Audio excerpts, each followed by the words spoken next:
Hello, everybody. Welcome back. It's the WePlay Academy League season numero cuatro, and we're deep in the thick of it now. All right, the revenge matches are getting going. We've got context for all these teams. We see improvement across the board, and of course, I've got Launders here with me to walk you guys through another best of ones, 5 best of 1s all day long. Yesterday, 16-13s, 16-14s, double overtimes. Things are heating up. People are getting closer, yeah, and these are some of these games are rematches, of course, and today will be no different. So we've got a series of really fantastic games. I think we should probably take a look at the schedule and just go over things before I start talking about the first match too quickly. But these are yesterday's results, actually, to catch up. And yeah, basically max rounds on all of these matches. They were unbelievable. The OG Academy Young Gods game has to be game of the day. I mean, we're talking about Yeah. 3-1v3s in that match. So many clutches.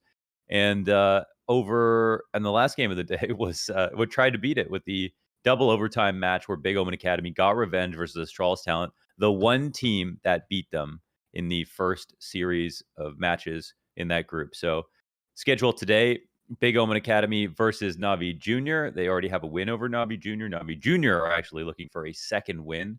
Apeks Rebels versus the Young Ninjas, and we are seeing a weak Apeks Rebels. So it's a match where I feel like LNZ's been slotting in well, and this is not a game that's like just going to be free for Apeks. So should be a comfortable victory for Young Ninjas based on what we've seen. And MOUZ XNT versus EF Academy, the funnest storyline of the season. EF Academy looking for one win. Hunting, man, hunting. They're out there looking for it. I think yesterday was actually, we got to see them on Inferno, which is where they've been most impressive at times, and that was a good game. It looked like the pieces were there. Unfortunate ending to lose versus Pistols. So close to the finish line, but hey, that's that. The hunt goes on. Spirit Academy, a marked improvement because they were once where Eternal Fire were, and now they're actually climbing these rankings. So they'll be trying to get a victory over 0-0 Prospects, and then to close out the day, the Fnatic Rising versus OG Academy game. Two teams that are kind of fighting for that second spot, that want to be the biggest challengers to MOUZ NXT. And hell, OGA have a win over MOUZ. So if they can get a win over Fnatic Rising, they've already got a couple big scalps, hanging off their walls going into the second week and going into the play-in. So really, really good schedule, I think, today. And again, we've got context, right? So first match of the day, Big Academy, Navi Junior. Last time they played, it was a big victory, and it went down on Dust 2. Yeah, that's right. And I don't know if anything will change. The fact that Big got a win over Astralis Talent, I think, changes the perception even more favorably in their direction, because that was the one where it was like, and it was Mirage as well. I mean, this was such a comfortable match for Astralis Talent last time around. It's a big showing that, I mean, they have the slightly easier group overall, but it's also a very close group, and they're not of the caliber of MOUZ NXT. So it's very impressive that they've just kind of made sure to beat everybody. And yeah, I mean, the bravery to kind of go up into their former competition on the same map to prove that they have themselves gotten good enough to take down Astralis Town was awesome. So I feel like I'm leaning towards Big just because Navi Junior are showing us a series of close losses. They are definitely not as bad as the pure results, like the bird's eye view, 1-7 shows or 1-6 shows. But that being said, they aren't able to close out matches. And in these close losses, it's not like they're choking either. They're just never fully in control of the matches at hand. I mean, they've gotten into decent positions once or twice, but they haven't been great in both halves. They haven't been able to hold a lead. They haven't been able to have a huge lead in the first place. So they just are kind of slowly losing all of these games. Yeah, one after another, trickling down. The fact that they have the same record as Apeks Rebels is pretty surprising, just because Apeks Rebels, I think, has delivered, or shown us rather, a lesser quality of Counter-Strike, and yet they have the same amount of wins. So when we look at the standings, like you said, from the top down, it's just like, why aren't Navi, within at least, let's say, like the Furia Academy to, Furia Academy to Young Ninjas type spacing? But they'll get there. They'll get there if they continue to show us that promise, and if they continue to play off of the back of what has been some really heavy performances from Fear. He continues to be this consistency. He's been powering up. He's been dropping 20 kills in the halves, and he's really just trying to drag the rest of the team to a place where maybe when the others have, that standout performance, then it will be enough. If you put Fear on 20 kills and one other person right there with him, and it's not always going to have to be head trick, then I think we're talking. But that formula will be very much tested versus the likes of BIG.OMEN Academy, who have shown us promise across the board, all of their pieces shining, and this ability to win, right? And normally blowouts versus some of the other teams, right? The Apeks Rebels, they make sure to keep them down there. Furia Academy, 16-3 on Vertigo. It's the middle of the pack that does get to challenge, but it's consistently big closing games. And now that they've powered up, the victory over Astralis, that repeat of Mirage, 22-20, crazy match in that OOT. They nailed it. So they're stronger than ever. We look at the map pool for NAVI Junior. Vertigo has been played twice, Inferno twice, Mirage and Dust 2 only once. And again, to repeat, it was big on Dust 2 that gave them that one loss. Yes, and the only place they've won is versus Apeks Rebels, the weakest team, definitely in the group. So some troubles here, but Navi have a lot of experience in the league, unlike Apeks Rebels, so they can, I feel like, put up better performances, even if they lose versus a lot of the teams who have been here for the same amount of seasons as they have. So yeah, I mean, BIG.OMEN Academy have really impressed so far, and I think if we're talking about players to watch, Hyped, I think has probably been the kind of most standout player, along with Process. I want to talk about Keto, but Keto, we have expectation for him to be good, and he has been. But then Hypes and Process have all been, I think, showing us good matches. Process probably the most consistent, definitely the best rifler and most consistent player across the season, playing kind of like the veteran of the Academy League, like he is. And Hyped and Sin, I think, have quietly improved as Opera and Hybrid, respectively, in looking a bit more reliable than when we watched the first couple of games that they played. I feel like they would constantly peek a little bit too wide to try to get a fight early and get one tapped because someone went out wider than they thought, or be a bit more aggressive than they needed to be. And I feel like they look a little bit more composed as each game goes on. They're fitting better into the system, and their aim was never a question. So Never. it's all coming together for them. I think yesterday on Mirage 2, we saw this nice improvement where they got rid of some of that overlap that was going on in mid, right? Between the two operas. So a little change to the formula, and it looked good. Now, Navi, they're going to be sitting in Big's hands at the end of this veto, and I think coming off of that win on Astralis Talent, it'd be really cool to go back to Mirage today. For sure, Navi Junior are going to leave it in the pool, and then we'll see where Big actually want to take us. But if they do lean into the Mirage, then I'd really like to get that. Oh no, oh my God, they take it out themselves. Okay, I was thinking, they've been happy to play it versus others. Maybe they're going to want to play it versus Big, but Navi have other ideas. Yeah. So I mean, there's not many places that Navi have only had success one time, I think, on Vertigo. So that's something that they probably won't take out. But for Big, they have their pick of the litter, really. I mean, they could easily take it to Dust 2 or Mirage, or Dust 2 or uh, Dust 2 or even Vertigo, I should say. So if it comes down to that, I don't know. I probably wouldn't play Vertigo. Could just avoid it. And there's there's pretty much a Dust 2 pick just waiting for them if they want to Yeah, take it there. We know Navi will play it. They left it in, and so there's no reason for them to play Vertigo. We get the Dust 2. let's It's do super it. solid for Big. They're playing it a lot recently. They're winning it a lot recently.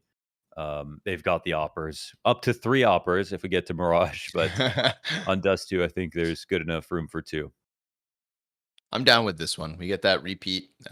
Taking a look back, this is of course the last time that we saw Big on Dust 2 was versus Navi Junior, so nothing new since then. We look at that matchup, of course. Where'd it go? Ah, It who was a was at the top? 16-10. Oh, okay. Process is at the top, 23-16. So head above the rest of the pack, but 3 players above 1.0 rating. Process 1.39. Head trick, as he does, alongside Fear, usually tries to top frag, tries to carry them over. He had a 23-16 game. But that was actually one of the maps that Fear didn't really put up a total standout performance. Wasn't at the very, very top of the list and was just down with the other guys. It was one of the best showings we got from Demon as well. So we'll see if who's in the server exactly as well with Navi Junior. We know there's a bit of a rotating door, and Basically, we'll with get a Fear, he kind of was very average in their first 2 matches, and then since then has just been nuts. I mean, we're powered looking up. at Vertigo two Vertigo games, 29, 28 kills. Next Inferno games, 22 and 31 kills. So he just picked up a ton. But the first two matches they played, 11 and 12 kills versus Furia and Big Academy. So he is extremely comfortable now. Yeah, he's found his groove. He's found his slot. And do you think that there's a good chance that Navi Jr. show us a marked improvement now that Fear has found this kind of this positioning? Now that he's found his momentum, do you think that they could really test big on Dust 2? Or do you think we're going to get more of the same in the first match? It's tough because you get better and so do your opponents. I think Navi. I think in all these games, I could see a world where Navi win. I think we do see some quality CT rounds. We see quality T rounds. We see some high individual level. We see really good trades coming out of Navi Jr. sometimes. They don't have the full package. They clearly don't have a ton of chemistry together. And they do have Demon and is it Unbroken? Is that the sub that's been playing? Yeah, they kind of move around. Two players that have full caps locks names. Oh, yeah, Unbroken. That switch places every once in a while, but Unbroken and Demon have both been kind of good. So, man, I am still holding out hope for Navi Jr., even though I'm not going to say they're favored in this game. Fingers crossed. If anything, show us a marked improvement. But it is the repeat of Dust 2, and it is Big Omen Academy looking to hang on to that top spot in this group, right? Continuing to win within the echo chamber of Group B before we unleash them on the top dogs of A once that play-in and playoffs begins.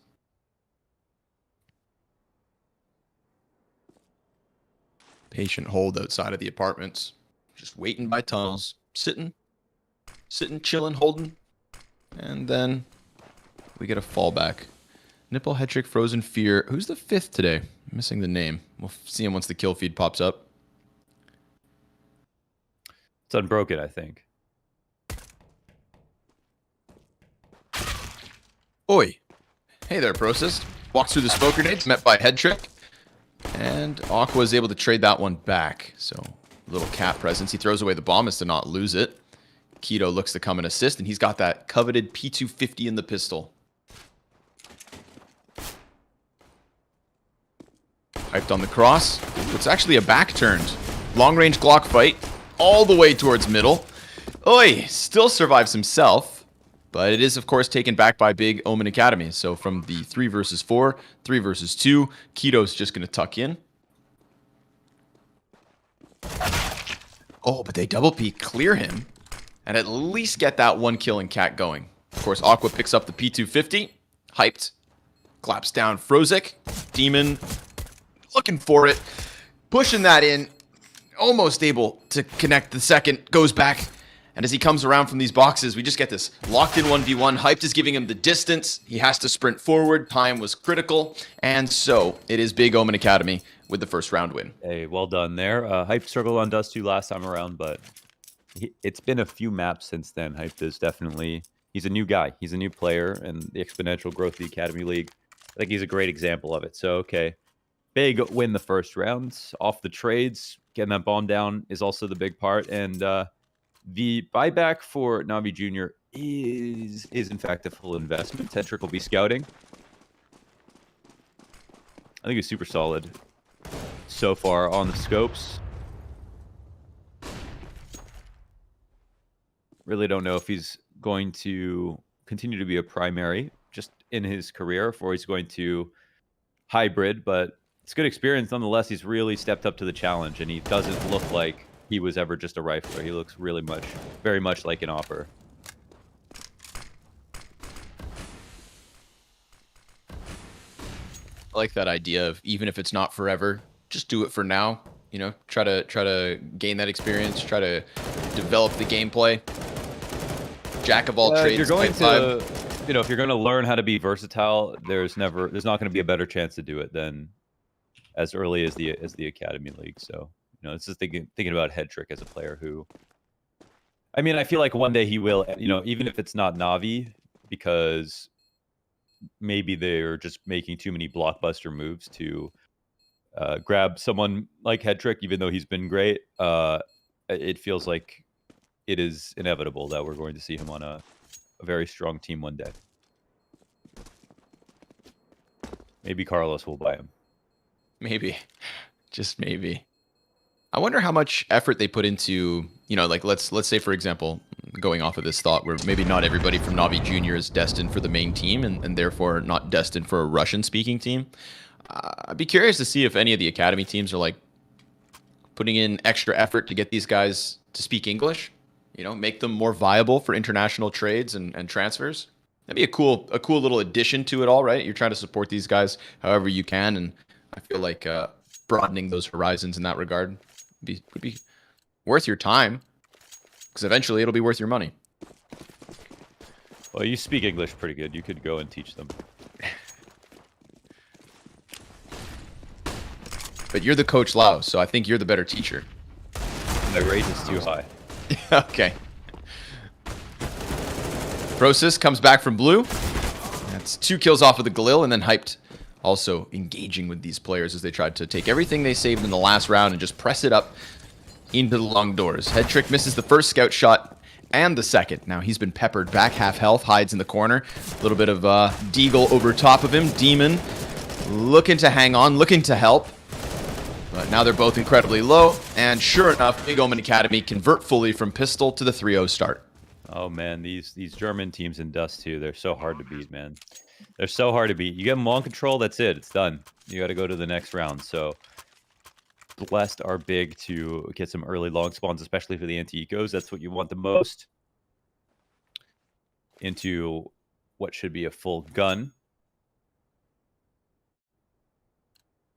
And Hedrick has the op with the prime optimal spawn, so I think he's most likely going to take a peek here, ready to dodge flashes, and they might meet him on the corner. Oh, there was a chance, and they missed their molly. Uh-oh, that is bad. That is very bad. Fear dies a direct cause of that. Yeah, he's trusting it, so that comes down to whoever threw that molly. Hedrick now losing that long support. Maybe Nipple can get the kill towards mid. Would take a bit of the pressure off of the side op. But now that he's gone down, Hedrick will be pulled in 2 directions. And Aqua kills him before the Cap players even needed. So rinse and repeat. Back to long they go. And that missed Molotov feels like everything unravels from thereafter. Yeah, I mean, Fear does not swing if that molly doesn't land. So that's the kind of thing that'll make you mad, honestly, you know, to die like that, because it is a big part of your first gun round, and a lot of the round could come down to that. So not only do you lose long control, but you already lost the first player, and now you are now you're just 3v5, and there's no hope at all. So they'll at least save the 2 guns and try again next time around. But yeah, it's real. I don't know. Feels silly to say, but it's so important to make sure your grenades land, because when you go back to watch the match over, you can't even talk about the rounds where you miss grenades. So you can't. There's no point in analyzing. Oh, we could have done this and this and this to make up for it.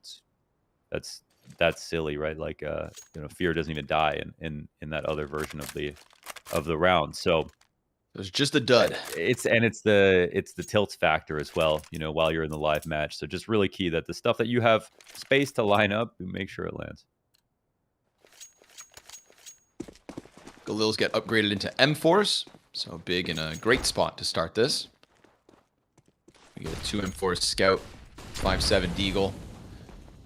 Again, we're just going to rinse and repeat, run towards long. It's a good spawn, 3 players on the pack in the front of it. Oh, we get CTs putting up a fight this time. Head Trick, clean Scout headshot. Fear tucks in. Ooh, this M4 is doubles back. Just killed someone outside long, but now Aqua is coming back to mid. Demon survives that, but the fire landing on him. Oh, good thing he's got the smoke. Gets out of there with 11 HP. Hyped though. It must have spread. It spread around the back of the smoke, and then Aqua, he's going to peek off of Catwalk, comes in late after they had lost a player from the top mid peak. So clearly Navi trying to use that M4 to stun them towards middle, but that stun is only temporary, and so was the success of Navi Junior. Big keep winning.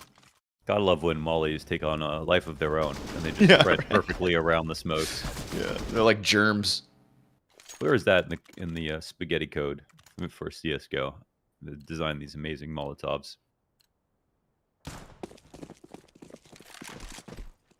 Oh,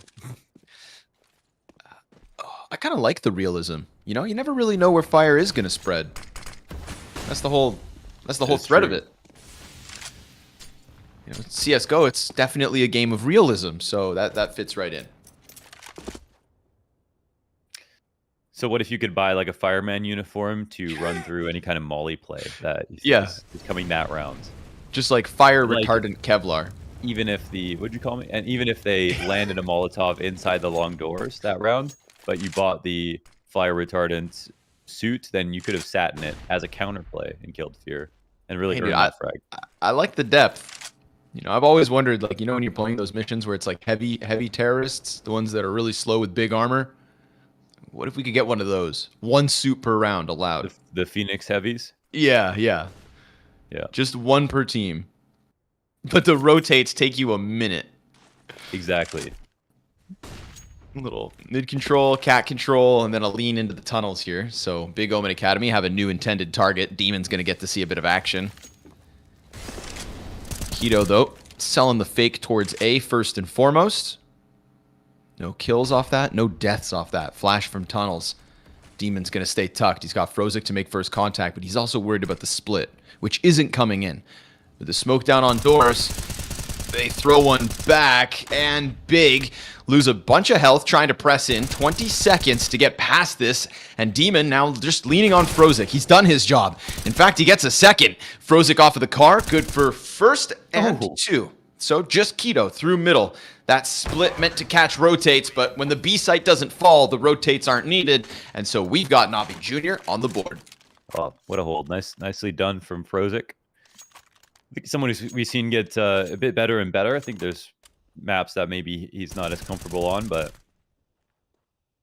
as much as things didn't work out over on Inferno, I still think that he's shown a lot of promise with the utility, how he's used it, and how much he's actually valued staying alive over simply just fragging. So yeah, and he's got the aim as well. So froZIC, one of the youngest players in the league, actually the youngest, I think, by a couple of years. I believe he is 3K elo at 13 years old. Oh my god. I have no hope. It's pretty awesome. froZIC, here he is. Speak of the devil and he'll deliver. Oh no. Tries to put out the fire. Brosis wastes no time pushing up into him. And the B site falls much more easily this time than it did in the last round. Demon wasn't here. He was still towards middle, so it was just froZIC very much left alone, trying to deal with the utility. Nipple catches the long kill, and I think NAVI Jr., seeing as this would just be that hard reset, they have to go for the save. They're going to keep these 4 guns, try to bounce back in the next one, but Big get what they wanted, and that's a B-site round win. Yeah, that's tough. They try the same strat. It works out this time, and they go a little faster, too. Big are starting to grow with confidence. And the 4 CT saves me, and you just go to the next round, but you at least have all these guns, and after winning 1, not a bad situation. Just lose 1 and save. Could be worse. Yep. Yeah, Demon could have tried to force the issue, could have gone down towards the doors. You know, maybe he get 1 more kill, you're kind of drawn into it, even though the post plant favors Big so heavily. But just rinsing, you know, let it go. Wash your hands of it. This is really setting up the idea of, I mean, yeah, when these groups collide, I mean, Big being so good over in Group B, getting to play, yeah, like the Big versus MOUZ NXT, you know, can Big beat fnatic Rising? These are great questions. I really want to know what's going to happen.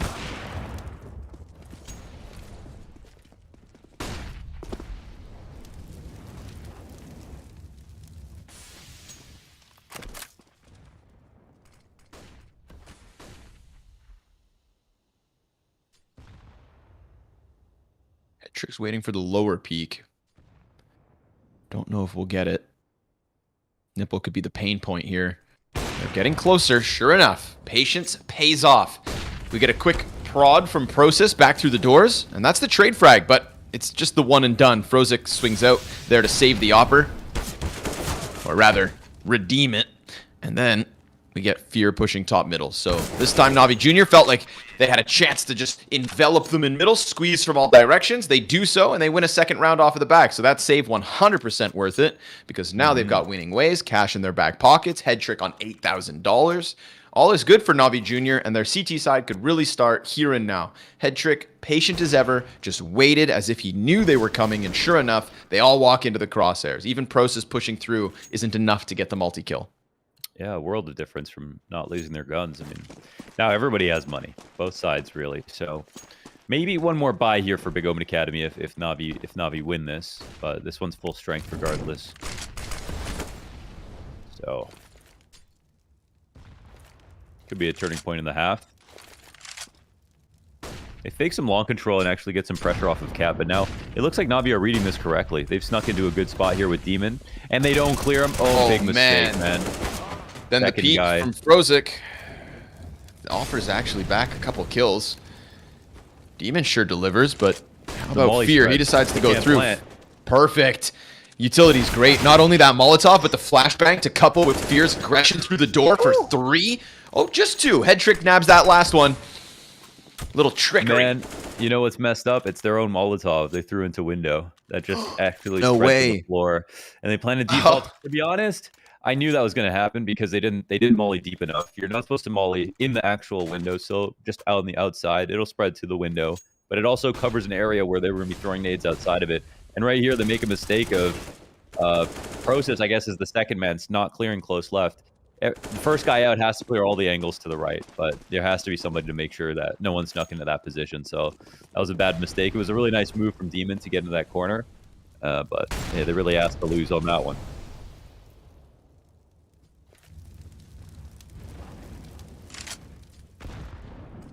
Junior have earned an easier one.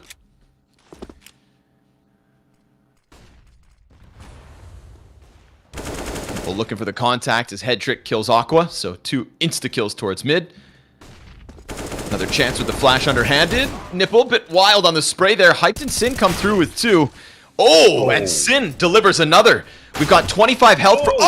Keto onto the AK-47. Cracks open that A site. Bomb plant comes off the back of it. Now 2 of these players are very low, so Demon could still clutch this. But that is BIG.OMEN Academy. 3v5. Deagle headshots tear through a bunch of bodies. And now they're in the post plant. Demon gets past the mid player. Trying to crouch in. Flicks. Doesn't connect right away, so now they all know exactly where he's at. They're going to play bait on the bomb site. Keto peeks. Hyped will finish the frag, and Keto knows that could have been his, but hey, it's the round win regardless. And Keto did get that critical kill, the AK blast onto the ramp. That's the one that got them plant, the post, and the 7th on the board. Certainly is the thing about Big is that they are very good as a team. They've got some good talent that shine through, but yeah, they can win an eco just like Navi could, you know, if they had the Eagles in a single AK. So insane. I mean, everything falls into place.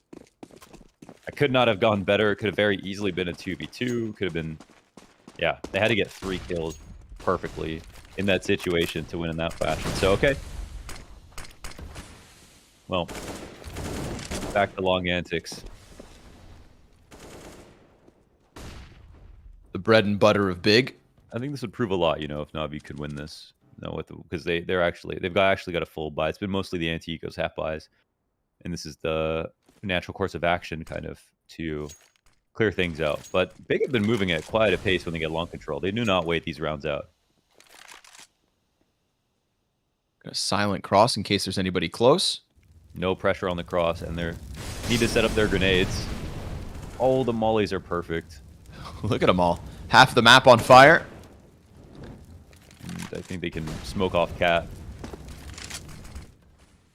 Sin expecting more damage to come through, but Keto has a smoke. He could. Oh, never mind. Hyped, ready and waiting. Oh, another again. molly. More nades over and over. Hyped catches Demon. Ooh, Hype's going off. 2 op shots. 3 op shots from Hyped. And then he finally falls. Fear and frozik off of Cat. That's what's left. They try to extend out. And young frozik on 18 health has to back away. He lost Fear on the front. The consistency and utility kept that bomb back for so long. You just mentioned how long they take. Not much at all. There in seconds.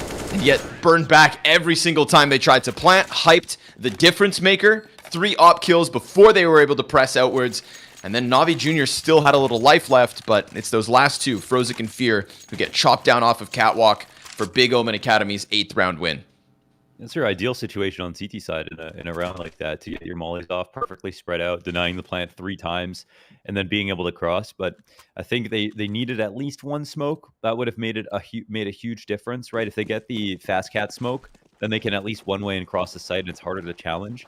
But Hyped had just this open line and hit some great shots, so it was tough to retake all from Cat. Got that little bit of extra utility, but the mollies, they were such a good idea. Execution was really good. Fast long cross again. Won't be nearly as much utility to defend this time around. Thick damage on the nade. I'd be scared of playing here if I was Fear, but he has a smoke actually. Fear's fingers crossed. He hangs on. He's good. They still don't know about him. Ooh, okay.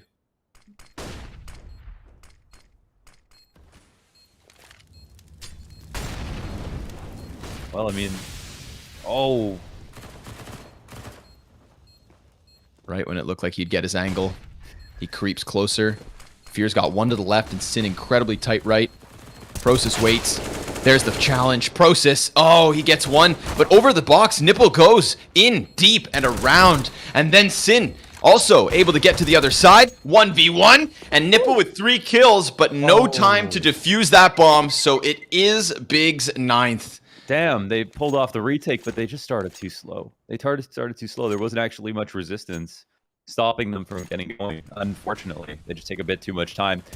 I also feel like Fear was in a position to get a kill because they didn't know he was there, but then they smoked the molly that lands on site.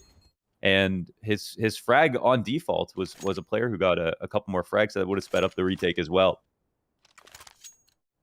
He had a chance to take that peek, but it's hard to know when, because you can be watched from long as well when you're sitting there on elbow with an op on the corner. If they've got no distractions at long, default guy could be holding you anyway. Oy. Fast clash into the tunnels. Nipple comes out at top of the trade. Scares Sin back on 30 health. And they got to do something.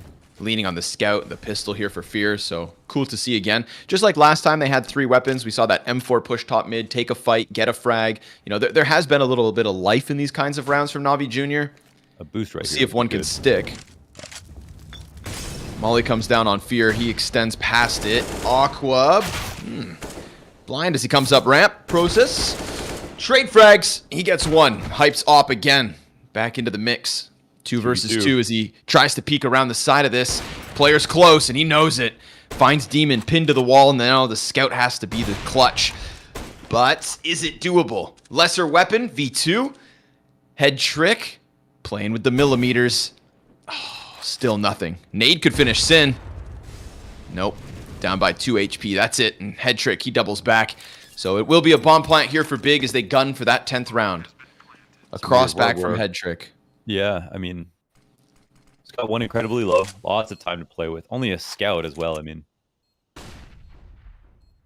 feeling good about the health, but Sin jumps up, doesn't see him. Head trick scaling. Goes for a better pistol and then gets taken out by Hyped. Nice clear on the first guy.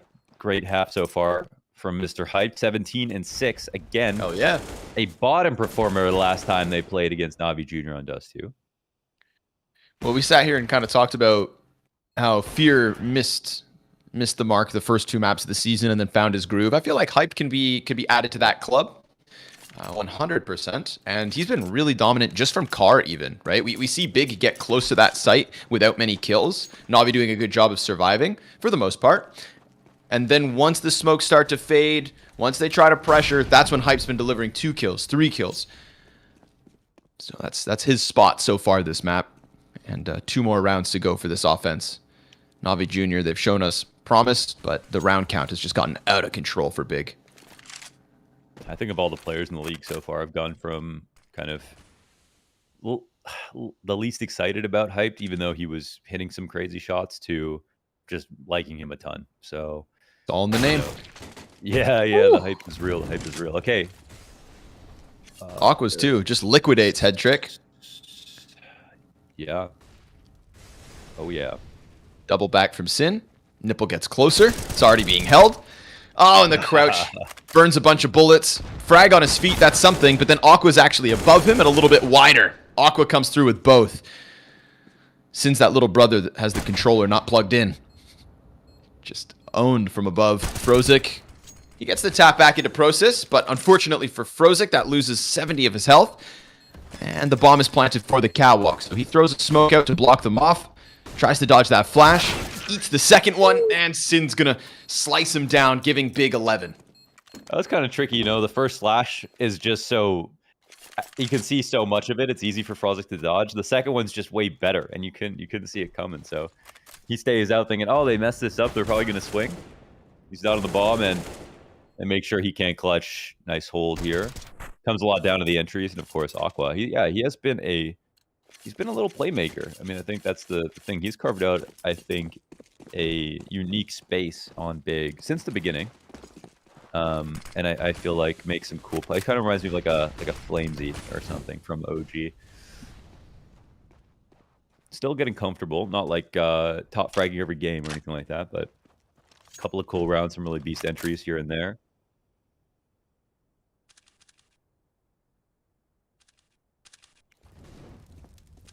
Agua.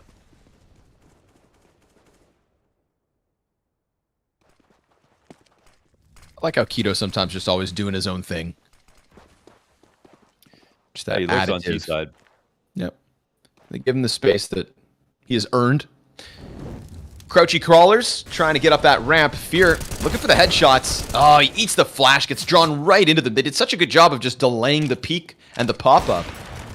MP9 inside of the smoke. That one extends right into Aqua.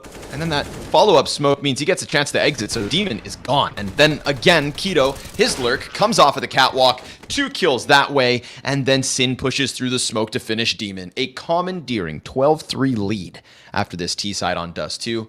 It looks like they will win the back-to-back Dust 2 match versus Navi Jr. That's the kind of T-side that closes quick.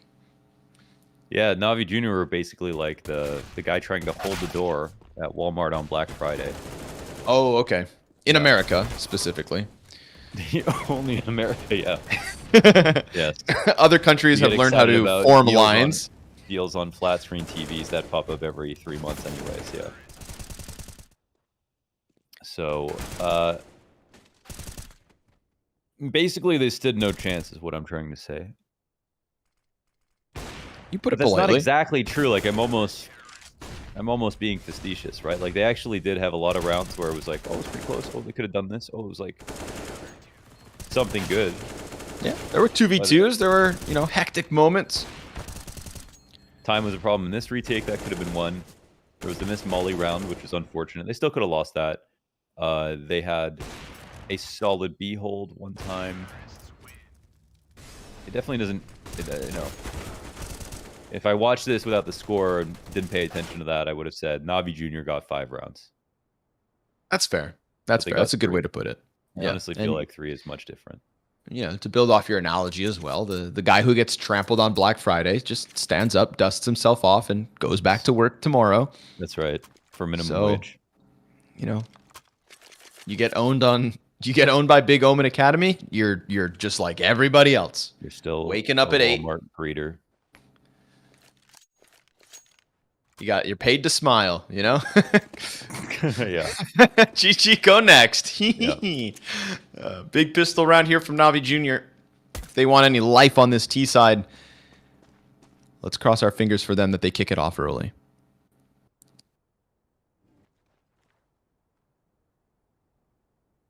They got 2 smokes, triple flashbangs, P250 for head trick. CTs want nothing but Kevlar.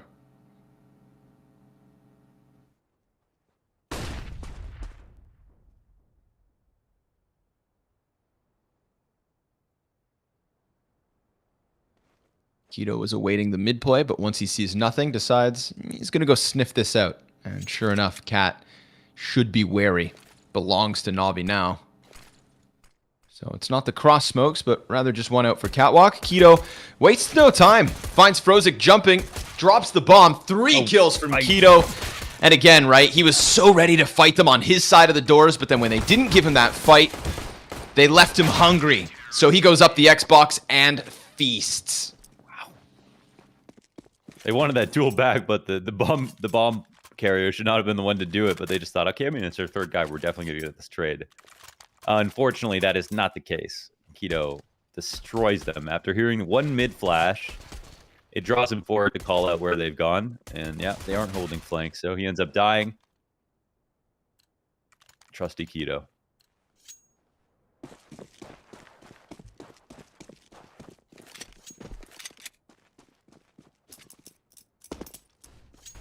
I wonder if Keto ever wins a round like that and just thinks to himself, these kids haven't seen shit.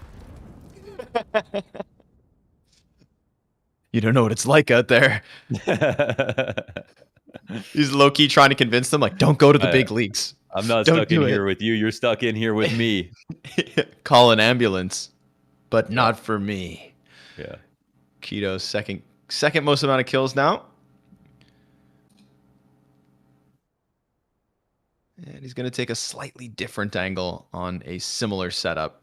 Now has a teammate as well with Sin just next to him. And it's more of the same here from Navi Jr. They get to the same point they did in the pistol. The only difference is their opponents have much better guns and tons of nades. But at least they don't get attacked from the back by Keto. So we'll see how this one moves in. They're all banking on Fear hitting a banging Desert Eagle shot. And he's dead already. So now hyped, sounds the alarm, rotates, comes scrambling over those MP9s. Oh, they want money. Jumping shots out of the MP9 here, serving up a distraction. 5 kills, 0 deaths. Big moving through the motions. I didn't expect this, man. I thought this was definitely. I thought it was gonna be better. You know, a lot of the rematches we saw are closer, so I thought that this was also going to be one where Navi. I mean, they were even playing with Demon. You know, I thought they would be like a 16-13 match or better. Outside chance of Navi winning if they were playing super good, but yes, I mean they could be getting better, and if Big did it the exact same rate, then it just means Navi are going to be consistently behind. So yeah, unfortunate for them. I mean, this will literally be one of the roughest losses of the season if they don't get any more rounds. Hope these AKs can get something done. Yeah. The dust settles in tunnels. Hype's going to play tucked close. It's Fear on the entry. That's what they use him for, right? The jackknife of Navi Jr. And he beheads Hyped on that close hold.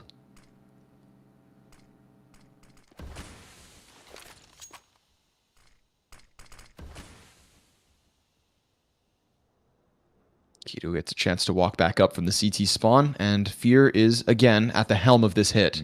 He gets the ramp. Sees it. Ooh, finds Fear on the jump. Nice shot, head trick.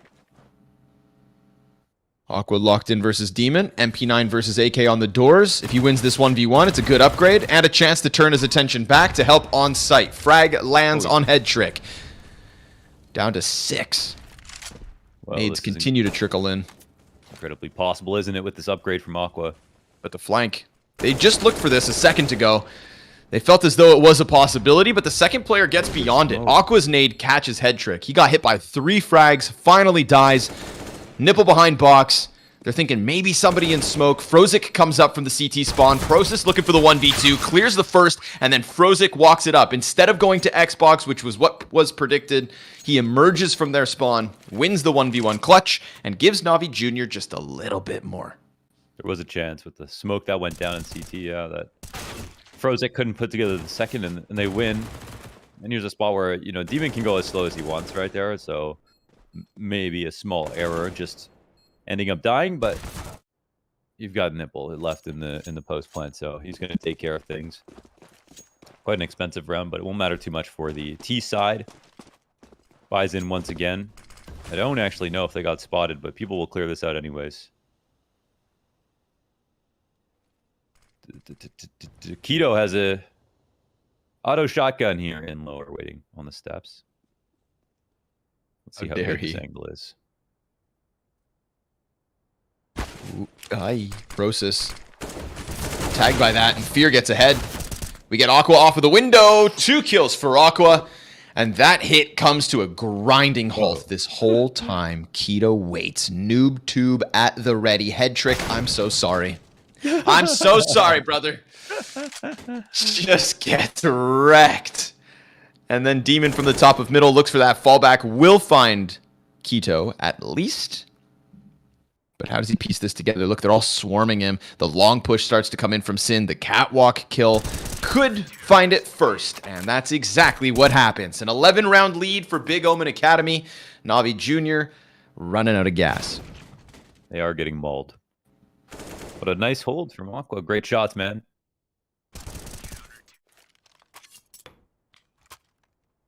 Well, this could be the end of the story. Real early. Weird coming off of yesterday, where every game went 30 rounds. Dude, we averaged more. We averaged more than 30 rounds, and we only had 1 double OT. Yeah.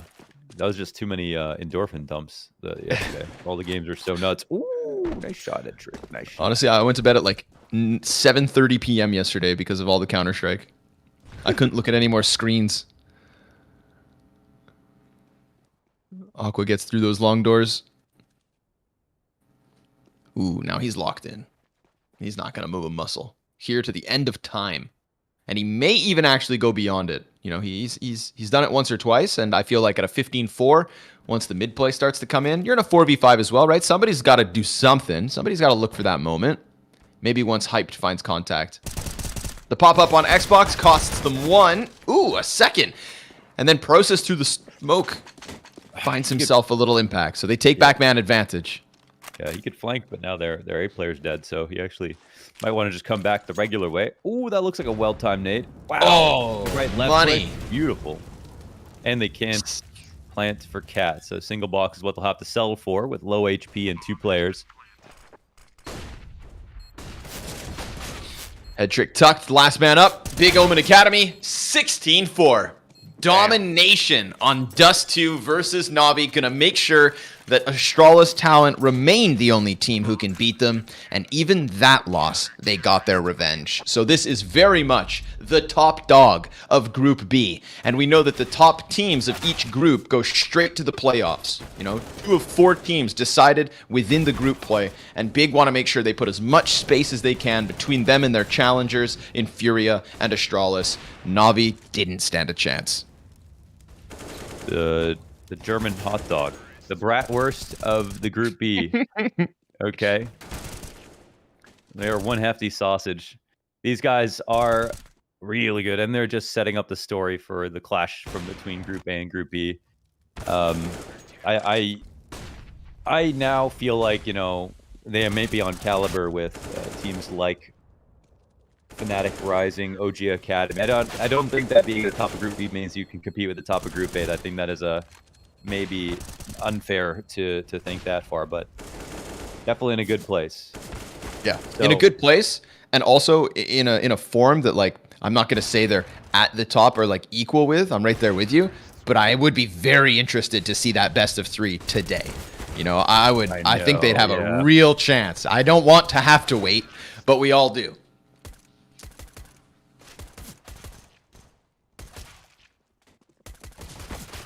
Keto's flank and pistol. Highlights here from Big. It's just going to be a big highlight reel, essentially. Fear couldn't hang on. And Hyped, you know, delivers on the T side with the AWP off of Car, and then just comes back in with more multi-kills once he's on the defense as well. Yeah. We are talking about Hyped, who, means 34 kills in their last game versus Astralis Talent, the double overtime game. 29-17 over Young Ninjas on one of their best maps in Overpass. 20-6 versus Fury Academy in that 16-3 match. 1.27 rate over Apeks Rebels.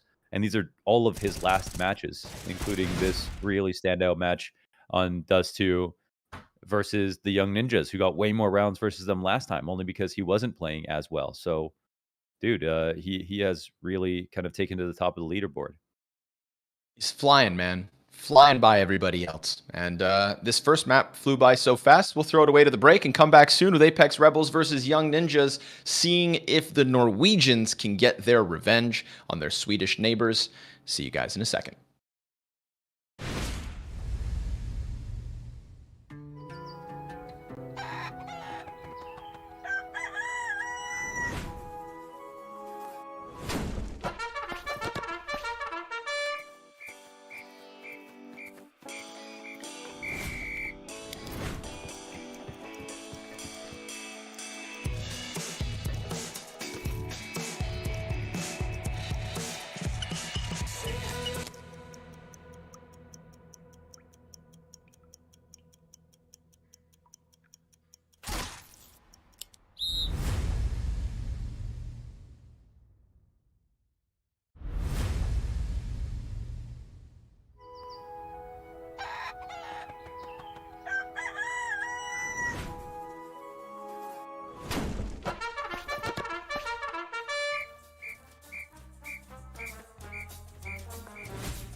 Welcome back, everybody. We got map 2 queued for you, and we'll be jumping into that one soon enough. Who is it? It's the Apeks Rebels versus the Young Ninjas.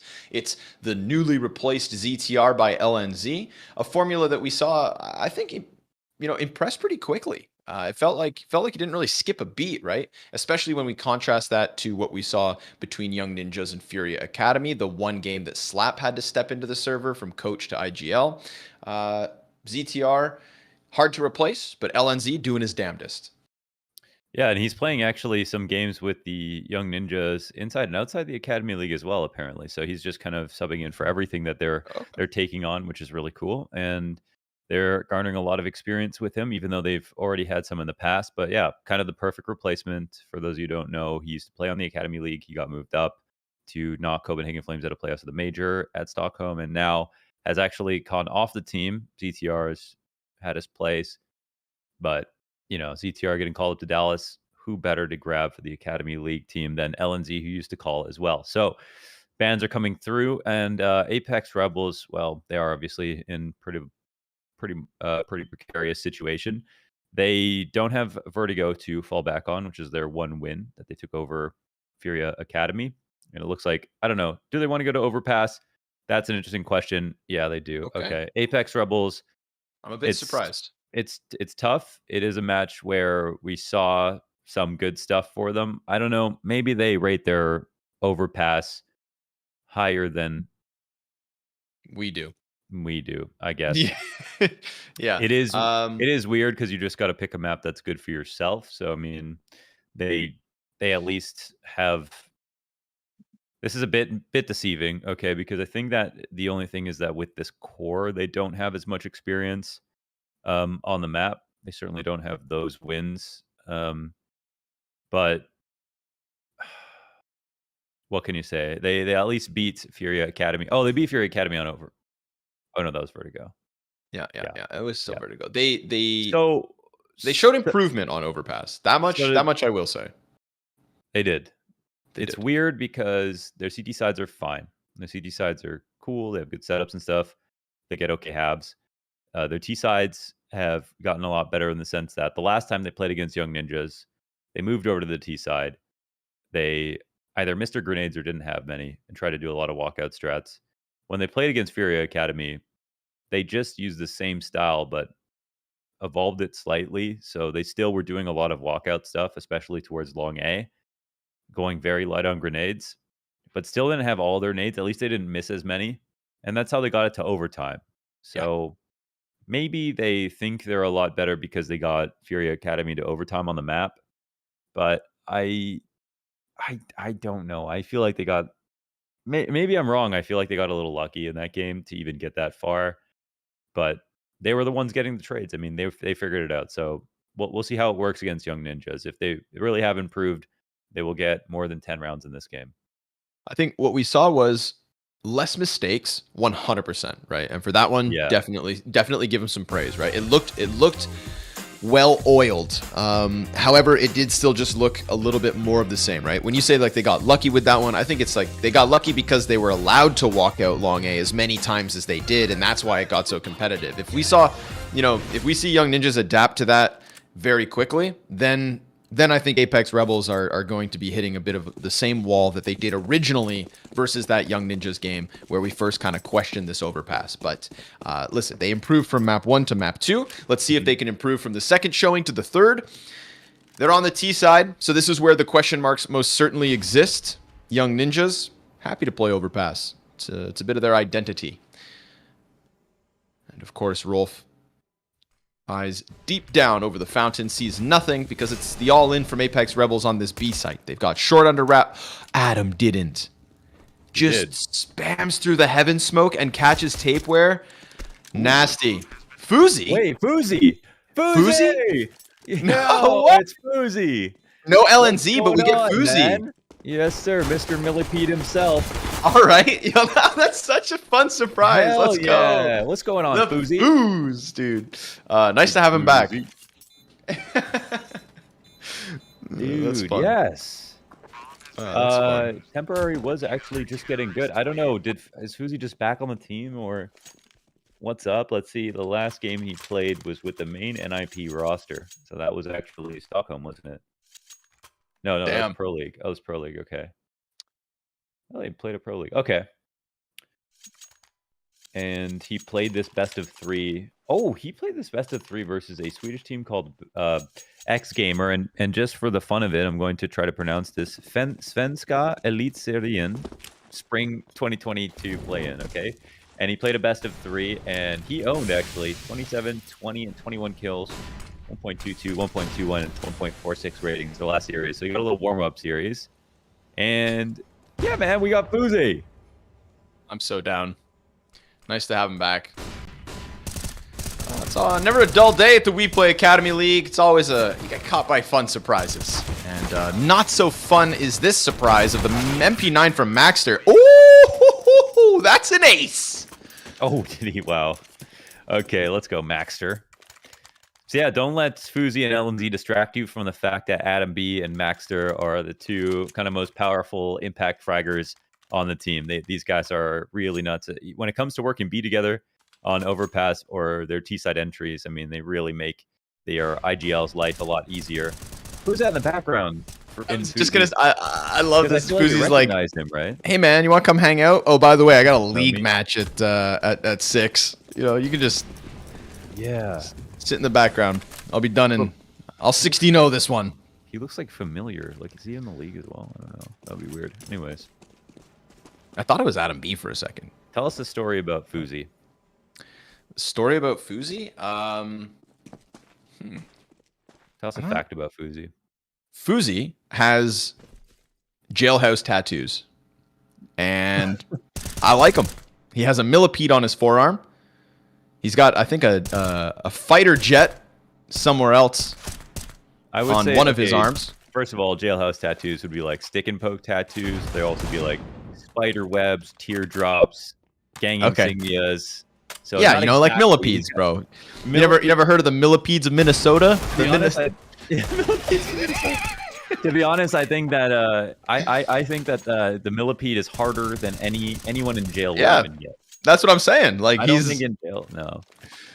What you're trying to say is you don't like his tattoos. You're calling them that's ugly. That's not what I'm saying. That's but not just what I'm saying. I wish doesn't mean we hate millipede tattoos.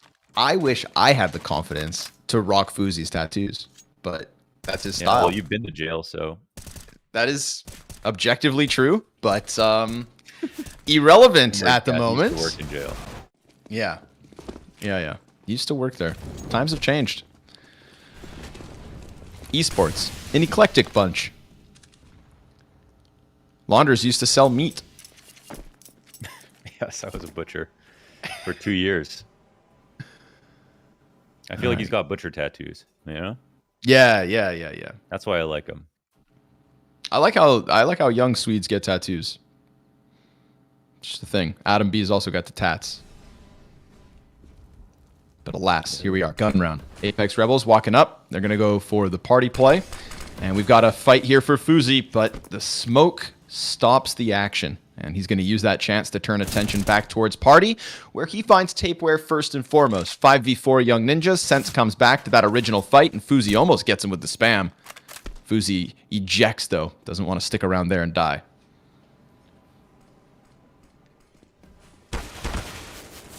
Oh, geez. That's some good damage on Maxter. Won't exactly scare him off the setup, though. The walk-up commences. Wait, temporary still. Wait, what the hell? Wait a second. Oh, it's Fuzi instead of LNZ. Brother. I am so lost. I thought it was LNZ and Fuzi instead of temporary and ZTR. Wow, okay. Well, nice 3K Fuzi. I don't know who's calling, but... Yeah, that's the thing. They don't have the caller. Okay. You know who that is in the background? Oh, hold on. I'll let you think about it, because I know who it is, and Fuzi's on for the ace. They don't need LNZ. That's what I'm saying. IGL's overrated. You just need more fraggers. And Fuzi is here to deliver kills. 4 frags on this A site from connector to A every single way. He just cuts them down one after another. And that's the 4-0. His roommate right there? Yeah, you know who it is? No. It's Spooky. Ah, it's Spooky. It's Spooky. Yes, dude, I knew I recognized him. Nice eye. Okay. Okay, that's funny. I was like, I know that haircut, man. Yeah, man. Yeah, it's the middle part. Oh, that's funny. That's Got cool. All spooky right. in the house. What is going on in this Sweden's in just the Academy League? yeah, That's Academy League, awesome. just a bunch of homies, man. Damn, I know. Part of me was thinking, okay, so first of all, I mean, Fuzi's just gonna be Fuzi's a really strong player as far as I'm concerned in the Academy League. He has been solid.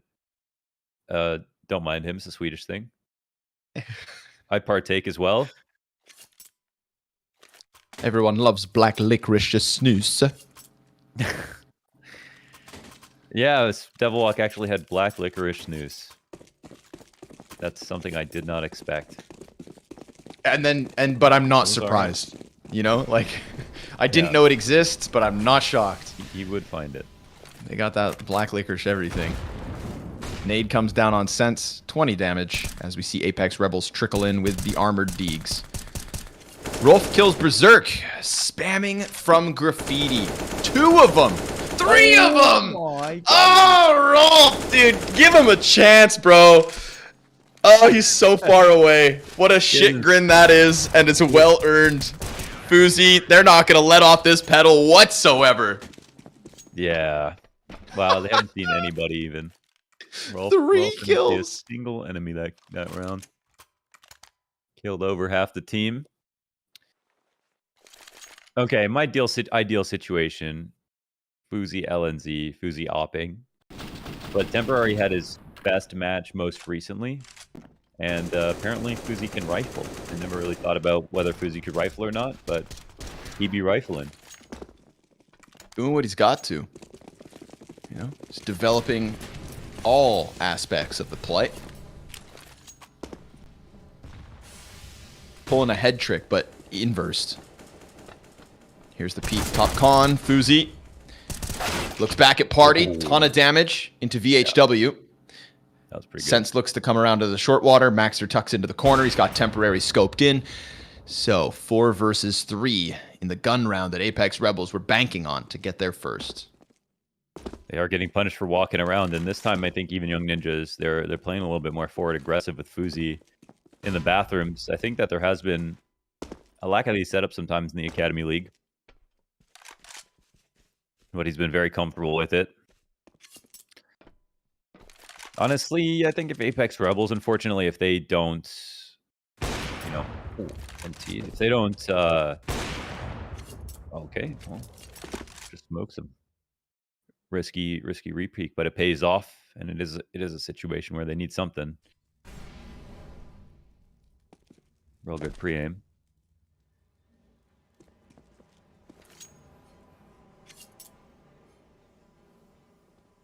Rolf tucks and Adam arrives. 30 seconds, and we're going for that long A contact. This is what they used versus Furia. This is one of the things that was consistent. Actually, they've got some nades. All right, see, look, we got development. Will it pay off? VHW also looking to come join them, but once they get to the corner, there is no further flash. It is just rounding the side. Berserk. That second shot is slick. He has to go for the bomb plant. Won't be able to come off of that, and Maxter's in the right position to gun him down at the final hurdle. They threw some nades. They got to the site. The Opper almost delivers, but a little too much to ask in that 1v3. Good damage here from the Fuse, and a real good pre-aim. I mean, from Berserk, I'm sure Temporary's holding somewhere around there. And that was something at the end, just for some damage, but they do not have rounds. They do not have rounds. Half by with the AK on VHW.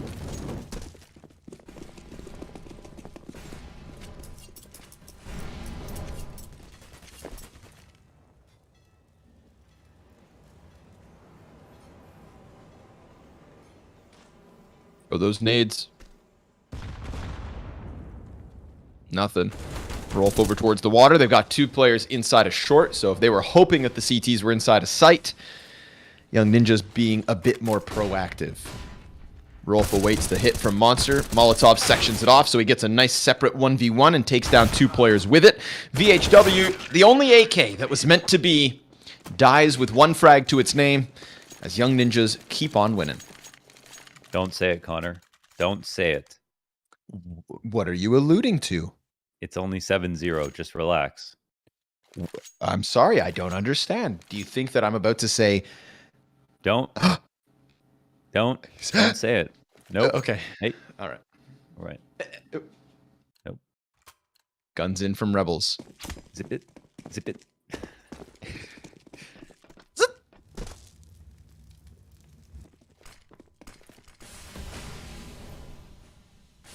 Okay, here we are. What's going on? Rolf's getting kills. Oh, he's still... No way, man. He's just got them all. He's insane at this, man. He's literally like Rops. You want wallbangs? Go watch a Rolf demo. The Swedish Rops. And he's got a smoke to phase, but Adam just wins. Adam's just better. Adam, don't die. How much is this AK worth? Circles. Oh, okay, hold on.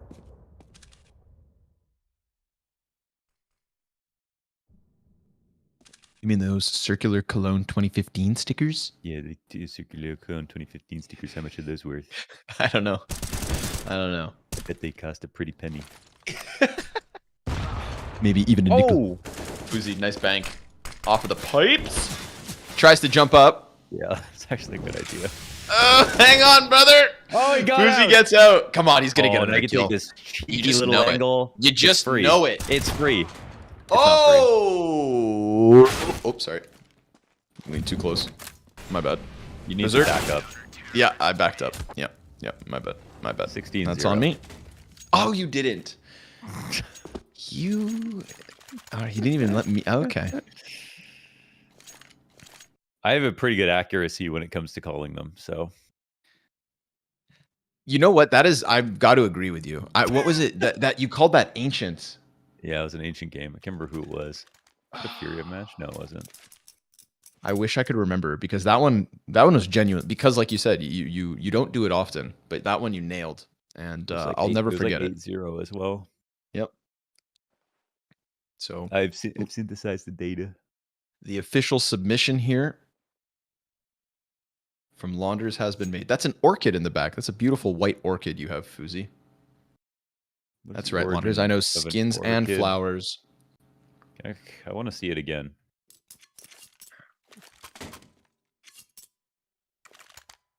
What is the deal with orchids? Oh, nice flowers. They easy to maintain. They stay Tell me alive for a something, very long time. What's the point of flowers? They smell nice. They brighten up your day. You know?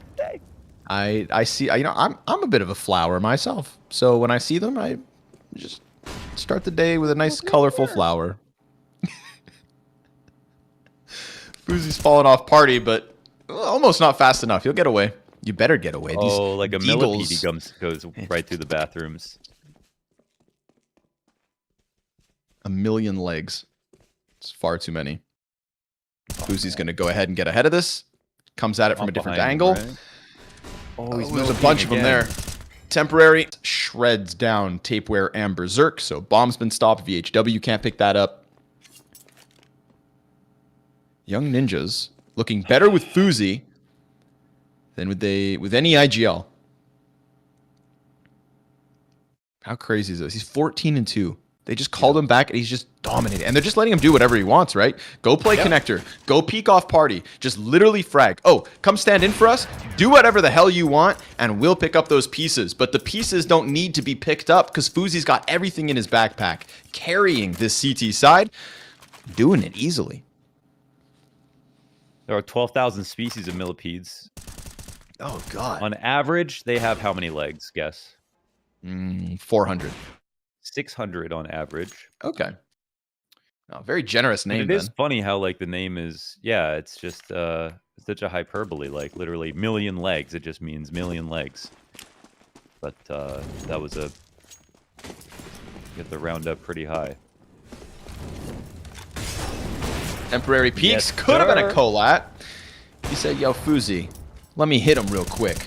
And then Fuzi goes on long push. Instead, VHW is trying to chase down that Opera to get something back, but Temporary dives into the cover, comes back at it with the repeak, and a 5v2. Dude, Fuzi has activated Temporary. It's what you need. I think my favorite type of dynamic on a CT side, A overpass is always just aggressive off aggressive rifle. Dude, that's Just just jab you know him, what I mean? poke him It's in the like, eyes. but that's the thing. We're just not seeing that much, and that is the way to do it. That is absolutely the way to do it. And nobody has killed Apex Rebels back here. It could have been so much worse for them in the games that we watched. Like, people were letting them get up long control all the way to the end without any pressure. They were getting all the way to that point and then figuring out how to win. Young Ninja's pushing all these positions. Apex have no idea.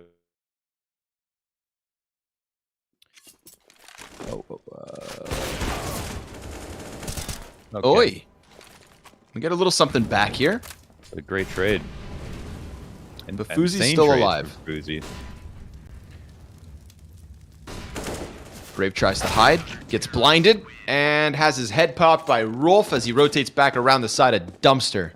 112 ADR for Fuzi, 10 rounds deep. He's trading everything, and he's being incredibly aggressive. He's been everywhere. Dude, he's tapped in, man. You know how much I liked Fuzi when in the season 2. I was like, well, especially when because like online, he was okay. Went to LAN, I was like, yeah, he's playing. He's playing pretty damn well. Yeah. Yep, big LAN player. I think that's one of the obviously that and the role overlap that he gets called up to replace Device originally.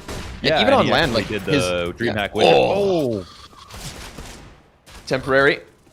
He's coming back for more. He's got Fuzi inside of the connector to try and help. Fuzi goes down finally, but Temporary's going to take all that soul, all that power, and just deal with it. He can't. Tapeware guns him down with the Tech 9, but at the third man in, if it's not Fuzi, then it's Temporary. If it's not Temporary, then it's Rolf. True. The third line of attack. He's kind of playing that L and Z role, rotating in between A and B.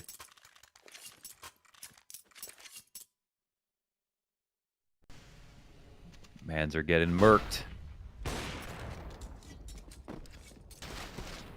They'll never been a marquee when it's shut down. Right to the chest. How about a fast B? Shake it up. Honestly, you want to avoid Fuzi at the moment. Whatever the hell's going on at that A site, it's possessed. VH70 crosses through the smoke. Temporary's watching his back. And he's just waiting to phase this. Oh, dodge the flash perfectly. Oh, they try to come through that smoke and they get gunned down by Adam and Maxter, two players that deliver, but haven't really had to on this map. Because it's been so much towards A. Like we've seen Apex think they get so much success out of A. I'm oddly satisfied, in this game because I feel like when they played against Fury Academy, like they won rounds, but almost because Furia just had opportunities to kill them and didn't. But now Young Ninjas are like doing all the things that I felt like Furia should have done, and it's just working so well. So unfortunately, I'm happy to see this slaughter, but I at the same time wish that Apex had, as you pointed out, got better from map to map. Yeah, because we saw it from 1 to 2, and now from 2 to 3, it's not there. They haven't really been given the chance. I mean, who could have expected Fuzi to show up today, unannounced? Just, what a life of the party. Just rolls in, doing keg stands. And now they're 4 rounds away from winning. Can they keep this first half clean? Berserk Deeg for AKs.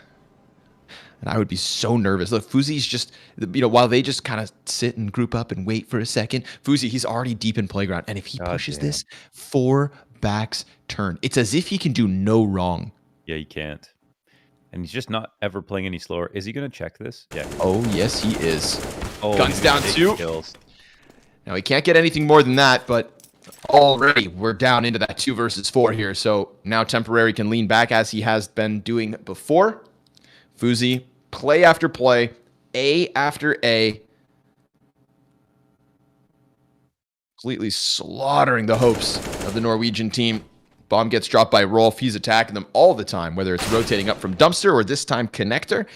VHW will try his absolute damnedest. He does have the most kills for Apeks Rebels, but kills aren't enough at this point. 13-0. Gotta have a default, man. Can't just be walking around all the time. You know what I always say? They'll never show me a good team with a bad default. Expression. Everything that Fuzi's doing is, you know, with the right nades in your default, or it's meant to be countered, or at least pushed back, slow him down, get a trade. But so many multis, man. I love that he's just keeps going in. No respect. No reason to. Oh, they're 21 and 5. They already get into the short water. Oh, Temporary kills Tapeware right away. He gets himself a second op frag. Temporary's giving it to him. Rolf burns Berserk, and a triple for Rolf. They go for that B-site stack right at the perfect time, and then Temporary gives it, you know, delivers. We've kind of seen him a little absent in some maps, but as others have, kind of picking it up a notch in these most recent games. So nice to see the op is sharp as it needs to be to keep this streak alive. A pile of hot rods in the T-spawn. He's definitely looking different. He's looking a lot more comfortable than we saw. Fortunately, even that last game, he like nailed 20 kills, which is the first time he's done that in so far, and went +1, but he still had a 0.99 rating. So had a really good start. But as long as he keeps trending in this direction, it's a good sign. And clearly, he's palpably playing a lot more different. This is nuts, man. Fuzi, he just cannot. He's gonna get 2, right? He keeps getting 2. Okay, he finally gets 1. Maxter, though, ready to push through. And sure enough, poor Sense can't even take that upgrade into the battlefield. Temporary. Oh, the wall bang. Peek this guy, you're dead. Another talented 15-year-old opper. Oh, the bomb. Maxter finds They don't have bomb. Womp, womp, womp. Rolf closes 15-0. One pistol away from it.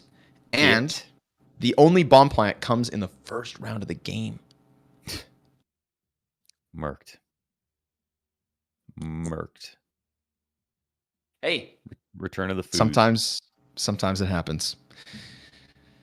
Especially. Oh, damn. Rolf actually surpassed Temporary. I'm surprised by that. We hadn't looked at the scoreboard, so I was thinking to myself, like, yeah, Fuzi and Temporary. 20 yeah, 20 and 3. He's actually right up there with the Foos. Rolf has absolutely been excellent. Whole team's been, yeah, it's kind of weird. They struggled a bit at the beginning because I feel like there's been nothing but talent. But I mean, with this many consistent roster moves, I guess that makes sense. Bro, how'd that door open? That is so creepy, man. Swedish what? Ghost. He has a Swedish ghost. Oh, it's a dog. Okay. Oh my god. Oh. I was expecting the door to open and then LNZ just crawls across the wall.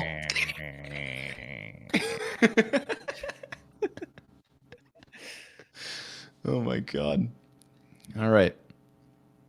See, when we first saw Fuzi in the pistol, when like we realized he was going to be playing today, I thought to myself, I'm like, man, did I overreact by getting so excited? You know, it was like a nice surprise, but like, what if he, you know, it was a very warm welcome. And then I'm so happy that I'm so happy it turned into this as well. Because then I'm like, oh, this is like super god mode. You know, we rolled out the red carpet for the Fuzi, and he 100% delivered. And now, this could go down as the biggest blowout of the season. And why did it happen? Because Fuzi came back. They made, man, Fuzi buy nades? What the hell? Get this guy a Tech 9 armor and 2 bodyguards. Yeah, and then you drop him nades after. Give him everything. It's going to be the B rush, folks. The 16-0. I said it on the line. Right here, right now. A B plant that could lock this in. But they go for the quiet short play. Maxter planting. Fuzi waits. He goes down. There's a chance. Apeks Rebels 5v4 lift the curse into heaven. Berserk finds the back of Rolf's head. Brave comes through with kills. And Apeks Rebels, 1 round at least, unless Maxter's up in heaven. All of the bodyguards in the world, and they stop it. They stop it in its tracks. There's a little bit of life here for the Apeks Rebels. They don't get egged. That's what Esatag said they say in Sweden. Getting egged. Get Goose eggs. Egged, yeah. Remember when they... Because he got 60-0'd, I think, while he played on... What was it? Was Esatag on Complexity at any point? Complexity versus... He was, right? FaZe once? They lost on... They got 16-0 on Ancient one game, if I'm not mistaken? Yeah, 16-0 FaZe versus like Complexity on Ancient. Okay, okay. Yeah, and then he did an interview with us when he came to the studio. Yeah, Blast Premier Fall Groups 2021. Uh-oh. Yeah, that's the one. So, okay, if they lose this one... So in Melee, there's a term... You can get 4-stocked if you get killed 4 times and not get any stocks back, right? But if you lose 1 stock but don't take any damage on the next stock, that's called a JV.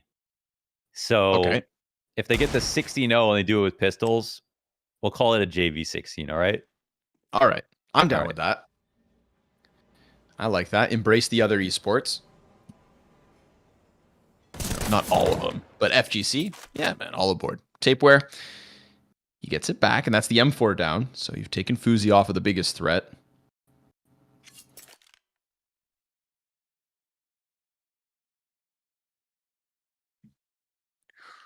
Tapeware stays tucked. Berserk on the bomb site. Tapeware starts to push out. He sees the back of one. He's going to try to play this. Oh my god, dude. No way. Yeah, way. Another connector player comes up. A dink comes through for Brave. Adam, he's dead. Temporary. Oh, cut down inside of the site. 49 health for Brave. That's what saves it from a JV. Yeah. I almost want to call it a JW because that's just 2 Vs put together. Yeah, but in Sweden they say AVP. Actually, I don't know if they say it in Sweden. They don't really say W's in Europe, right? No. They only say V. I don't know. I don't know. I'm not in tune with the Europeans. Everyone in the CIS is, you know, AVP. VP, yep. Yeah. I feel like sure that's what I about hear EU. only when I watch EU FPL. Yeah. Yeah. All right, guns in. So it's not the force buy victory. It's not the pistol round victory. But guns are up for Young Ninjas. Apeks Rebels. No margin of error.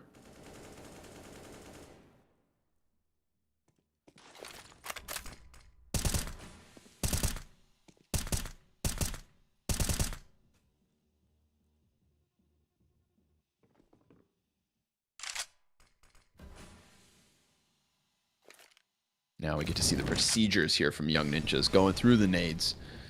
Con control will be theirs as they set it all on fire. Apeks Rebels, you know, stark contrast to what we saw from Young Ninjas. There is 0 A presence. They're just going to have to throw 3 players in the site and hope that if it comes that way, they hold.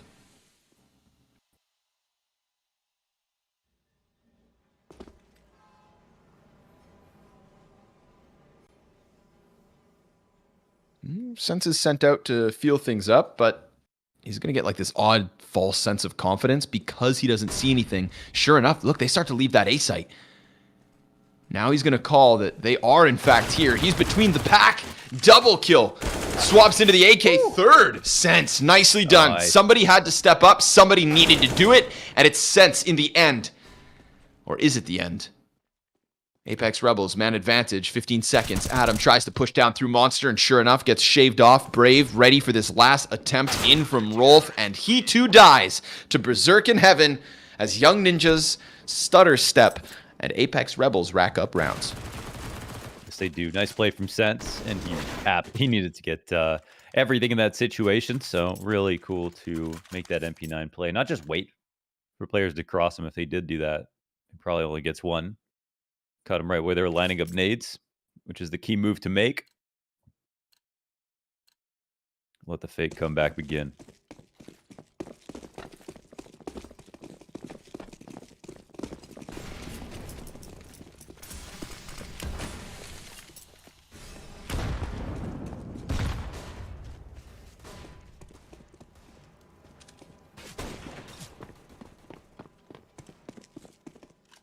Berserk slinging the scout. Misses his one chance. Rolf wants more. You know, these guys, they have bloodlust after that first half. Now suddenly they're not getting multi-kills every single round. It's going to be a lot of pent-up aggression, so don't sleep on these Deagles. Although, no utility behind it. None whatsoever.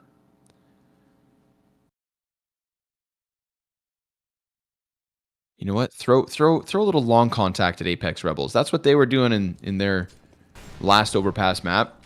Give them a taste of their own medicine. See if they're ready for it. Teams like strats they're weak against. Little contact. You know what I mean? Yeah. You know, try to hide your weakness. Oh, Tapeware pushes past. This is twice now. Last time it was inside of the bathrooms by Brave. This time it's Tapeware on the outside. And just like last time, it's a couple kills for him. The HW and the Scout in sight. Pistol's getting closer, but also getting tagged up the entirety of the way. 25 seconds left over, and this one's also going to fizzle out. So Young Ninja's not able to win rounds with the half-buys. Not able to win that first gun round. How many more can the Rebels pick up? That's 4. 4 straight. Need 11 more. Yep, and to be fair to them, their CD side was never a problem. It always looked solid, actually. Like, just good. Right now, they're getting a lot out of playing inside the bathrooms.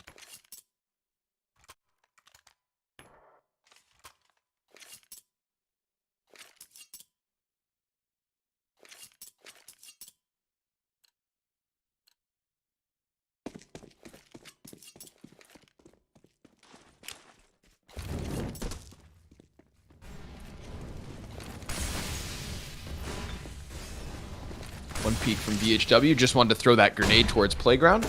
Gets a bit of chip. Fuzi sees a chance to chase. Oh, slapback by Berserk. Up close. Adam B trying for the wall bangs. Neither of that's going to land.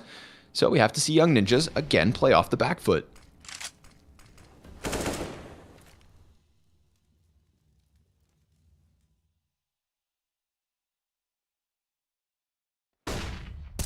Ooh, nice flash. Well timed. I like that. Layers here from Apeks Rebels. Flexing the 5v4 down to the 5v3. Rolf gets a chance to skate out through the monster. And Brave puts his head on a silver platter, so that's something back. Young Ninjas, still a minute to work. Still a few pieces of utility. Berserk with the angle from short. And you'd think Tapeware is primed to come over the barrels. Oh. Nice wall bang there. Makes him uncomfortable. Forces him back. That's cool. Good awareness. And then Tapeware decides to fire back through that smoke before it fades. Temporary's dead. Adam B comes over top with a single point of health in the 1v4. And then the chase from Sense over top. That's enough to give Apeks Rebels 5. Some really good tactics there with the flash into the boost. And Berserk had a great shot off short too, this one. A little pressure on him. But he loves it.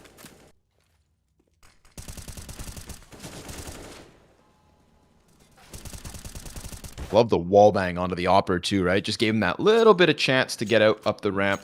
Of course, Temporary is there with the defensive layers, so it all gets shut down. But they've put Young Ninjas in a place where they've got to take attack pause. So, yeah, I get the... So I feel like Fuzi has been talking the most. I actually don't know who's calling, but yeah, he's talking the attack. I'm not sure exactly who's calling because we don't know LNZ knows ETR. So the one thing was when we saw LNZ come in was they continue to do a lot of execs on Inferno, for example, but we don't.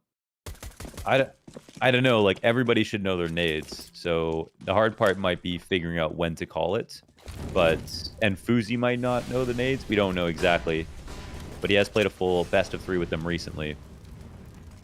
So I'm not exactly sure, but yeah, now they're in the position where they probably have to start thinking about it. Like. Came close on a couple of the eco rounds, but now Apeks are fully kitted. And Tapeware is getting a little low here, but oh yeah, he'll end up getting crushed. There was no one protecting anyone on the top of the stairs. Brave though. A little bit of assistance. Gets his team out of danger. Puts a smoke down on Monster. That'll cool Adam off. Not that he ever showed himself just yet. But guns here in the hands of Young Ninjas. VHW feeling active, could come and clear connector, and that'll potentially be the thorn in the side of this short setup. With the door off its hinges, you know, they're never going to feel safe about it. They'll go for the boost in the meantime. And VHW actually doesn't come down, so this has now offered more time to Young Ninjas to try and find something if they boost over top. So worried about it. But that was their chance. That was their timing. If they wanted to go for the boost for free, that was then. Bomb dropped. Should have been heard there from Sense, so he's on high alert. Kills Adam. Temporary with the Galil at the helm of the hit. Player just right behind him. They're going to have to go grab bomb eventually, so this is really coming down to the wire already. Brave and Sense lock it in. No chance for Young Ninjas. You know, now it's only 9 more to go.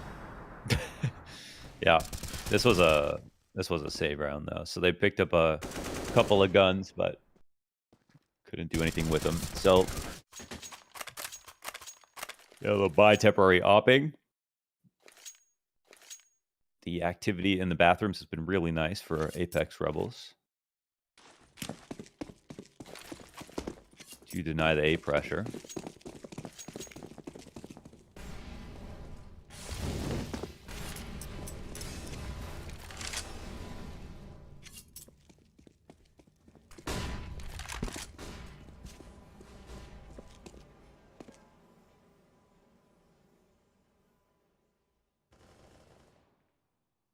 Oh, 4v5. Chance for the refrag. Sure enough, Brave waits, delivers. And that's all that was over towards that B site. So good of him to get that back. The bomb is coming to the inside of bathrooms. So, I mean, surely Berserk comes back to watch long there. Assisting the push upwards. And yeah, I mean, Apeks, I think, they've been very good in these spots. They're finding ways to get through, cut through the middle of the T-side setups. They don't know, though. Oh, man, they think it's B. Oh, they think they're outside Monster. Maxer's in the stairs. They're taking long, and Berserk has left. And, oh, that's a free death. This is a huge error, and they still will not know that this is an A-side setup off this kill, because Adam could be lurking for a B or A. What could have led them to think this? They went through the inside of bathrooms, didn't clear long.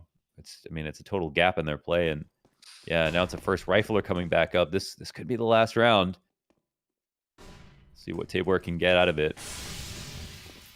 Adam's still alive in the stairs too, so they don't have their best rotation available. Oh, it's gonna have to be the dumpsters and bank retake. Looks like round 22 could be the end. Apeks Rebels, they knew it was gonna be a near impossible battle. They put up 6 rounds at least. Get away from the embarrassment of a 16-0.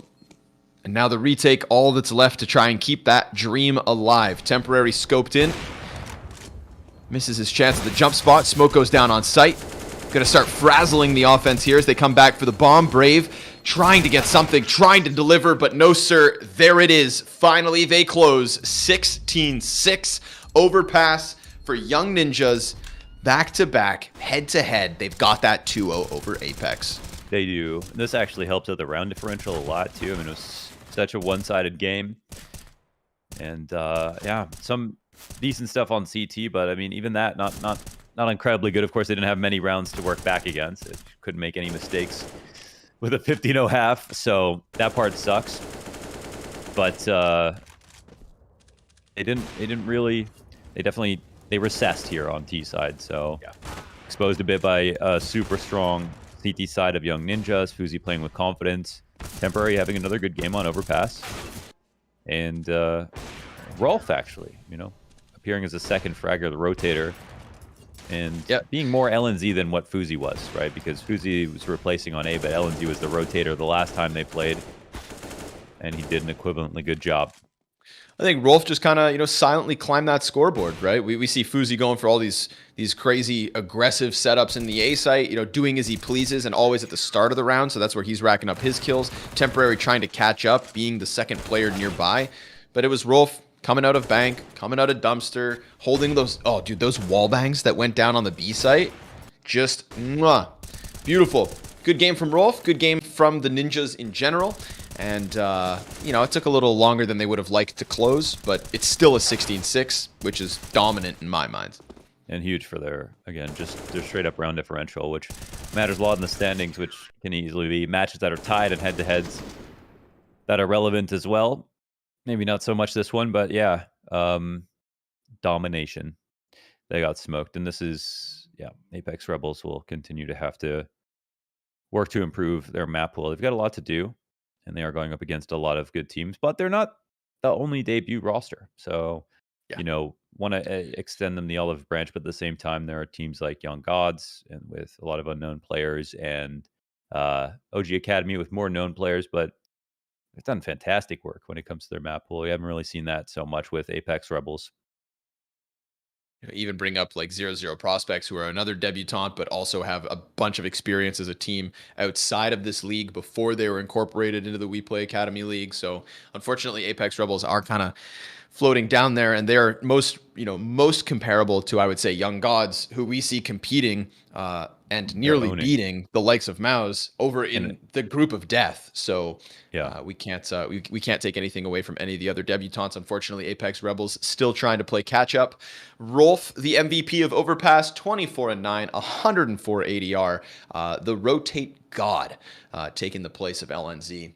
And so cool to see Young Ninjas also rack up a convincing win. Shows, I think, like that even though LNZ. LNZ and Fuzi have been kind of GTR, taken but out of the project for now, it's like they've got enough pieces nearby that when something like this happens and ZTR has to go play for the main team, when tragedy kind of strikes in a way, they still have strong pieces. So the Young Ninjas clearly scouting the right talent within Sweden, and that's that. Victory here for the Swedes over the Norwegians, and another game down, another game coming. It's MOUZ NXT versus the Eternal Struggle. Will this be their first win? We saw some improvements from this new team, but unfortunately, they're taking on the top dogs, the three-peat champions in MOUZ, up next.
Hello, everybody. Welcome back. Hope you're ready for what could be the very first win of Eternal Fire season, or maybe another lopsided game. It seems to be the tale today so far.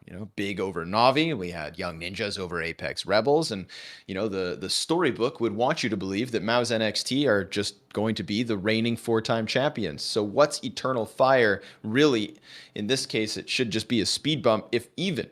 But there's always that chance. This fresh Eternal Fire Academy roster has shown a little bit of improvement, most notably on Inferno. I hope for their sake that we get to play Inferno today. I think that's where, we get to see some of Eternal Fire's best. And if ever there was a chance, if ever, maybe it is on Inferno. Yeah, it really comes down. I mean, literally, MOUZ NXT can play any map versus them. They don't even have to go with the regular ban. So fortunately for Eternal Fire, they can just get rid of it. They've got a lot of places they can go. They're totally fine. Eternal Fire, can pray for Inferno, and yeah, they actually have gotten like an average, very high rounds on their Inferno versus some of the good teams. Fnatic Rising, Prospects, I think OG Academy, but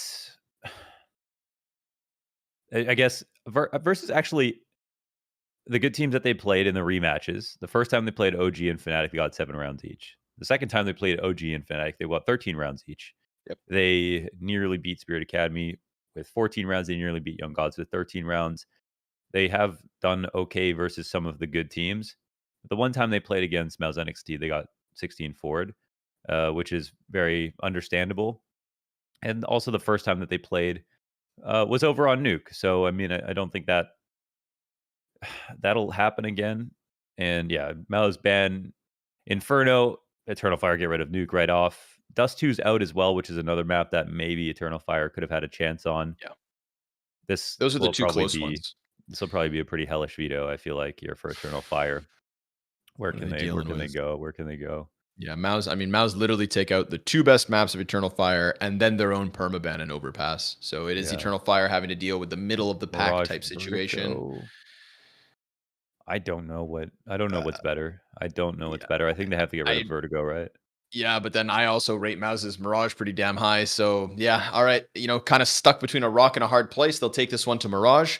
Like you said, right, from the first showing versus OG to this and Fnatic to the second, we saw an improvement in rounds. But that second game versus OG Academy was when we saw the 2 new guys for Eternal Fire come through as well. So let's see if maybe these new pieces can continue to keep the tough games close. If you get 13 rounds versus OG Academy, Fnatic Rising, and then MOUZ NXT back to back to back, then I'll continue to believe that they will, irk out a win at some point in the season. But we only have, of course, 1 game to go off of for Eternal Fire on Mirage. That was versus the Prospects, where they got 16-7. Now, we know Prospects have a solid CT side on Mirage. They were able to beat OG Academy with a flawless CT half. So, again, maybe these numbers are a little bit inflated versus Eternal Fire, but there's nothing here that we can say goes for them, right? They'll just have to jump into the server and change the narrative, because everything points in the direction of a MOUZ NXT victory, and an easy one at that. You want to change our expectations, then blow us out of the water. Smash MOUZ when you jump in this server. Try your absolute damnedest. You got nothing to lose. They ended last season with 2 losses, so across 3 and 4. They're on a 10-loss streak right now,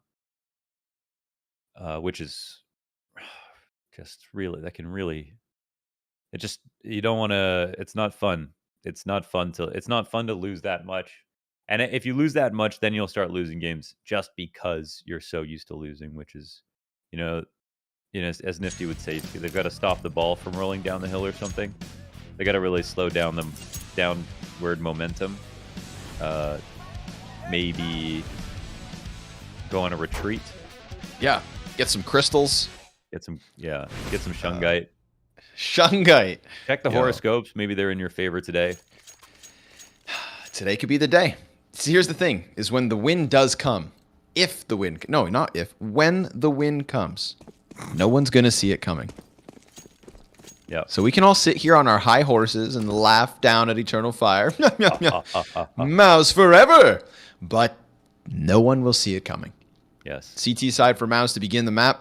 Colors towards top middle. And he's going to get a fight versus Shuhei.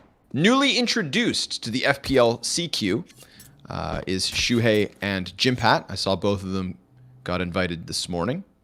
Maybe the others did too, but they're in. Only an FPLC. They'll flip the main roster. They should be an FPL regular. Oh, maybe it's regular now. Excuse me. Maybe I read wrong. But they're hitting shots, bro.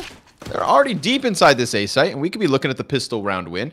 Leave it to MOUZ to lose pistols. This is one thing versus the the teams that they are better than. What did you say? I said leave it to MOUZ to lose pistols. They do this often. Across Ancient, across Nuke. Uh-oh. M-Star. Oh, man, he can't get away. Oh. Leave it to Exertion to save pistols. I'm Sprouty, I think they lose too many pistols and they can improve in communication, crosshair, placement, teamwork, utility, and Mirage. They just all struggle there. That's why they lose so many pistols. But not this one. Not this one. They get by. 4K Exertion.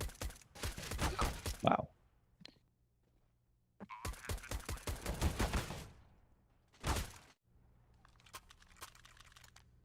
I'm going to go double check if it was FPL or FPLC. Yeah, okay, it's real FPL. That makes way more sense. Oh, okay. Yeah, main FPL, they're in. I was like, I figured you can't even really get scouted for teams like this unless you're already at least in FPLC. Even though, that wouldn't necessarily need to be true if you were on a team before that was doing well in ESEA or something like that, but that's good to know. Let's see. Who got in? We got Shuhei, Jimpat, and VSM all added today. Oh, okay. That's fun. MHL? I wonder... Easy does it. MHL is actually quite experienced. This was pointed out to me by one of my subs, Aquino. He said, but MHL, he played on AGO for like 2 years. I didn't even realize that. Let's look at his teams. He's kind of been owning for a minute. Yeah, true. Straight from AGO to the MOUZ Academy roster. That's a pretty high-level Polish roster right there. From July 2019 until January this year. Snacks, Shuhei, Diha, MHL, Shane. Okay. Tournament winning right there. Is it absolutely insane that Snacks stands in for Ents and I'm then watching that demo today. frags? I cannot believe that he just did that versus world's #1. I mean, like a 1.30 rating top of his team versus the #1 team in the world on LAN after only playing tier 2 matches for like 3 years. He is the greatest Polish player of all time. He was like top 5 for 3 years straight in the world, but it was just that was between like 2014 and 2016. Unbelievable, man. Unbelievable. So sick. Yeah. Actually, so sick. Like when I remember when Imperial were, making their major run happen, and I remember seeing that Snacks tweet where he tagged Taz and was like, "Hey, should we do a Polish last dance?" I kind of like, I laughed at it. It was like a wholesome laugh, like, "Oh, Snacks, you've still got your humor." I didn't realize he still has his skill, and his run in Dallas right now is literally a job application, I think. So cool. Dougie versus Deadly Deagle. 3 players line up for that Galil, and Exertion's going to drop 2 of them. Shuhei comes through with the underpass frag, so the 2 survivors top mid double back. Ooh, 1 doubles back. M-Star sticks around, gets stuck by Shane. Dougie's got 2, needs 3 more. Oh, needs 2 more. Clean one. Dougie versus looking for the ace. It's very close. 3's good, though. I want the ace. I'm better than that. What? Is that a rubber chicken? That is a rubber chicken. It's still in the bag. Yeah. What are you doing, Shuhei? Got a condom on. All right. That's funny. I mean, people always bring their cute teddy bears and stuff. Rubber chicken. Yeah, Fear does have a scorpion. Fear has a scorpion on his monitor. Like, not a scorpion the animal, Scorpion the Mortal Kombat character. So, rubber chicken. Embrace your inner spirit animal. Interesting smoke here. Provide some escape. Oh, but rifle coming up gets countered. And it was MHL down there. It was a 2-player push.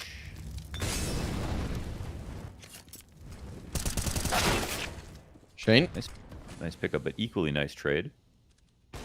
Very fast on the trigger there. Colors. Ooh, he goes over and then goes down to MHL. Misses his shot onto Dougie Versus, so that's the bomb to be able to cross.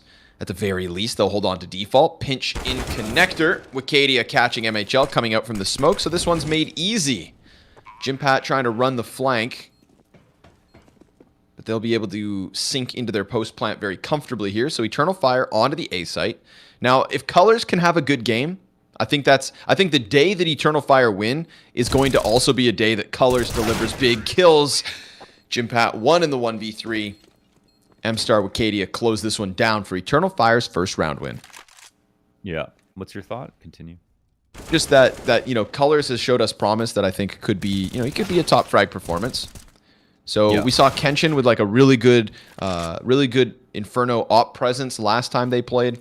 And if we can get like that kind of a game out of Kenshin with Colors, that is going to be the winning formula. Those are the two dudes that have to have a strong day. And okay, but we probably need 3. So who would be Dougie Versus? Dougie Versus, okay. Yeah, the new guy, right? And then that'll prove the reasoning behind axing the original 2 players and making this change in the roster mid-season. So yeah, that's the 3. Rip weird aim. Sorry, brother. Gone but not forgotten. Gone but not forgotten. Jimpat down beneath the apartments. Ooh, this is out, man. Why are they so slow to get out? Oh, what are they're they doing? Scared. They're going back. There's no one even stop. No one even stop them here. Well, maybe they calculated to use half their nades. They still have 3 smokes, so they can go back to A. That was interesting.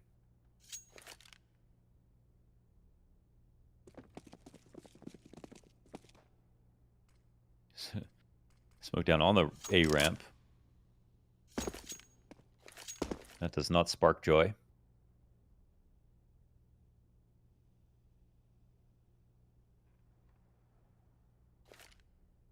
But the CTs don't move. Stillness from the defense. Exec over top. Dougie looking to cut this one down from connector. Shuhei tries to keep him within it, but Galil's going to tear through that side. So Shane suddenly loses one half of the support.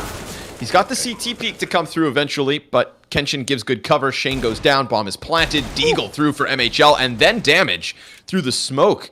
He finds a little bit more, but Colors could push through. AK would shred MHL sure enough. Smoke fades. Bomb at that halfway point. MHL just waiting. Won't be able to get anything extra.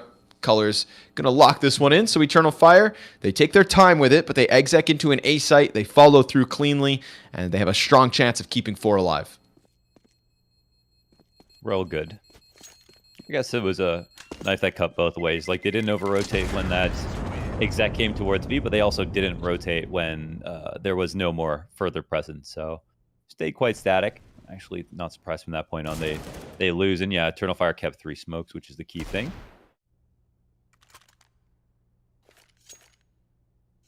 So it works out. The only thing that looks weird is that if you're going to do that, you typically want to have someone waiting back on A, right? Because if someone pushes Palace in that time or goes deep ramp, that'll screw you up, and they execute. So usually what that means is just that a team is really scared suddenly of what they want to do. Oh, they accidentally double smoke window. I've seen a couple of double smoke windows. I wonder if that's something to do with the mollies that are coming through. Oh, looks like M-Star is man down. A moment, licking the fence. I don't know. You ever lick a fence? I mean, so here in Canada, I mean, I suppose if you don't grow up. Sorry, hold on. You don't grow up. You start licking fences. No. Get moved down a grade. I got held back. All my grades were great, but why'd they keep me in grade 2? If you grow up somewhere cold, there's this classic challenge when you're a kid to. Have you seen a Christmas Story? A Christmas Story? I don't think so. Yeah. It used to air on Peachtree TV or TBS or whatever, channel 47.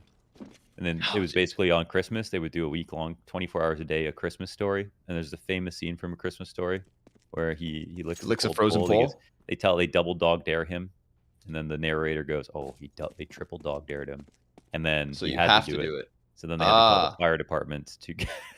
Okay, yeah. So that's exactly it. You can go watch the scene on YouTube right now. It's the most classic way you could see this happening in a comedy Christmas special. Well, excellent. You know exactly what I'm talking about. Don't try it at home. No, don't be licking poles, because your tongue will get stuck. This is totally inappropriate, but I'm sending it to you on Twitter right now.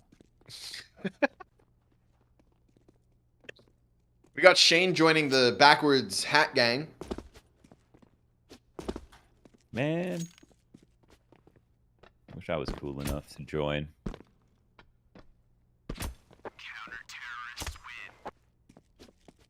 I still can't get over this rubber chicken. And you know what? The butterflies and sunshine on the on the window drape. That's a nice touch. It's a nice touch, Shuhei.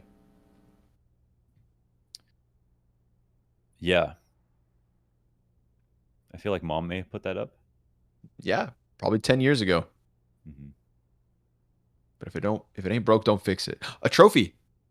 MHL's got trophies in the background too. Is that an IEM trophy? I don't think so. Not yet. Not yet. There's a lot of trophy winners around these parts. I don't have any trophies in my entire apartment, now that I think about it. I have a lot of running stuff. I suppose I'm at that point in my life, I could just buy myself trophies if I wanted to. Yeah. You know? What would you give yourself? Okay, so if there's one sport that you'd want to have, like you always wanted to be the best at or have a trophy in, what would it be? Badminton. Badminton's amazing. Fucking badminton. Yeah, sick sport. I mean, I hiked to Machu Picchu. I feel like I deserve a trophy for climbing the Appalachian Trail. No, it's not Appalachian Trail. The Andes Trail. Andes Trails. Yeah. That was a 3-day trek, man. You ever hike 3 days to Machu Picchu? I think that shit should get me a trophy. Yeah.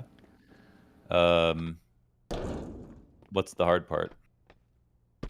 The uphill climbing for 3 days with all your gear on your back. How much gear did you put on your back? Gear? I probably had about honestly, so here's the crazy part. You didn't have any Sherpas? Dude, so okay, dude, I didn't know what I was getting into. At the time, my girlfriend was the planner, you know? So I said, we're going to do what you want to do. And she said, yeah, we're going to hike to Machu Picchu. I'm like, that sounds cool. Let's do it. So we went there for a month and a half. And I have a backpack with a month and a half of, also, teaching English, whatever. So I got tons of stuff. A month and a half worth of clothes, books, all that jazz. My Peruvian chessboard, it's in my backpack. And because we're so broke, and because I'm a little stingy, Launders, I don't know if you know this, I refused to pay the Sherpas. I said, I can carry this stuff myself. And I carried my month's worth of stuff on my back to Machu Picchu. Well, I mean, you're like a broke teenager too. I mean, it is like money, right? Yeah, it's literally money. I'm not going to pay some other guys to do it. And then the first day was absolute hell because you had to hike uphill. But then going downhill, because you start to go up and down, downhill was a lot of fun. They start giving you coca tea for breakfast. Suddenly you got a little pep in your step. Wait, and wait, coca tea, like you're doing blow. That's what you're saying. Well, no, not quite. I'm saying coca leaves, right? Yeah, but how old are you? 19, 20 at the time. Yeah. Okay. Yeah. Are you recovered or? Yeah, I'm fine now. But I did think to myself, I was like, like everybody else is kind of sticking together. You talk to each other. The Sherpas are way faster because they go down and set up camp, right? And the Sherpas, they drink the most coca tea. So I had a few cups, man. I had a few cups for breakfast. And next thing I know, I remember I was going downhill, like almost jogging downhill. Not really. Yeah. I figured it's just, tea. Right. I didn't, maybe like, they're like, it's like coffee. I'm like, well, yeah, it is. A little, coffee with some zest. And I remember the Sherpas, they didn't speak English, but they just kept laughing whenever I was trying to like keep up to them. Because for the first part of the day, like I was jogging down hills in the Andes Mountains in a pack of Sherpas, just flying. And in hindsight, I know why. Yeah. Did you Yeah. know until this moment what you were doing? No, I knew. I realized afterwards. Okay. Yeah. But you know, That's cool. I'd do it again. This is not advice. If ever you're in the Andes Mountains hiking, then that's the time to do it. When in Rome. Yeah, exactly. Right.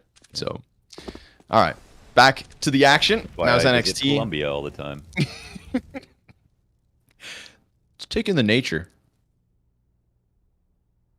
Couple deegs. Flash goes out. Little to work with for MOUZ until they get back on the guns. And we're going to get Eternal just set out the default for the A site. Exec's coming. I can feel it.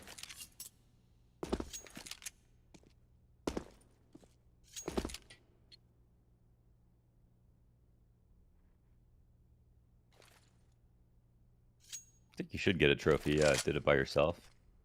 Yeah. It's pretty good.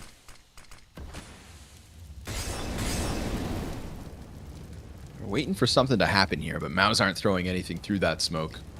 How does that gap look? It's interesting they threw that smoke into the door, but this gap between the jungle smoke and the stair smoke is a really key one for sometimes watching the Looked huge. Plant. Yeah, it did. What? I don't know. It must have been looking at radar. Yeah, a little delayed on that one. But again, we didn't expect too much from MOUZ, so this one goes how it should. All the way of Eternal Fire. The fact that they don't lose anybody, good for them. The magnitude of this upset is beating a team that has not lost except one game versus OG Academy. Only 2 other teams have gotten more than 10 rounds versus them. They are in the hardest group, and the group is the hardest because of them. So this is by far the most lopsided matchup possibly in the league, even if you were to combine the 2 groups. Which means Eternal Fire are doing fantastic so far. Yep. And in their previous match, they got 4 rounds. It was the biggest beatdown MOUZ handed out to any team so far.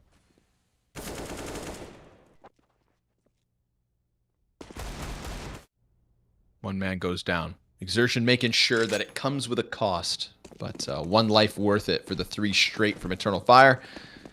Now the challenge comes back. MOUZ, this would be kind of embarrassing, to be honest, if they are the first loss. Another 5v4 off of the op pick mid.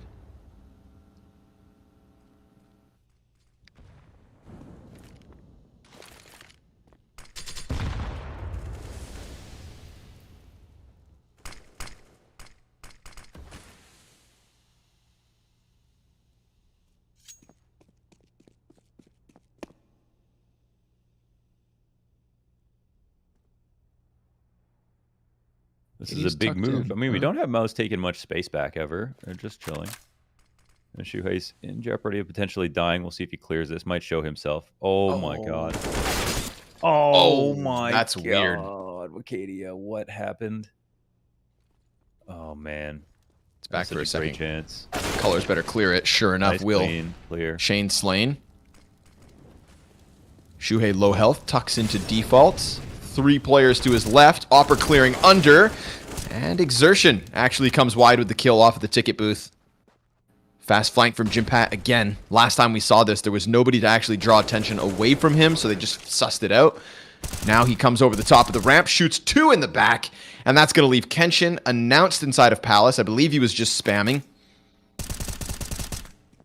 So he's going to peek wide, gets caught out by Jimpat, delivers the 3K on the flank from ramp, comes through at the perfect moment, wastes no time, and gets MOUZ back to winning ways. Large moves from Jimp once again. And honestly, a big reason why... Well, actually, a big reason why MOUZ NXT took their only loss, because he had a really rough match versus OG Academy, but also a huge reason why they won every other game, I'd say, with the his clutch moves versus the Young Gods on Ancients. That was the other close potential loss. He was the team to stand. He was the guy to stand up in that spot.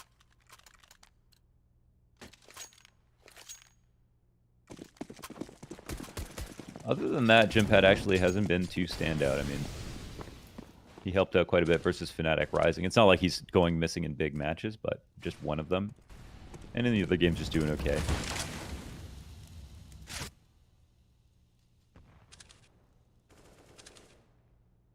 He is, of course, anchoring B, which can be a very boring and lonely life sometimes.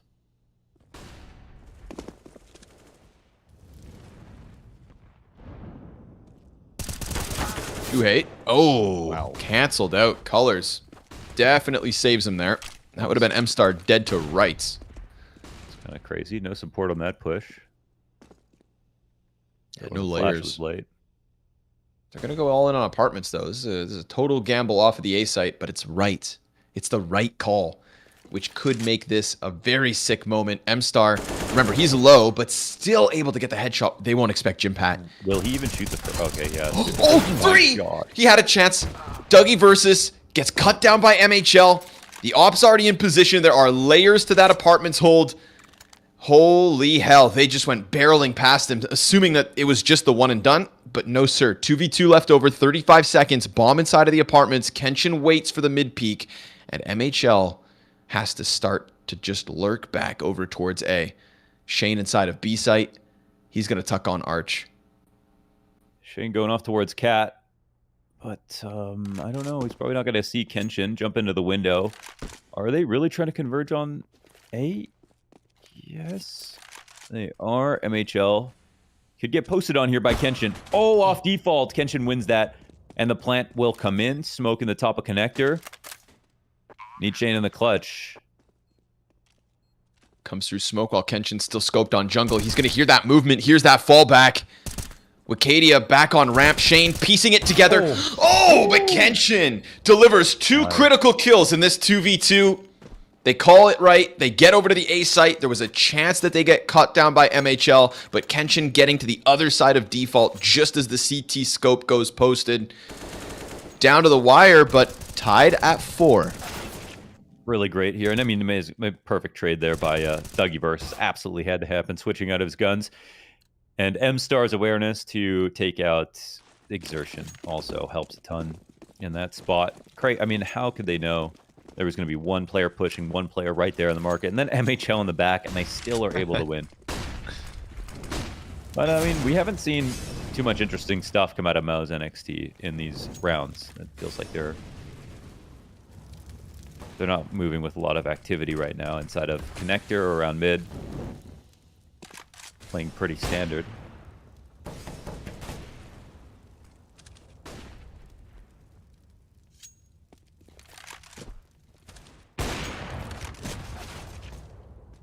Jim Pat delivers the pistol kill.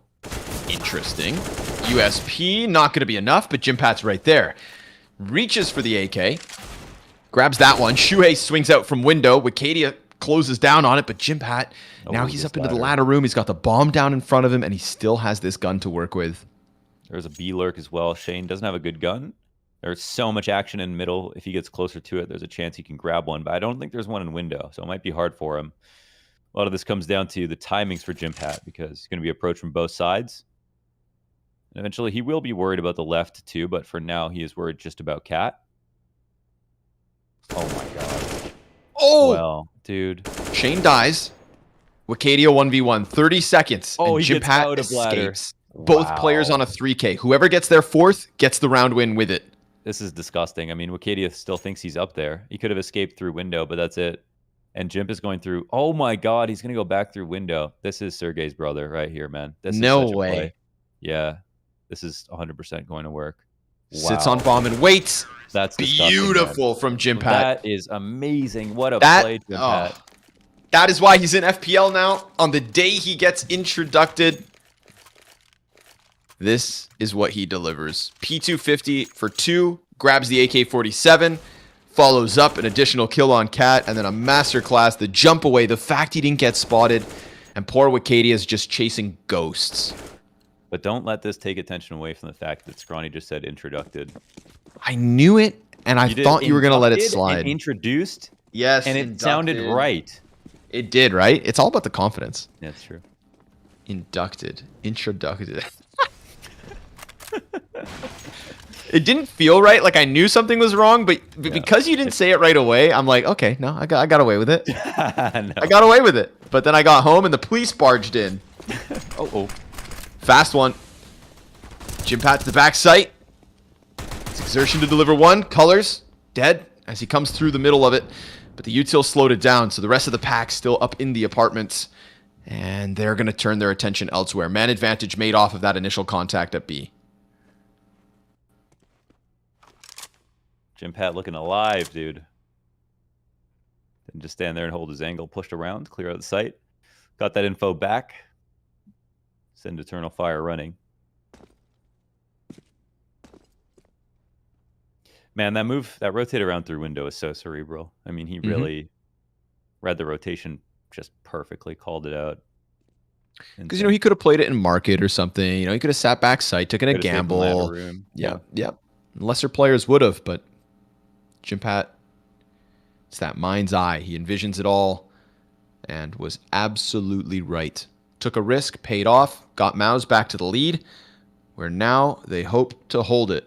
Jump into the window for 2, Kenshin and Dougie versus, but a little bit separate, so there's no refrag potential there for MHL, and Kenshin gets burned off from crossing into jungle while Shuhei comes through with the catwalk hold. That's going to force Kenshin to double back, makes the jump, but won't win the fight versus Shuhei, so sure enough, 6-4. Imagine losing to a rubber chicken. I really don't get it. We've got to ask. We got to ask him what's up with that. I wonder what what could this answer be, you know? It would have to be something funny, like... Oh, here we...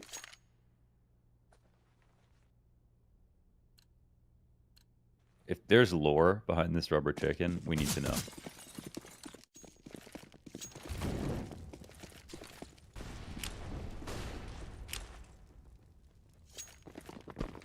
Halls, waterfalls. Let's go. It's fast. Shane tucks in. Ooh, pulls him around the corner into him.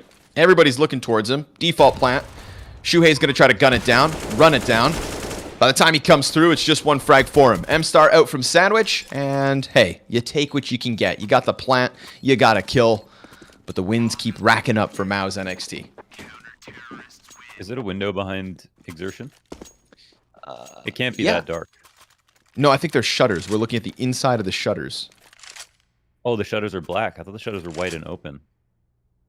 Oh, I thought they were black and closed. It could be like an electrical closet, which would actually be probably less likely and weird. Yeah, because then he'd, you know, be playing in a large closet. It's just... Aren't all honey, we made you an office. Under the stairs. There's Harry Potter up in here. Dougie versus tags Shuhei.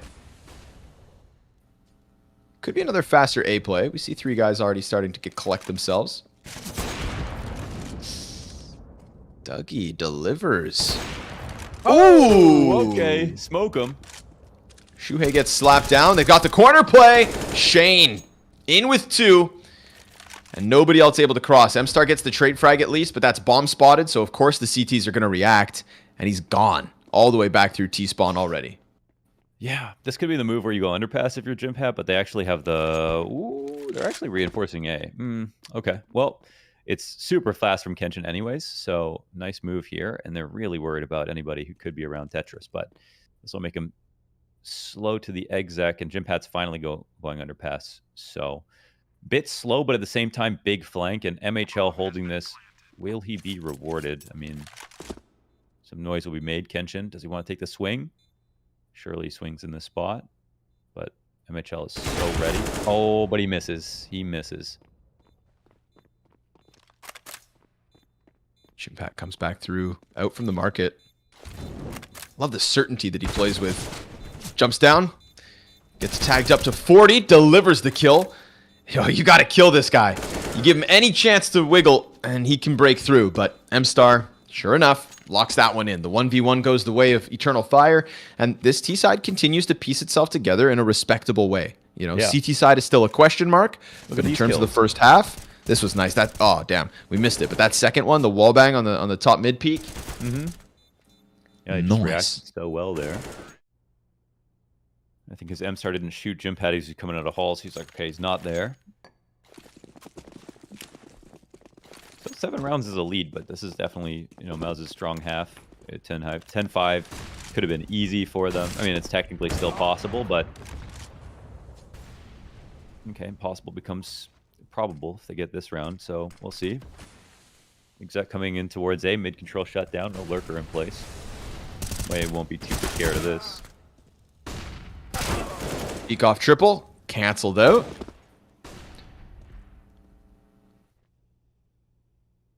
They are clearly getting more trades with this lineup. Yeah, right. At the very least, that pack tethers nicely. M-Star falls away with Kenshin. It's a chance to leave, but how do you piece this back together with 0 utility and only 10 health on M-Star?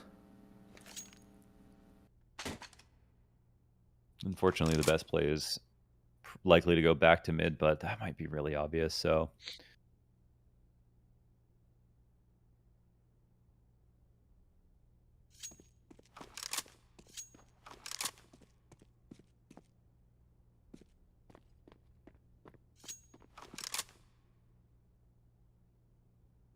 They split up as well. So M-Star with the bomb and the 10 health. Better hope Kenshin can get the job done through middle.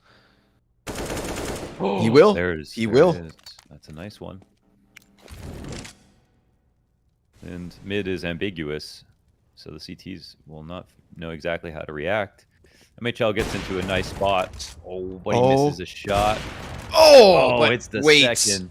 Yeah, very nice. It does open the door for the bomb plant as he's occupied with the mid push, but then sure enough, gets M-Star off of it. So bomb goes down, but nothing thereafter. Very cool from MHL. You know, misses the first shot, and then waits that extra second, doesn't jump the gun on the second, and MOUZ NXT will retake for 8. Yeah, I feel like Kenshin should have just blasted him right after the first shot was missed, but maybe was still pulling out his gun, so didn't have an opportunity. Either way, the second one was still hard. He was good with it. Nice try.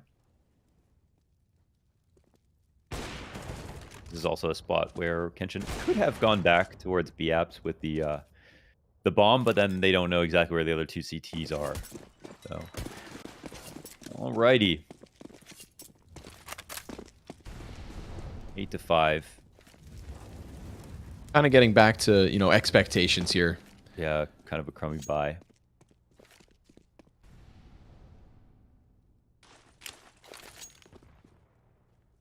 Another attempt on the exec, little nades. Plenty of players in position. Shane catching him off from the palace, drops down into the cover, and the cross comes through.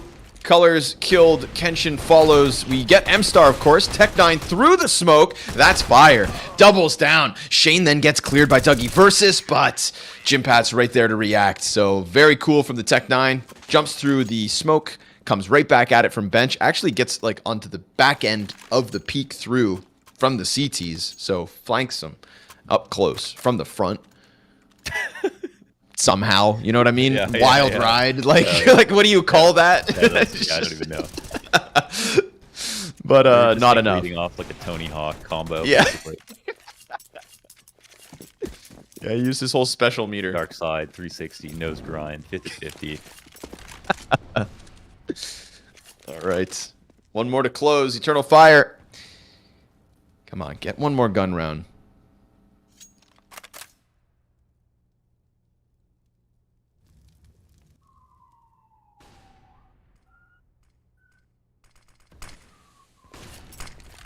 Same exec, same smokes. Different CT setup because we've got the Palace presence. And to make it even more difficult, Exertion opens up with the kill towards mid. The second is Shuhei's, so it's got to be all in from ramp. And Shane counters this for the time being. He waits. They can let that plant go down, no problem. Shane emerges with 2. And Dougie Versus to the 1v3 to close out a half.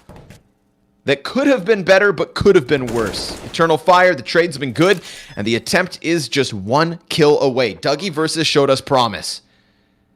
And now he's just got to show us a single frag versus Jimpat. Oh, but he can't get the Finn dead. And with it, MOUZ, they'll get double digits on this CT side. This man is too clutch. Jimpat BIG.OMEN, Dougie Versus. Upset. Said, why'd you leave me alone versus Jimpat? Finnish legend. Right. Of all players, cold-blooded Jimpat.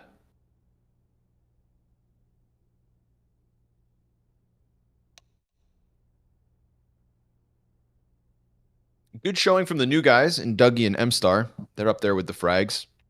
Yeah. But they were, I feel like they were trying harder in the first half of that first 10 or so rounds, and then they started to go back to real kind of old stuff with the A execs and the way that they were approaching sites and the waterfall at halls. You don't even see people do that anymore. It's my favorite, but only in pugs. And then, yeah, mid rounds were kind of cool. Had some ideas there, like when Kenshin got out, onto the clutch, but kind of feel like they reverted back to some very vanilla style of calling. That wasn't all that exciting. Kind of rinse and repeat, right, on those A execs. Yeah. And not in a good way. At least not for Eternal Fire. MOUZ will be happy that they recovered from what was a bit of a shaky start, right? It kind of felt uninspired at the beginning. Like, we said that Eternal Fire were trying, and I almost want to say, like, MOUZ maybe weren't. Just kind of leaning back on this idea, like, oh, we'll recover. We'll get back in control. Much. They weren't responding to mid-control. They weren't taking over B apps. They never got into Palace off of when they saw the T's in mid, so they were just like, Shui in connector, peak sometimes, die, sometimes win. And I guess that's just because MOUZ probably didn't feel like they had to try coming into this game. So at least when they did, it looked really good. And without Jimpat, I mean, there were literally just whole rounds that Eternal Fire could have won. This one from Jimpat. Setting him up. Shane over towards the A site had a couple moments, either pushed up into the palace or hiding behind the firebox. Just kind of allowed Eternal Fire to sort of hang themselves with his positions. And the second half begins. So, Eternal Fire. So many highlights, we didn't even get through them all. Yeah. We didn't even get the last 5 rounds. So, as far as the replay package, it looks like an Eternal Fire map, but trailing by 5 here as they start second pistol.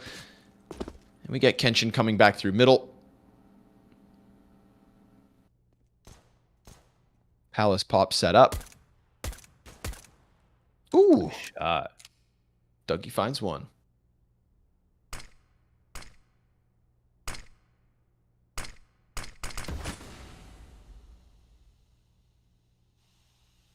Trying to make this look like a fake.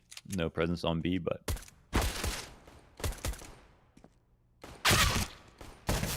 ooh. Couple headshots back and forth. Jimpat, he loses his next target, but ooh, nice kill, as the smoke fades.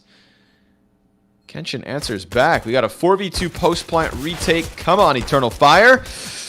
It would bode well, but Exertion, he's the guy that saved them in the last pistol. Can't do it this time. Kenshin survives. 3 kills, and a critical one, I would say, versus Jimpat to deny them any jungle presence and to just really kind of, you know, get that retake going smoothly.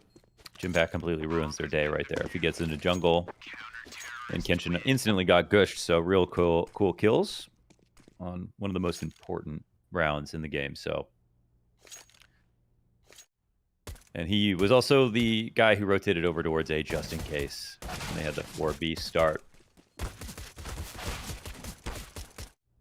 right into that perfectly. 4-round match, but the plant means a buy-up comes. So unfortunately, Eternal Fire can't get into the SMGs.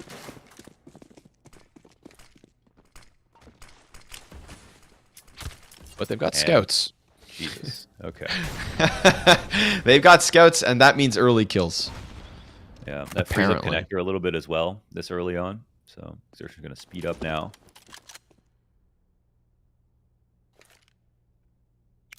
Molly for Kenshin. Uh-oh. Good, yeah. Oh, Exertion so ready. Molly forces Kenshin into the open there. Colors could recover if he comes off of catwalk fast enough. He'll find them. Oh, no. He went ladder. Thought he was going to peek over top. He will still kill Shuhei, but Shuhei dinks him for 91. Yeah. Wicadia now back B anchor. The only thing that's really here, because Colors is so low, but they push past. What? Jimpat just killed Colors. And then Exertion comes through with the split. Wicadia, got to be everything, but that's not going to happen. And with the force buy, they'll win. Scout headshot to start. Mid kill for Exertion. And then a B swarm that they just can't stop. Yeah. They called him out, man. They called him out. That first kill just let him take over mid, and this is just such a nice tactic, right? I mean, they had a rifle watching this. Molly, as soon as the smoke comes up, this dink helps out a ton. I don't know how Jimpat kills Colors. Oh, that was off the guy running through sight. Was that Jimpat? Yeah, that's Jimpat. Wow.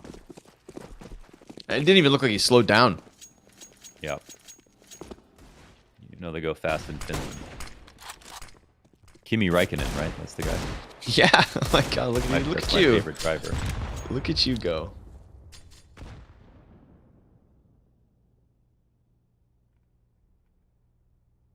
Colors waits. Oh, exertion, cerebral. Wasn't even boosted up.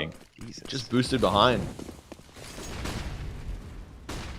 M-Star, maybe he could stop something. Deagle spam. That's great damage. Big damage. But it's not actually any frags. Wicadia, again, same spot, same problem. Cannot stop that swarm out from the apartments. And so, Eternal Fire. Maybe try to re-roll what you got in the next one, but they actually just die trying to face the catwalk. Kenshin scout all that's left over. And MHL with the FAMAS. Clean as can be. Chill.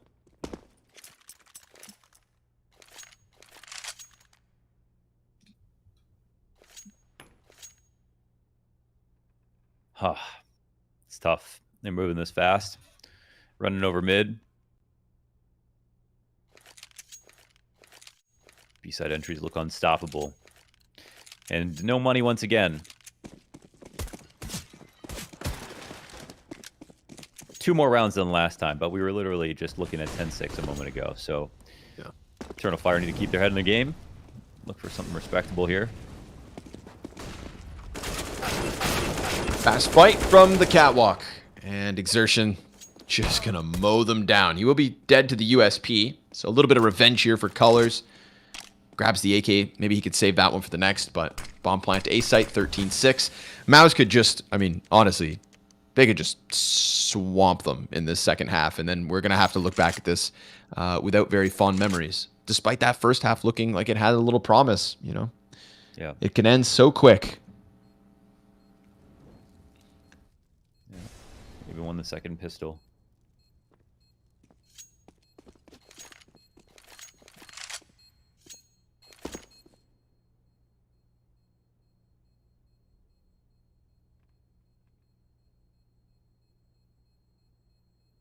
Yeah, it really does boil down to the first 10 rounds, huh? 4 of the 6 from Eternal Fire.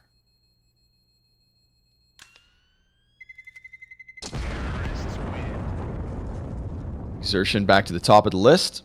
MOUZ NXT doing a good job of just kind of, you know, changing that title. You never know who's going to stomp you, but odds are it will be one of them, if not multiple. It's fun when you're into it.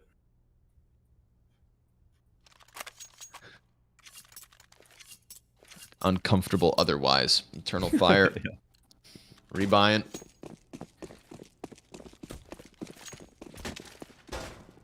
Trying to give it the old college try.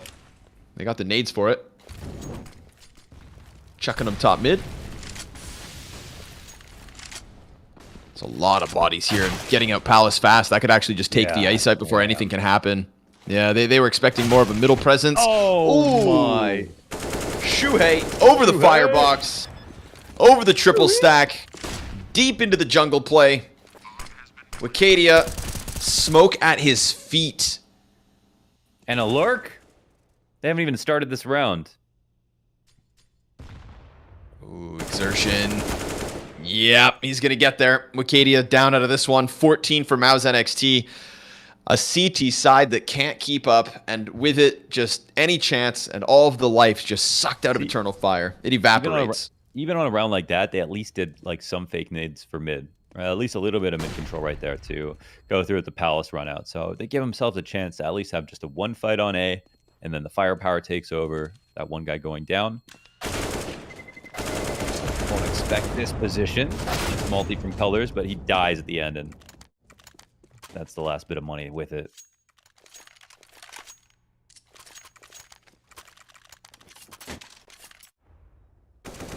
Damn, man. Shuhei decides enough is enough. Flies out through the Palace as a pack. 14-6. Single op on Kenshin. Let's see the star power. Let's see that X factor. You want it? You want that first win? You got to fight for it. And unfortunately, this CT side's not putting up a fight. Yeah. But they've all got over 10 kills. which is kind of cool, but I think they got him earlier. Nice one. With ramp control, BIG.OMEN View MHL will have to go back and make sure that doesn't get spotted. MStar loses his angle, and Kenshin will get one off of the apartment's peak. That's Jim Pat down. Now you got to move that up. He's deciding to go deep with it, make sure there's nobody else in there, but maybe they can stack ahead of the A site. No one to punish exertion inside a connector, right? No one on Cat to catch him. So he can be a problem. MStar coming to look for it. This is great. And exertion, yeah, he'll die. That's awesome, man. I honestly don't know if they would have won without that one frag. And, well, still an important kill here for MOUZ XNT. Want to say not over till it's over. But there we go. Finally it is. Yes. Everyone contributing there. I like just that slight bit of activity from MStar in that position. I mean, 3v5 with a full site hit coming on the op on B. I don't even know if that's technically winning for the CT side, right? So they get the flank here. They clear out connector. Solid. Pick up another op on Dougie versus. He had one really great rounds. Makes me wonder how much he's been opping in the past.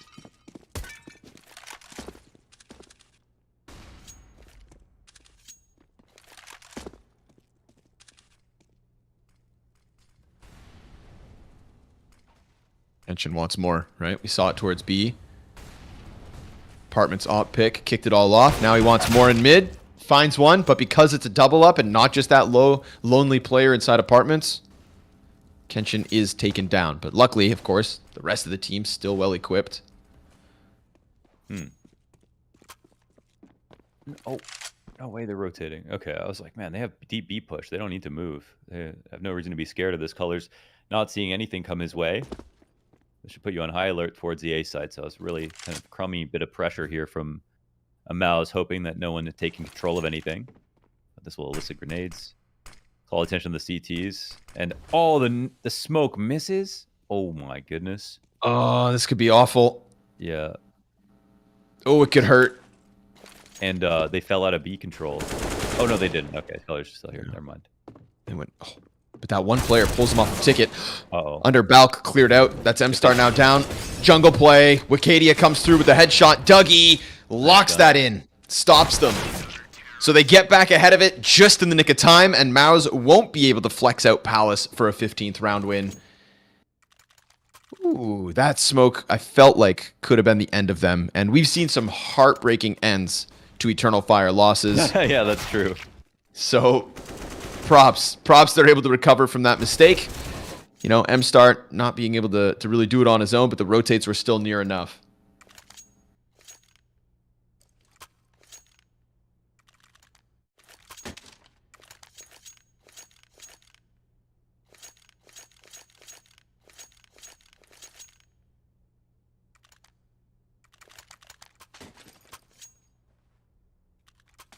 First tack called. That's when you know it's gotten serious. Right? Yeah. So Shuhei is going to get into it.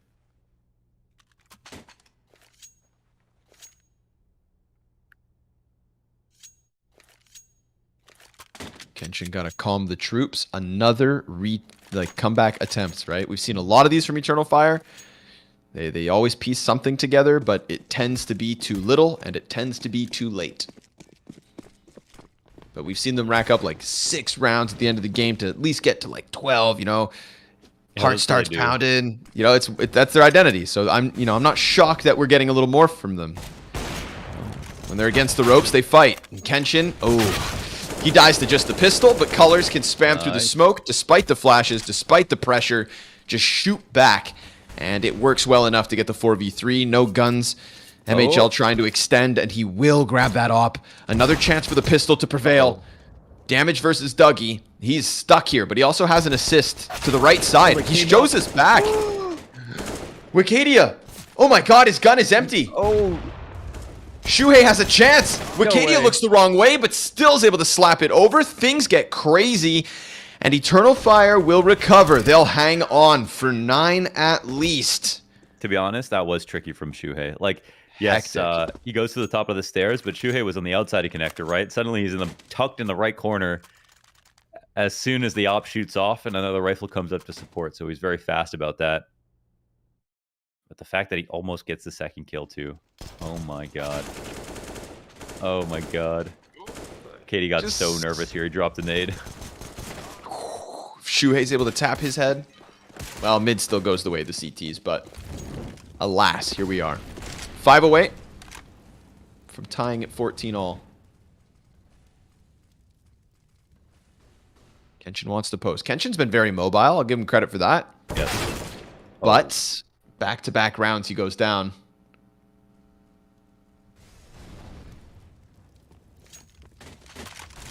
Shane into the op upgrade. Posts immediately towards the connector. Huge. Exertion gets the kill towards jungle.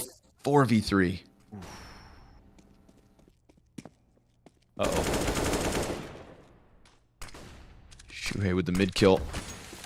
Double man advantage. Dougie comes back through jungle right into the op. Shane's just waiting. They're patient. And you can see that Eternal Fire feel that squeeze. They've got to do something. They've got to catch them. They've got to make a play that's going to cut players down. And now Wicadia has been dealt with. So there's the 15th.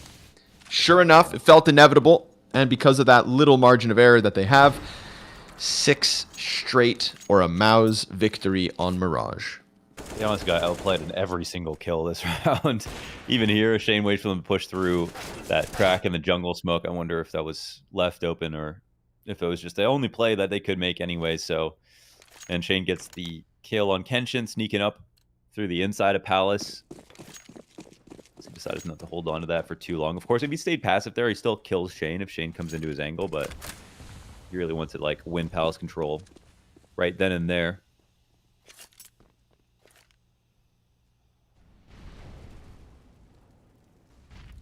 Yeah, they got bodied.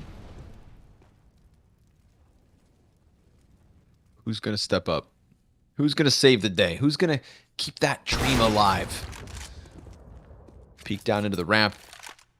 Dougie and M-Star. Barely any damage on that dink. We need to have different sounds for dinks that do that little damage. Yeah, we need dinks. Ramp, 1 HP ramp. And we need donks.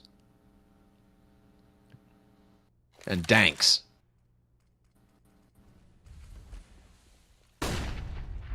M-Star. Yo, Molotov. Dangerous, Shuhei. Yeah, fatal error. In the ramp. They didn't even find out about the second guy. Famas 1 and done. Exertion trades it. Cat player in colors. Can't hold them back. So that second ramp guy leaves, but will be caught out by Kenshin. So Eternal Fire, aware of the rotates. And put themselves in a place. They could keep this one alive. Comes down a boost over bricks. He's got the best spot. Locked in bench, but he loses his teammate. And the double scope means colors could come through. Watches the side of it. Worried about market. He's going to get swarmed. Colors comes through with the wall bang off of Catwalk. So they'll get that bomb plant, but yeah, MOUZ not over just yet. Yeah, real fake. Oh my god, what did he do to that water bottle? That poor thing. Yeah. Got decimated. It's a beverage and a snack. Shuhei peeking with the molly. Didn't expect 1, let alone 2. And nice play by Kenshin as well to just, you know, they have the numbers where it's not like he's taking anything away from the B hold. Bomb's going to happen anyways. Just make sure you get that one guy off of the post plant. Yeah, true. Never even let him get over towards apartments. Worth running the risk. 5 to go. Uh-oh, Eternal Fire into another marginally close upset scoreline. That started off very lopsided. Must be a Tuesday. Little Tech 9 tap. M-Star, don't stick around. Don't die. Now's not the time. Colors, he wants in on this feast. I feel like this has something to do with the pressure. I mean, you know, it has something, maybe it has to do with the pressure, but it also might have to do with the winning team taking it less serious, like once they've got to a certain point. But it's not just the pressure for Eternal Fire. You know, like when Fnatic lost, it was like the pressure, I think, was the big thing because they're playing well. They lost the game they shouldn't have. but Eternal Fire are not. They get outplayed way too often to say that they are like, oh, they should have won this game. This will be, if they can continue on this trajectory, you know, I would say like still no wins, which is all Eternal Fire want. Loss? No, I'm going to say 3 good losses in a row. 16-13 OG Academy, 16-13 versus Fnatic Rising, 16-13 versus MOUZ. No, but you just look at the numbers, you ignore the context. You know, we can change history, Launders. We're the storytellers. We can convince the people that one day it will come. You know? Sell them the fool's gold. Eternal Fire will continue to keep this game closer. But 4 more seems like too much to ask. Some people will look at the games after they happen and try to tell the story that way. We could be that guy, but we've also watched every match.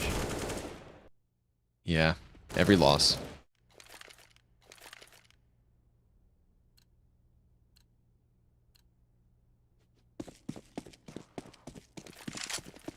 Exertion shooting for the 30 frags before regulation ends.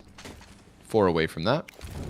Guns back from MOUZ XNT. A test in the hands of Eternal Fire. Kenshin again, mobile. This has been successful at times and has also been the first death for Eternal Fire a couple of times as well. And this time, Jimpat senses the presence, connects to the face of Kenshin, and that op poke, right? He's tried it in apartments, then he threw it at mid, and then it was back to Palace. Now he goes back to B. He's trying to keep it mobile, but they take the wheels right off him. 5v4, mid presence entirely the way of MOUZ NXT. They get 2 CTs pushed up underneath the Palace balk. And slowly MOUZ are setting up this split. So if the CTs stay in position, they've at least put their numbers where they need to be. And it's all about the delivery from the double CT hold underneath the balcony. It's a fine catch-all setup. And M-Star, I think it's important that he does peek, actually take some risk. But coming out of Palace, we'll see if they molly in this spot. We have a smoke to make things awkward, but if they smoke 2 players, then there's only 1 really to hold. The trade comes through, and yes, oh, nice from Dougie. Shuhei comes around from jungle. Colors connects to his face. They're holding, and MHL doesn't really have the tool to get these players out. 30 seconds. Exertion, hunting, he dies, and they deliver. They lock that in. A different setup inside the A site that they just couldn't unravel. Only 3 to go. Yeah, that was super nice shots being hit there by Colors and Dougie. They decided not to molly it. They did afterwards, but on top of the balcony. And with Connector, we had MOUZ in really, really good positions. But M-Star was watching things, trying to make sure that his underbelt guys actually had a chance to fight back. It's not the best setup in the world, but it works because they pick up a new aimer in Dougie, and Colors has been good.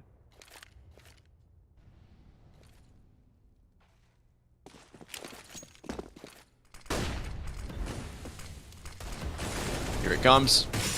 Quick pop. Look at a setup shot with just pistols. Should never, ever happen. But they've lost games to similar buys. And it's a 4v4. Wicadia looking to rotate around to the ticket. He's got a player right behind him. Shuhei on the receiving end. Nade goes deep. Shuhei with the double. This is exactly how they lost their last one. It is going to happen again. No way. The curse is so real. Kenshin, 1v4, already peppered down to 65 health. Now only 6 as the nade connects. He'll land these shots, but it's too much damage already. They're hemorrhaging. And he's going to bleed out as he tries to cross back. Oh, it hurts to see. Time and time again, they get these comebacks going. Then when they're right there, right within arm's reach, Destiny takes it away. Eternal Fire, still no wins. Still no wins, yeah. Well, the rematches have been going a lot better than the first bouts, and I think the roster moves make sense for them. But of course, you are at a disadvantage bringing in 2 new players in the middle of the season, even if they are the right calls, but it just means they might need some more time to develop. I do think they still I did have a lot of faith that they were like one of the better called teams, but I don't know if I have that anymore either. I think they're pretty a little inconsistent with their calling. And Kenshin, I think on the one hand, he is trying to change up and get into good spots and be in new positions and be pervasive, which is great for his op, which was a little bit static just like a few days ago. But he's like not that sick with it, man. Like he sometimes dies to the the way he peaks or pushes a little bit too early. Like he's not like a star. He's not like a superstar player to be having a gun like that, I feel like. So that's also kind of a problem for the roster. And yeah, I mean, they put together rounds when they're playing free near the end of the game. Maybe the other team is loosened up a little bit. And I mean, like on that Dust 2 match, like even though OG Academy kind of threw it to them when they were winning by a lot and they got really close, they had put together some good CT rounds. But they can literally lose to anything like this. They lost. They got P250 2K'd from CT spawn. I mean, if they had just swung in that position while the T's were still getting set up, they would have just got those. They would have just won that round. But they let MOUZ XNT get comfortable when they had absolutely nothing to work with.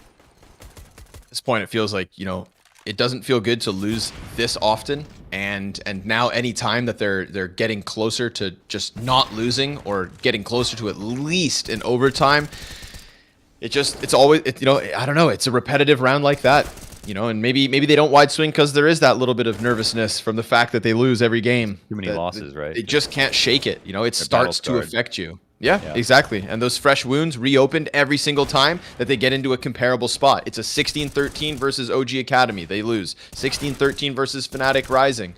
And now a 16-12 versus MOUZ NXT. Three teams that you'd think Eternal Fire shouldn't even be close to if you look at their record. But it's just an inability to keep the strong starts going, as we saw in the first half, right? They kind of fall back into that like mundane A exec. It almost comes like, I don't want to say like they're giving up, but it almost seems like a little bit of an acceptance. Like, oh, okay, we did good enough, and now let's keep trying this. And when it doesn't work, it just kind of fizzles out. And then we get to the second half. Yeah, same thing. It just fizzles out in the end. So MOUZ going to keep their winning ways nice and clean, looking to be, of course, right there with Big Academy, clearly at the top of the pack in order to push themselves straight to playoffs. Everybody wants to skip the play-in if you can. 4 teams go to playoffs, and 2 of them are locked in just based on the group play. MOUZ are very close to that. Marginal losses are okay to talk about if they have wins, but they have 0. And like Young Gods are a team I would say, all right, like they've won some big games, and they also have some close losses that came down to clutch and X Factor and individual plays and really, really insane matches that maybe in a best of 3 would provide different results. But you can get marginally close to winning, but if you've never won and no team is scared of you, you just you're not even giving up leads, dude. They've never even given up a lead. They never get to 10, 12 rounds and then just give up the lead. They like work back from obscurity in the match and then get near. And it like, I mean, going pretty hard on them because it's it's 7 losses now. This is the hardest team they could possibly play. So I mean, all that we can hope for, I think, at this point is that they get back to the point where they can maybe play against a team like Spirit Academy and get a revenge win there. Someone more of their caliber. Yeah, they'll be trying, right? And maybe this new 5-man team can get revenge versus Spirit Academy. But speak of Spirit Academy, they've actually been on the up and come as of late. They lifted that 0-loss curse, or 0-win rather, sooner than the Eternal Fire camp did. And that rematch is coming. It's not far off. So maybe then Eternal Fire can finally lift this curse and just shake it all off. I don't know. It's hard to talk about just because, like you said, there are no wins, not even one. It's just way too lopsided. The struggle continues. It's one that we sympathize with emotionally. As a human, I'm sympathetic. I want to see them just get that one victory, even if it doesn't change anything and they still finish in dead last on the group and then they don't even get to play the play-in. Win a map throughout the season, and it's going to feel somewhat better. But that's the end of that one. Another Eternal Fire loss, the consistency of Group A. We'll throw this one away to the break. And when we return, we've got Spirit Academy taking to the server. So we'll see you guys in just a second.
Welcome back, everybody. Hope you're ready for map number 4 of the day. We've got Spirit Academy and we've got 0-0 Prospects jumping back into the server. It is, of course, a Prospects rebuild, at least for the main team. Cold Zera going to be built back around, but not making any moves here on this side because I think what they've got is going well here, right? We saw Spooky on the cameras with Fuzi nearby, so he's already been inspired today.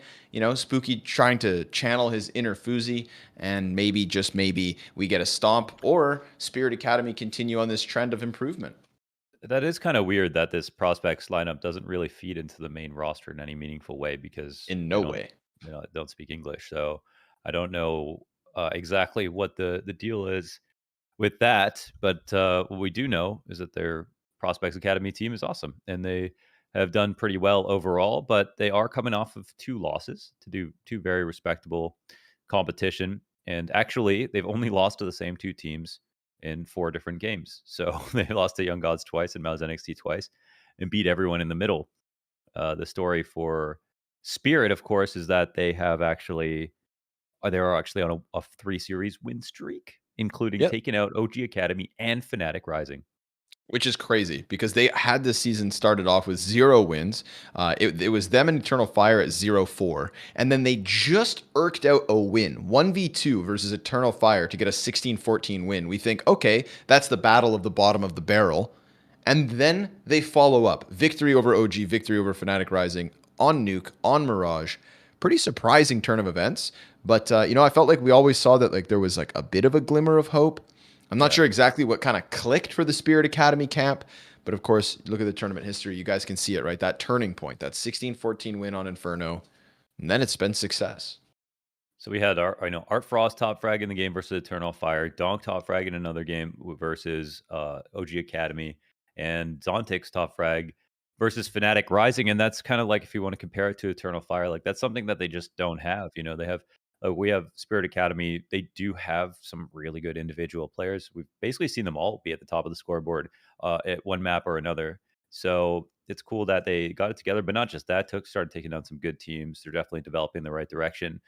As a roster, the team play I think is where the most red flags are, but that's at least like again one of those things you'd rather have that be the problem than the individuals because that half is teachable, but the individual stuff it's kind of like just guys, can you please get better, But they have Art Frost who looks like he was born to op. They have Donk who's been really good when he's playing, and yeah, I mean Quail had a 30 kill game. Zontix was top of the board, so there are redeeming qualities to Spirit Academy. And an upwards trend, right? 3 in a row. Why not make it 4th? It's versus Prospects who, even when they were losing, they got it incredibly close with. A 16-14 loss was there. So this was actually almost their first win once upon a time.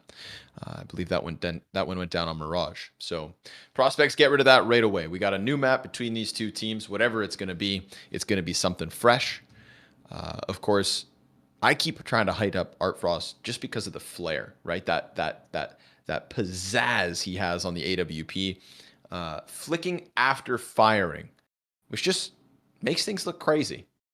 I felt like it was there, and nice to see him start to have a bit of success alongside his teammates, right? Teammates step up, Spirit Academy start getting wins. Now it's all about what map we fall on. We know less about Spirit Academy's map pool than we do 0-0 Prospects, just by nature of the fact that Spirit Academy don't play nearly as much outside of the Academy League. But it is Prospects to drop Nuke and Inferno too. Potentially on Dust 2. I think there is probably a Vertigo ban coming up for Spirit Academy.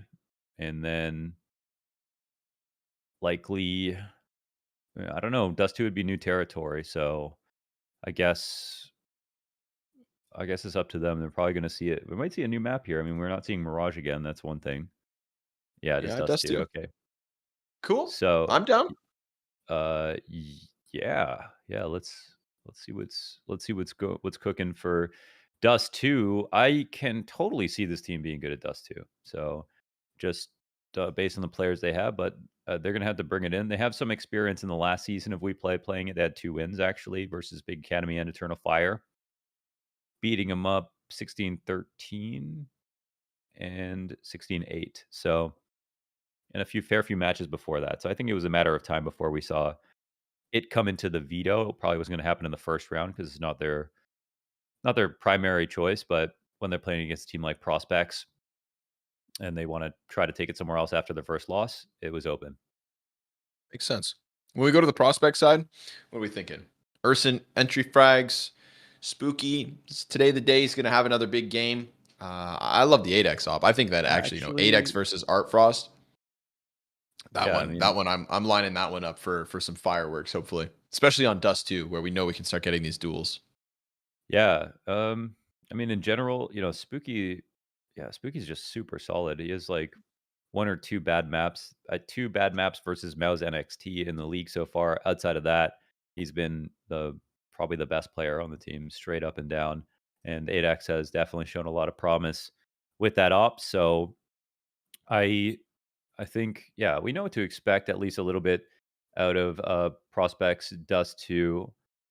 Interestingly, I mean, they're not super sick on one side or the other. They struggle a little bit more on CT side, which might be some free rounds for them if they clean up, less than 50% there. But they played some decent teams on it, so they have some better experience. And it's new for them in the Academy League as well. So haven't played it yet this season. At this point in the season, Spooky's currently ranked 8th out of everybody in terms of overall rating. And I just looked it back up just to check. Guess who's number 1 now? Guess who's number 1 highest rated player? Who? Can you give me a Uzi. team? No, because this is one map. Okay, Yeah. That's funny. One map late. It would be actually hilarious if he just doesn't come back. That's the only game at the Academy League he played. A 1.89 at the end of Overpass today. Nice. So just, obviously one map of total ownage, but it'd be funny to leave young ninjas, come back as a stand-in, drop that bomb, disappear for another couple months, and then who knows what happens. But yeah, jokes aside, Spooky is again a consistency, finding himself up there, highest rated player for the team, highest, 8th highest overall. So I think this is Spirit Academy's chance to really prove to us that they are on this rebound and that their upwards trajectory isn't just going to be a couple wins here or there. It's the nature of the teams that they took down as well that I think really adds to the momentum of this 3-map winning streak. Not the Eternal Fire 16-14, but the other 2 right after. They'd be gunning for all of the top dogs. If they can beat Prospects today, then the only team left on that list to get revenge versus is going to be MOUZ NXT. Yeah. When we talk about Prospects and then like individually, they are really, really good. I mean, okay, Marix even is somebody to talk about as well, who he kind of he was really good right off the jump. He hasn't had a game with less than 19 kills. Like every game he's been pretty damn consistent, and he's just actually only gotten better as the games have rolled on. And he also has carved out a very unique place for himself as a rifler. He's not someone you can replace easily. I feel like the kills that he gets, the style that he plays is quite different to everyone else that we see, which is really great. So between him and Spooky, I mean, these guys are just so damn powerful. So, Mark's on OG Academy. What am I talking about? They were playing side by side. So I was looking at the top players from the season so far. But yeah, can't forget about Marks anyway. We'll see OG Academy. I think they're playing a little bit. Are they playing the next game? Yeah, it's Fnatic Rising. Yeah. We're not going to cast it. I think Yeah. I think the other boys are coming back for it, but Fnatic Rising versus OG Academy. Which kind of yo, give me that game. I want that one. But no, sick game to close out the day. So everybody's got a reason to stick around for that 5th and final match. This one's just got a bit of a delay on the start, guys. So we'll be jumping in a minute or so. Nobody stress. Yeah. We're not missing pistol. Plenty of time. So Prospects are the 2 Romanians, 2 Norwegians, and the nice slice of ham in Spooky, the Swede in between. Little Swedish schustroming. Yeah, I wonder if he has any of that. I don't know. I've never met a Swede that actually swears by it. It's just one of those things that like old Swedish people probably do, that all the young Swedish people look at them like they're freaks. And they're like, yeah, sorry about the boomers, man. They've been eating rotten fish for years. So, ugh. Yeah, I haven't tried it. I would like to try it. I smelt it from afar once, dude. It stinks up. It'll stink up an entire building. Yeah. Yeah. Have you ever had durian? You know what that is? That's the fruit, right? Yeah, stinky fruit. Nope. Never had stinky fruit. They have like signs in buildings that say no durian in Asia because it smells so bad, and people actually get addicted to it. Why? And then their teeth turn different colors. Just they love it. I mean, it's like an acquired taste, and I don't know. I've had a little bit of it. Not a big fan. I can't believe I just spent 5 minutes talking about Marix. She's not even on this roster. Oops. It's all right. The hype is there. The hype Up with these international lineups. Right, prospects and OG. I think we can interchange some of the pieces, but interchanging the faces of 0-0 prospects top mid push. Spirit Academy, 3 immediate kills. So looking like they're going to kick off this T side with a bit of momentum. Big time. They're flying. No reason to overthink this. Get that bomb down. Speaking on the flank. Hard angle here from Quail. It'll be a hard one to clear. Nice one. Good return from Urson. And there's the tap to end it. We got Donk back. Donk. I'm going to take a look at the standings to see implications for this match, because it's a match that Prospect should win, but Spirit have momentum.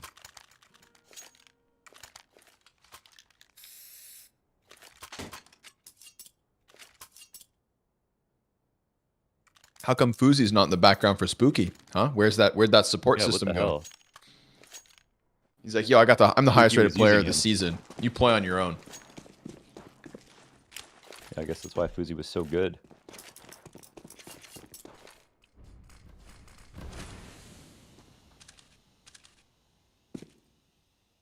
So yeah, Spirit are on 3 wins and Prospects are on 4. So I mean, this is actually an opportunity to almost flip them. Get them into a much better position. So actually, because Eternal Fire haven't won a game yet, so many of the other teams are close, like one win or 2 wins away from literally getting into second place. And that's all the seeding for the play-in, so you do not want to have to make that quarterfinals all the way to playoffs run. Zontix gonna recover a little bit here. Prospects, Lax through the smoke with the Huandig. And it's all on Hasinator suddenly. If only he had the bomb. This one would look a little more doable, but it is still up to Prospects to make a decision here. And they give him the space he needs to get that back. Man, he could literally go B with this bomb. So, I mean, he's going fast. I think they're thinking too hard about this one. Now they're coming back to mid with worse guns. I think this is an opportunity for Hasinator. Might be a little confused to not see anybody, but he can only mess this up by going A. So weird situation. I don't know exactly what Prospects were thinking there besides him coming back to long. But they, have now got to try to retake this. And they're going the tunnels route as well. Okay, they've got a flashbang. Jimbo's MP9 at the front of it. Push the window. Wow. If he gets to the other side of middle, then maybe he could have. But that insta-dink, yeah, he's done. The insta-dink as he falls back, I thought he was going to the other side of middle. Would have played on the other side of doors, but he has that little bit of skepticism in the back of his head, and it's going to cost them the follow-up. Prospects forced by win. He even planted on the inside of double stack, so it would have been perfect for window if you wanted to play out there, not seeing anybody. That would have been a nightmare. So they'll win the retake in the 2-on-1, but they gave him a chance. That wasn't the strongest close, I would say, but kept 2 up. Upgrade their guns. Go into the next. They're winning a kind of a force-up. Wax hitting the dig through smoke. Or who was that? Yeah, it was Lax. Yeah, it was Lax. Yeah. It was Lax. Yeah. So that one definitely just kind of put an end to any chance at grabbing that bomb back, keeping the 2v2. And it's not the forced response from Spirit. They're going to take one on the chin, come through with a couple of upgraded pistols, but no armor, no utility. Just try to take this party up the catwalk into the A site. So off of the back of a Quail Dig, maybe. Barring that, should be a mow down. 8X's nade. Oh, yes. Oh, that's the good stuff. 200 damage on the frag. And that just sweeps them away. No chance for Spirit. $300 grenade. $200 damage. What? 200 damage. Oh my god. That is perfect. And that's why you'd be buying HEs on CT side on Dust 2. Right there. The thing that makes this, of course, the map so nadeable is just that you can nade them going on to Cat. You can nade them from CT side on Cat. And you can leave all the nades in spawn. You don't have to juggle them over to a site. It's so strong. Back in with the rifles, because they saved. They've already canceled out Jimbo's top mid aggression. Spooky's still here, so not giving it away for free. Trying to fight tooth and nail for it. Hassanator nearly on death's bed. Urson, he's in between it all, but this is really passive hold from Art Frost. He'll spot them as they cross over. But even then, you know, Art Frost lets him go by. It's not the end of the world. Spooky shoots him in the back. Then suddenly maybe they can try to chance this retake, but we've also got a player sitting outside of window towards middle. Sure enough, lurks on lurks. Hassanator yet to come through those middle doors. Utility burns out the plat. Zontix tucks in his box. Lax dies. So now without that mid control, yeah, 0-0 prospects have to accept what is happening. They have given up a B site and given up a second. Spirit tie right back. That's one to take out Lax right there. Kind of had to be very careful with the tunnels retake coming in. But no one plays K-Sharp in that instance. And Spirit win by barreling it into B site after getting their first kill inside of middle on that push.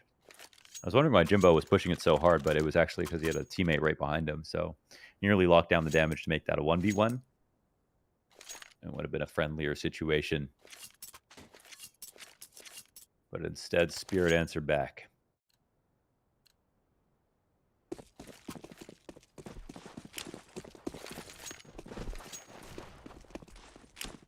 Fast long pop. 8x. No challenge. They're going to let that one slide by. Could have had a big clash there with 6 players running at it, but no. Yeah. We walk away. On Molly.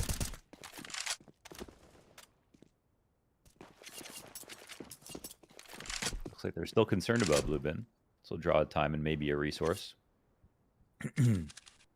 Oh, an auto. Wait, what? Oh my god. Why? The big guns out on round 5. Why? I mean, it's so good. It's about time.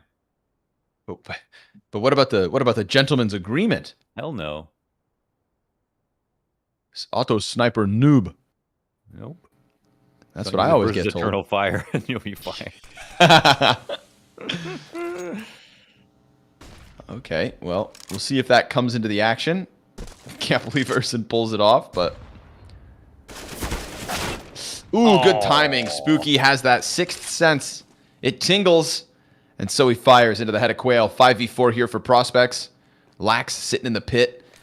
Spirit Academy trying to inch their way out mid. They miss the hinge smoke. Awkward.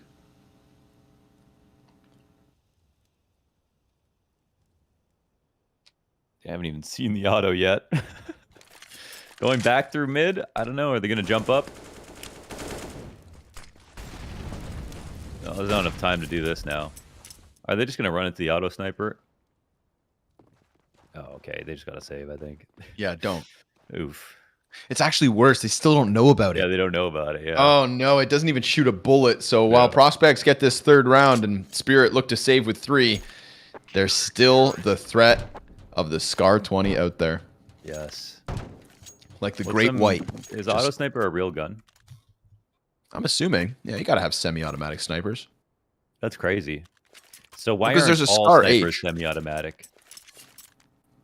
Probably the caliber of the bullet. I don't know. Oh, yeah, because it does do less damage. So in real life, I don't know if it does less damage. But well, see, in real life, there's a Scar H, which is like it's like an M4 version of the Scar 20. What? Yeah, it's like That's it's OP, like man. They should ban yeah, that. automatic rifle, 20 bullets, generally. So this is the big one. Okay. How big is the ammo in the Scar 20 or like sniper bullets? 5. I don't know, but Deagle is 50 cal. 50 cal. Okay. Nope. Oh, Some 3-1. type of 50 cal. Spooky. Tucked in the corner. Zontix. Oh, Oh, he has the presence to clear that. Let's go. Wow. Let's go, Zontix. I love that. Nice. So often that would go unchecked, but he has the awareness. Presence of mind pays off. 5v4 here for Spirit. I'll tell you right now, even though I just saw him do that, I'm still never clearing that. Coming back to B. Not once in my life.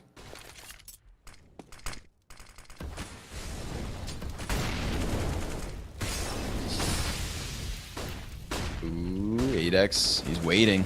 Nobody's seen him yet. Oi. Jimbo, he's got that bang down. And 8X, sure enough, as he comes over the top, he gets shut out. Hasinator 4 health, Zontix 9. This one just kind of stalls and freezes out on long. The moment they try to get to the site, the CTs who are there are able to hold it. Now, what if mid goes wrong? Ooh, the 7.62 by 5.1 millimeter NATO rounds of the Scar 20. NATO rounds? Verified. Yeah, it's like, yeah. 7.62 5.1s. Swing, 3, 2, 1. Scout shot. Hits. Oh, but as he reaches for bang. it. Auto sniper. He bought it in round 5. Yeah, he's finally got to use it, and it's working. I mean, I honestly think it's the best way to play CS.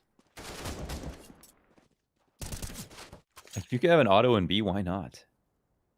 I never want to use it because I always just get one-tapped. But as long as I have a teammate brave enough, because nothing feels worse than having an auto and just dying, right? But no, exactly, right? I always get out-dueled by ops.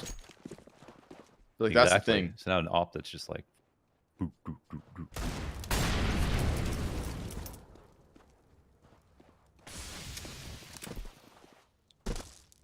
Damn. All right, Urson. I have a different opinion of Urson now. Mine's improved, actually. Shots top mid.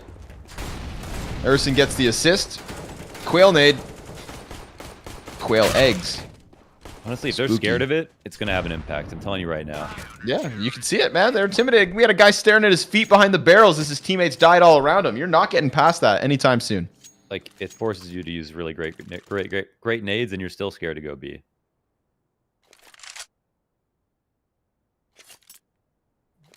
Autos used to be popular. What changed?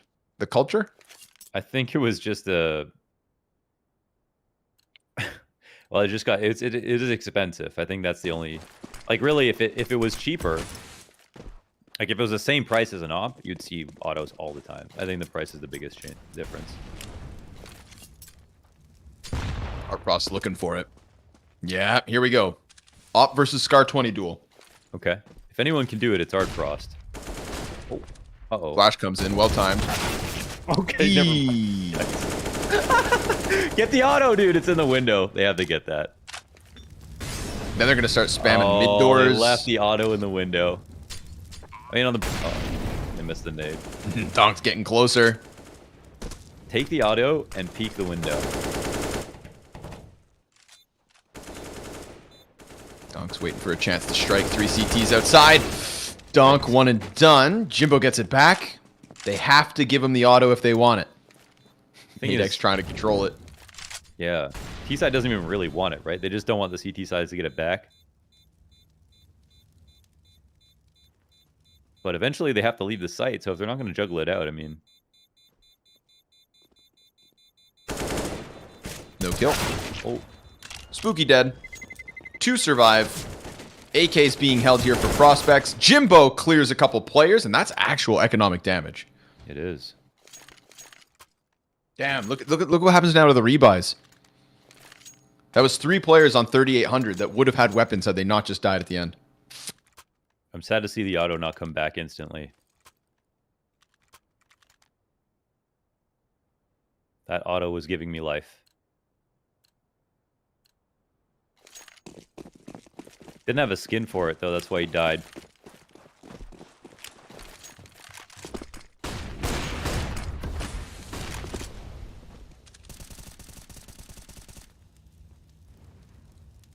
Do you have an auto skin?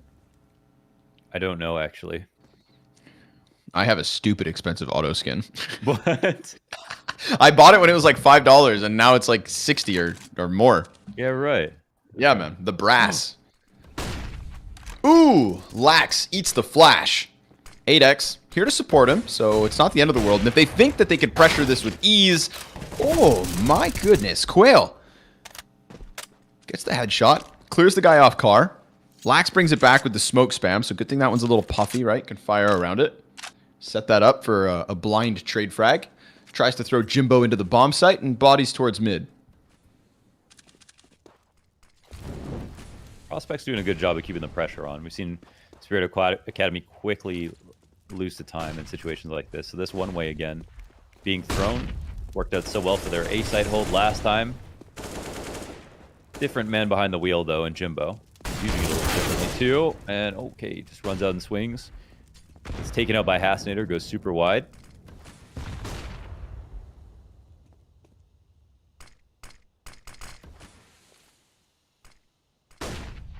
Apeks can just spray them. Yeah, I was going to say, you can just feel it coming together there as they lined up. Lax gets another smoke spam frag. Urson comes in with the cat kill. 2v2. Flash on the corner of this. Donk's got to tuck in and just hope that the op can support him over the shoulder. Urson getting closer and closer. Lax still trying to unravel this. Wait, it's not planted for him. Art Frost flicks into Urson. That is sick. Jesus. Comes back for second servings. Lax gets the frag, and he's going to be able to run this over and defuse. Planted back single. He's got the kit. All good. That's a 6 for Prospects. Art Frost tries to keep him back a little bit. If he had fully tucked, I mean, I think he was just worried that even if he had fully tucked, if he just got hard swung, that he would lose the time. That kind of thing's hard to calculate. So nice shot, though, we'll say, for the CT approaching to punish on that one. That was his last chance, basically.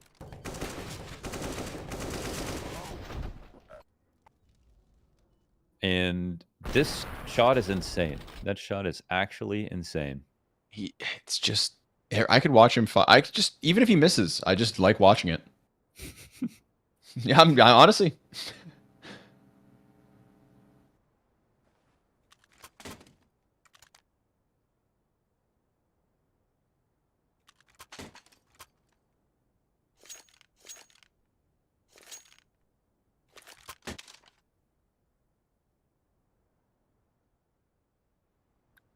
Is Urson? Urson's in a LAN cafe. Whoa! I had that theory before. His Remember, I said says single and happy. I can get behind that vibe. That's awesome. The I believe it was Urson who had. Remember, there was the 2 full fridges, and we haven't seen those fridges since. Why wouldn't we see the fridges? Because he changes places. Why does he change places? Because he's competing from a LAN cafe. Dude, that's some BNE energy right there. Yeah, major energy, major legends energy. Oh my god, spooky. Just slaughtering them. Oh man, bro. One after another. Nobody gets past him other than Hasnator.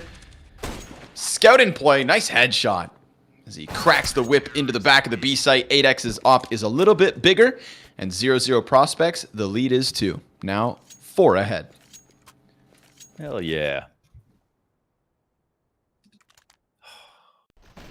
Spooky's so confident, man. Dude, I would never log into Steam and Internet Cafe. I'm gonna tell you that much. If you have a choice, I understand, but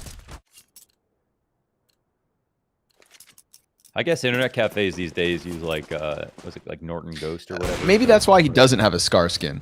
Ooh, you know, shot. Safer the better. Why does he have a scar skin? Oh, because the internet cafes. Does he have any skins? I don't know. Was that his? Maybe not anymore. True. Flash top mid. Art Frost gets that kill top mid. Donk trades in lower tunnels. 8X is stuck here in Spooky.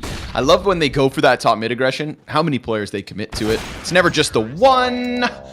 8X to the forehead of Donk. So nice. He doesn't even pre-scope. He just waits until he sees the bait peek. That was sick. He's like, I know you're going to jump first.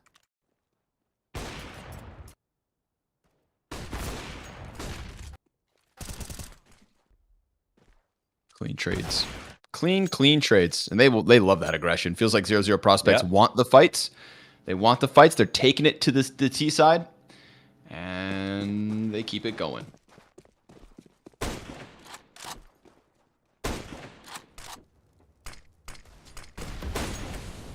Donk, though.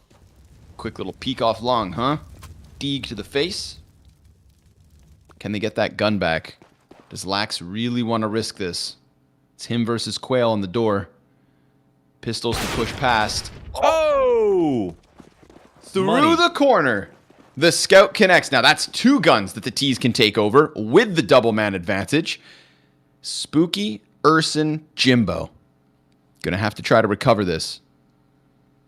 Keep their 5-round lead. Hell, extend it to a 6th. Donk with eyes back behind him. Jimbo now can't really chase this flank. They come chasing him, in fact. We've got a minute for Spirit Academy to take this 5v3 over the line.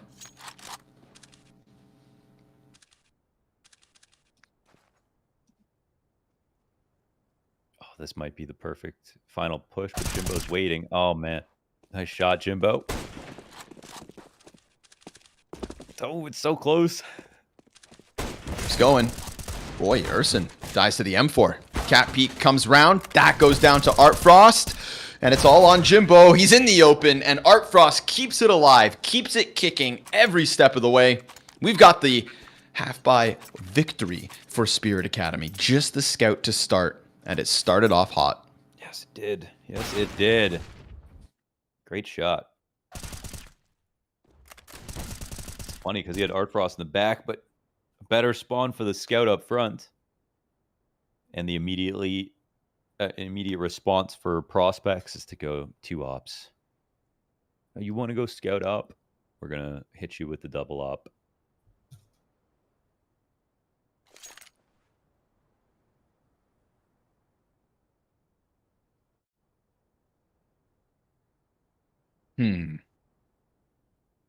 Little spice on that one. Yeah. The main thing that Spirit have to be worried about is Prospects taking over mid control as kind of flagrantly as they have been doing, because they're really comfortable about going in lower. They're really comfortable about getting suicide control, and sometimes Spirit are kind of surprised that they've done it, even though they've been consistently doing it. They are making it very hard to figure out where they are, but there are a lot of free kills in mid. It's just that Prospects with this game plan have been doing a great job of just delaying, like making the clock go down. But another blessed long spawn here, so they'll get out.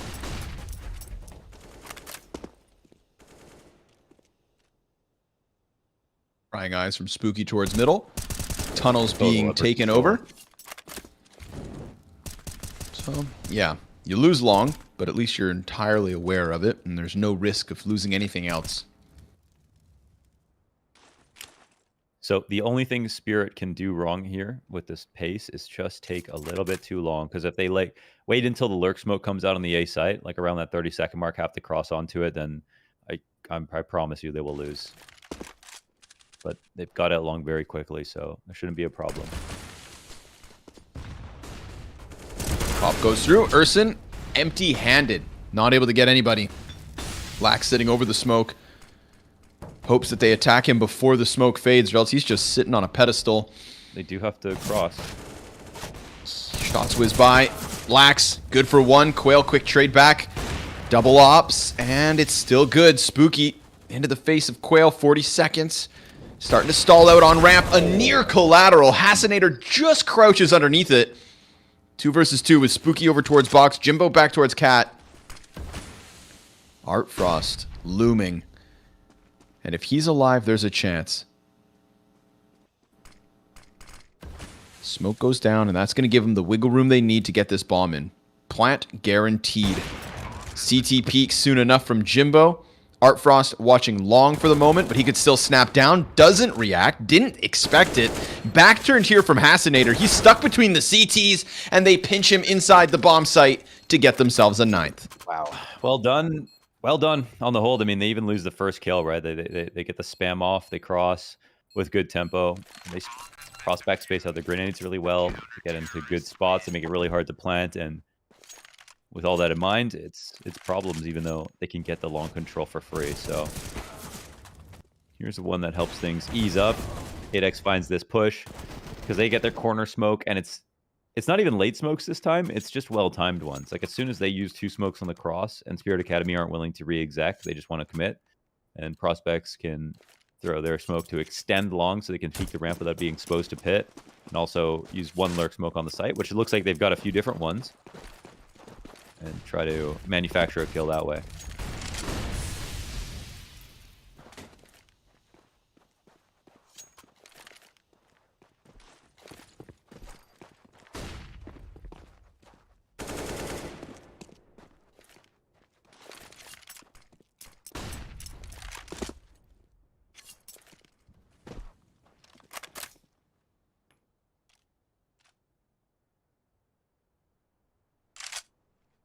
Prospect's going to be reassured by the thought of losing long. Doesn't mean losing rounds. But still, they wait. You know, gentleman's agreement. Everybody leaves here, Spirit. They're going to do something different. Leave a guy in pit. Give Art Frost chances. And wow, right into the face. One does not simply peek Art Frost and get away with it. Mm-hmm. Now look at this. Draws the rotate away. So we're going to have pressure on Spooky. He's not Urson, so he doesn't have an auto sniper. Spooky Op doesn't back feel plat. pressure, actually. But let's see if he can op. First one's down. Smoke thrown just in front of him. Pops up. Misses the second. Still ever elusive, but he loses his rotate. Nade does half the damage to Zontix. Spooky still just playing back here. Jimbo's the next set of helping hands. Spooky actually burns the donk. 2 CTs pushing through the doorway, and they both get closed down on. So Spirit Academy hit this B site, lose the front runner, and recover well enough. Yeah, really good to kill the rotate first as well. Left the door open, just swung on it. And with the op back site, they know there's not one in mid too. So very good stuff. I do like the smoke that Spooky used and the way that he tried to make sure no one could get to the left side. But of course, he's relying heavily on his teammate to be able to stay alive in that spot. Best he can do is delay. And what helps out a ton is Art Frost's opening kill on the first top. And another opener, and ooh, 94 damage on Lax. The scout already sitting on a wee 6 HP. Nobody else over towards suicide. They want to go down to tunnels. They'll press up close to these pistols. We do have Spooky inside of the cat smoke. Weird position. Soon smoke fades. Yeah, he gets caught out by Donk. So sticks around to his own demise. 4 players inside of the tunnels could just look to sink their teeth into the flesh of the B site. And it's actually been given over. So could have been an easy call, but instead they're going to go sniff out bottom mid. Urson at bat. Deeg in hand gets caught as Donk gives cover. And Lax is finished off as well. So there we have it. The half ends with 6 rounds to the way of Spirit Academy. 3 of those in the final 4. Good recovery to get enough of a round count as they swap to the defense. Yeah, definitely. I mean, they worked hard to get their kills. They did well. I think this accurately represents kind of how well they played. Of course, having to get eco'd in the first and second round is not a fun way to begin, but I think that's a decent recovery considering how well prospects were playing overall. Working on that mid control, getting a lot of opening kills. I think Apeks opened up a lot of rounds with his op, but there was some good awareness here from Spirit Academy. They survived a very scary auto sniper. After kind of one good round with it. After that, they just kind of went into B and rifled them down. But some solid retakes here from prospects. Some really good attempts on long control, which I'd say overall is slightly favoring T's in all of those number of positions. Put it together.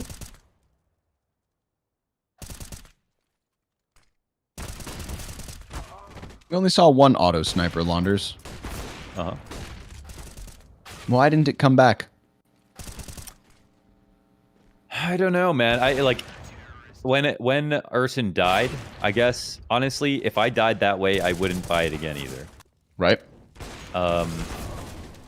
We've seen maps where people can go crazy with the auto and it's like too hard. I mean, that's literally what happened at Blast Istanbul, right? Someone bought an auto sniper and then all the Eternal Fire fans called him a noob. And, or I guess they would have been Space Soldiers fans. Space Soldiers fans.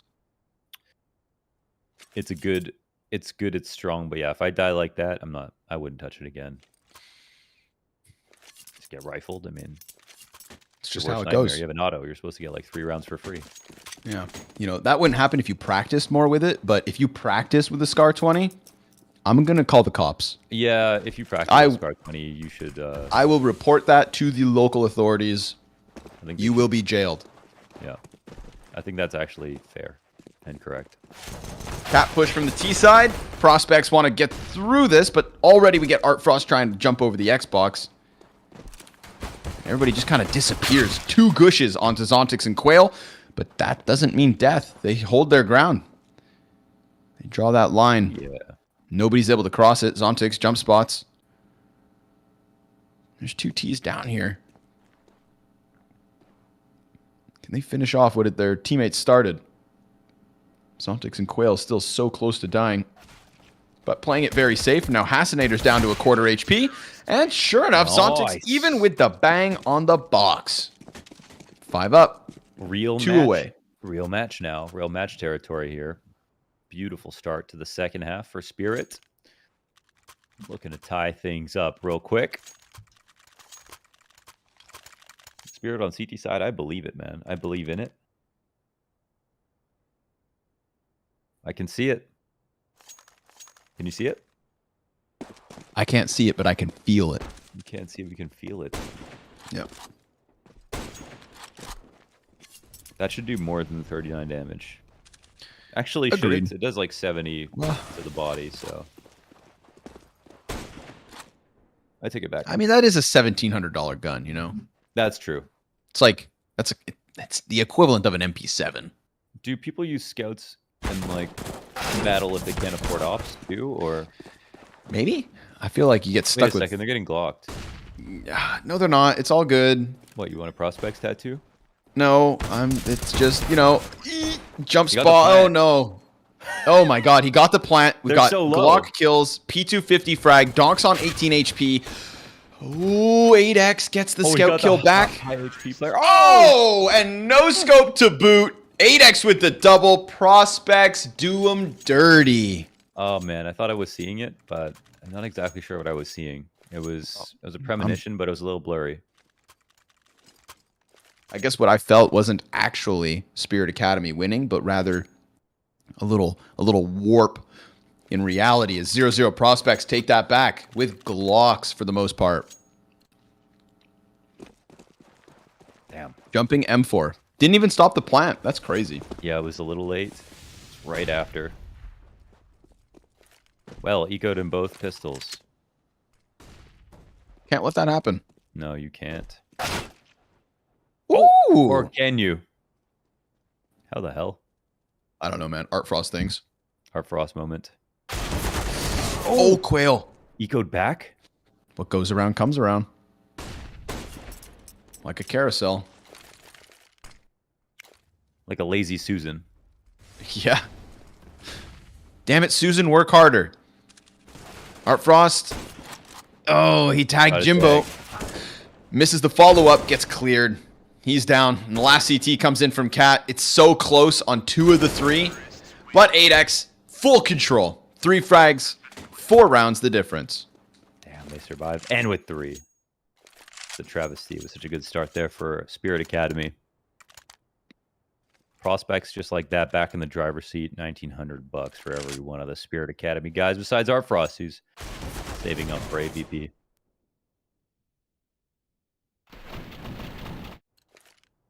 Why isn't it called double V? Why is it W? I don't know. Because of the lowercase?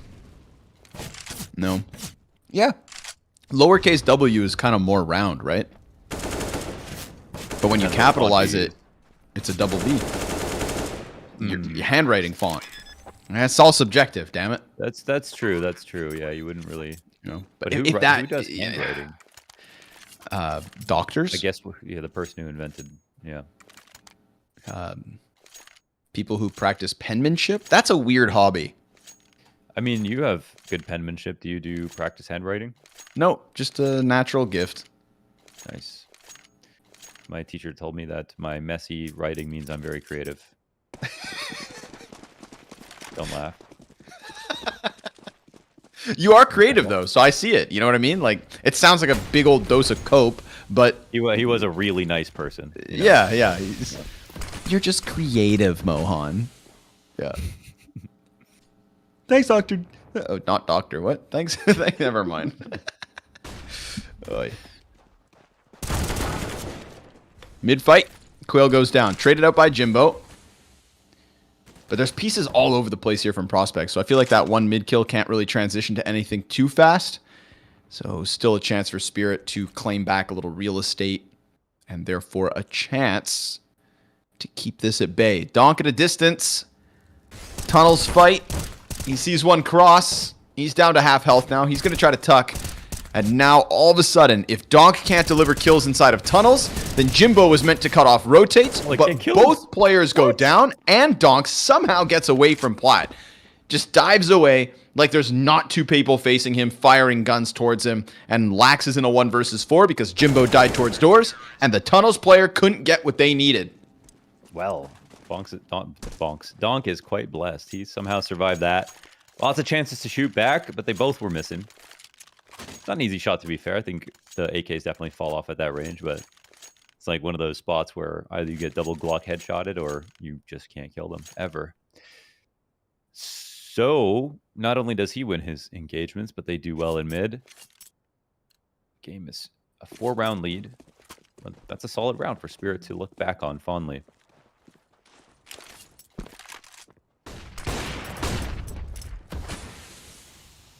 Flash on long, no results, except for 8X gets beyond the smoke.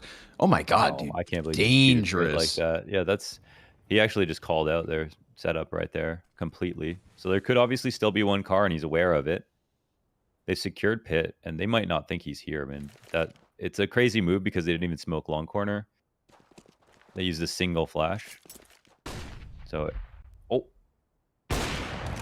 Oh, okay. He knows. Oh my 8X. Yep. What a move. He is a brain gamer, for sure. Damn. So completely on his own as well, right? No support, nobody towards mid, just 8X, his op, and his own intuition. And now Prospects, they're just going to barrel into this B site. Donkey got away from death last time. Oh, they're scared of him. Comes in with one. They've got a player on car. They're going to use the smoke now, realizing the error of their ways. And that smoke grenade will allow for the bomb to cross over. Lax even gets kind of nipped at. But here comes 8X. Continuous in his impact. Zontix is going to gun him down from Cat. So 2 players alive here in Spirit Academy. It's a difficult retake if you want to take the chance. Or you got to swallow your pride and save. That's 13 for the Prospects. Now leading by 5. That is one thing that, like, you know, if every time you flash somebody, they always shoot, you know, then they're not going to re-peek. There's no, like, second layer to that. They're just going to move into their next setup. If you think a team will fall off long control, then you can go get that space back. So, I mean, he called it out. He used one flash, and he jumped into pit. If they had stuck on the corner at all, or even put it in Prospects' heads that they could re-aggress on long, then that would have been impossible for 8X to pull off, but he just completely read them. And I think Ardfrost, I feel like he got team flashed or something, because he had an awkward spot. Like, if he could see the corner of long, I guess if he was scoped in, he wouldn't have been able to see the other side, but...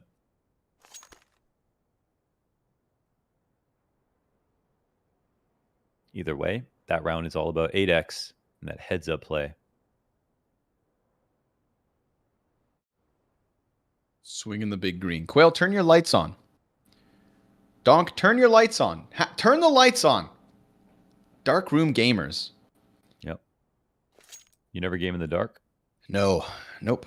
It's bad for your eyes. Turn the lights off in the internet cafe. Well, that's so you can't smell the room. See, look, their lights are on and they're winning. You're right. Direct correlation. You know, you got to trick the brain into thinking that it's daytime. Because that's when it's easier to murder. Cannot turn the lights on because he's only paying $2 an hour for his time at the internet cafe. Yeah. Jimbo behind the counter says, lights? Yeah, I don't think so. Oh, wait, Jimbo. Wow, I said Jimbo as if that's like an owner's name, but there's literally Jimbo in the server. So that doesn't work.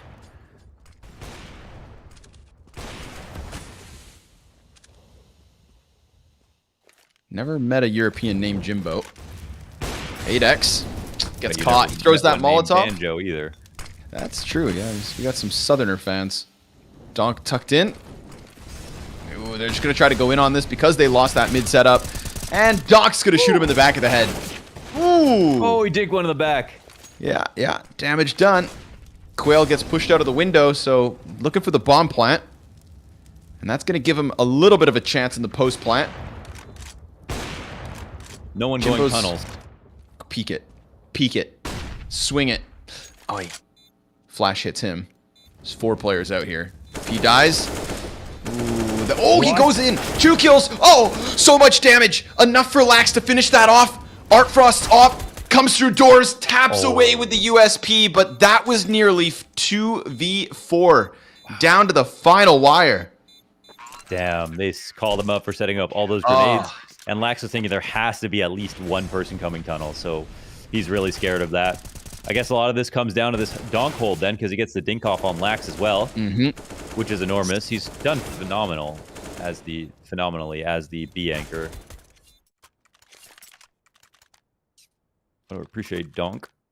Solid effort.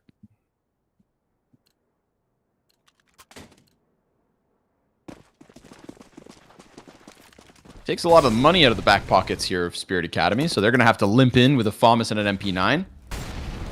And Prospects, despite losses, keeping the purchases clean and consistent.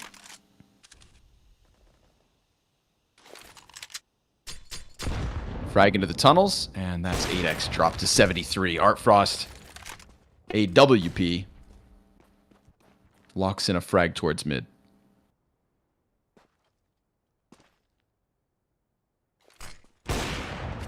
Ooh, 97 damage. Oh, did he hit him? Oh my god. He did that weird thing where he flicks around, but sure enough, he landed that. So Urson barely alive here. And Artfrost, wow, quick reposition. Maybe it caught him through the corner of the tunnels as well. I don't know. Yeah. Never know. The old double wall bang. Nice shot. Ooh, big round here from Artfrost. Powers up. Lax is going to chase him and gets shot in the back. He goes past Artfrost. I think Artfrost... Okay, I mean, he already did 97 at Urson, too. They're going to save in this spot. But this round is all his damage.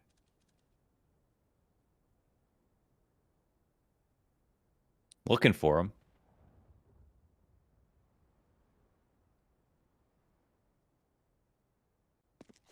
Assassinator could, if he wanted to, commit to clearing it, but no. They're just going to be content to let the 2 go by so that they hold 5, trail by 3, 13-10. It's like Kerrigan says, don't hunt, we're the better team. That's sound advice. Kerrigan knows what he's talking about. Major champ. Well earned. You know, earlier you brought up this idea that, like, why don't we call it double V? Yeah. But then I thought about it, and that's what we do in French. W. Oh, I didn't know that. C'est W. I mean, of course I knew that. Because we're both French. Yes. Yeah. AWP. That sounds wrong. Le double AWP. Artfrost. He waits. He wants more. It's going to be a close range op fight. Assuming 8X doesn't ruin it with the rifle.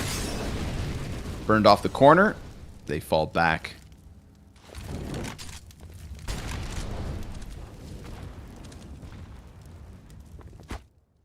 Give a little bit of space. Fire ticks Lax down to 92, but it's just 8X on 20. That's the weak link of this one. Tons of util out towards middle. Looks like a good old B split. The B plays have generally been without the split, and one player does get through the double doors. That player tries to fight back plat and actually gets killed by Donk. So while Quail is watching tunnels, all this action goes down behind him, and it's Spirit Academy that just hold off. All good. Yeah, man. They fought hard to get him to go up cat, and it didn't work, but they still won their duel versus mid, and they had the late round utility over on the B side, so the split fails. And Spirit staging something of a comeback here. With already 5 rounds in the second half. If you want to count this one. I think you should. Apeks is far from the opportunity to win this back, so yeah, not only that, but 5 alive for Spirit Academy. So, you know, a lot of money that they have to get through to even get Spirit to save. And I think this is when the CTs are at their strongest, when they can get a ton of utility dropped, basically. It's when the advantages are plentiful.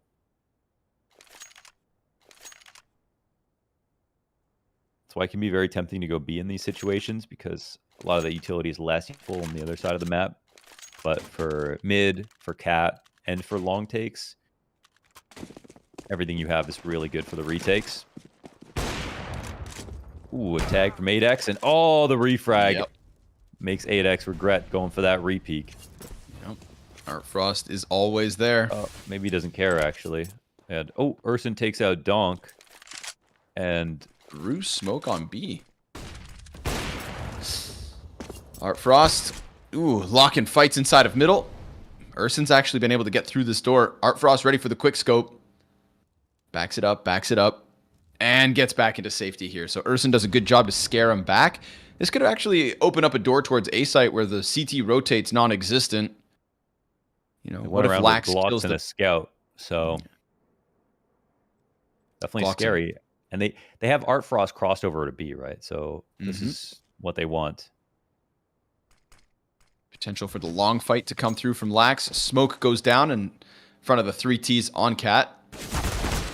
Boy, Lax tagged to 17, so he's not able to get what would have been a critical kill, because then Zontix has to deal with 4 players. And again, that Art Frost rotate kind of far from the mark. Zontix playing over towards Goose. They're starting to push past, getting up close. Assassinator kills Spooky. Flash is good for Zontix, sets himself up for the kill, and Lax will come out with impact, but it's towards mid, not long. And so it all gets shut down as Spirit Academy take a 12th and close this game, close this gap. Yeah, 12 with 3 alive, majority again. Money super strong. Buy comes in. But Art Frost has been doing great here in the second half. Donk is reliable over on B, and if A site's already hard to take, there aren't too many things prospects can do to scare Spirit. So they have a pretty hefty spawn leaning towards long. They can try to take that. We saw a couple of good rounds. One of them was 8X getting out long by himself. So getting lurky is an idea. Don't think that's the kind of play that'll work twice, but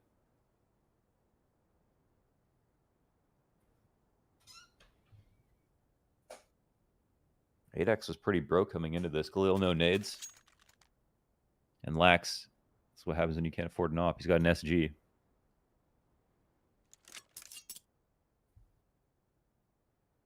SG's win maps, Connor. I don't want to agree, but they are still really good. They're sick. I mean, I only deathmatch with the SG. Then do you buy it in games? No. You just practice with it. Yeah. Keep it in the back pocket, you know, for that time you really need to pull it out. Because the tapping's way more accurate than the AK, so it's just like proper aim training. Yeah. It's like you could aim in the right place. You're deathmatching with an AK, but your bullet doesn't go where you aim. So it's like, what's the point? All right. Are they going to walk up? Yeah, they're going to walk big pack. Up. This could come down to Art Frost if he thinks they're... Oh, he thinks they're he's not ready. Back. Yep. Wow. That was nice, but it's only one. And they just start running. Little ahead of the grenades. Utility is huge here for the CT side. They can molly on a default. Ooh, Haas. Hanging in. Quill starts to round those corners on long. There's an eventual threat here from long. Oh, but Lax finishes off Haas. Urson locks in the peak from the CT spawn. Smoke goes down on long corner. They're trying to chase this around these boxes. It's man advantage here for prospects. Deep cat play could hold cross, but Donk's already on the ramp. The smoke is covering everything, and sure enough, Spooky finds Quail. Here comes Donk. More damage in. But he doesn't know whether that site is clear or not. He knows there's one back on Cat, but doesn't know about Lax. Once the smoke fades, he could be able to figure this out. Should be able to figure this out. Bomb's not planted, but oh, on the cross, the Krieg connects. 14 for Prospects. It worked, man. That was a nice tactic. They go long, and they go very light on grenades, and Spirit just think they're going very slowly, but they don't throw anything. I feel like, am I crazy, or does Lax throw way too much utility for himself online? He's like spamming car. He throws a long corner smoke. He doesn't just kind of walk up the whole way, and this just allows them to fight the guys on the site without even having to worry about him. I'm not sure if he got a kill earlier, and that's why he did that, but I feel like he needs to be more part of that battle, more of like an imminent threat as opposed to somebody who is like hard to kill as the long player flanking. Ooh, Quail's position caught off and traded right away. So a one and done. Yeah, they got to be careful with the one and dones and 5v5s.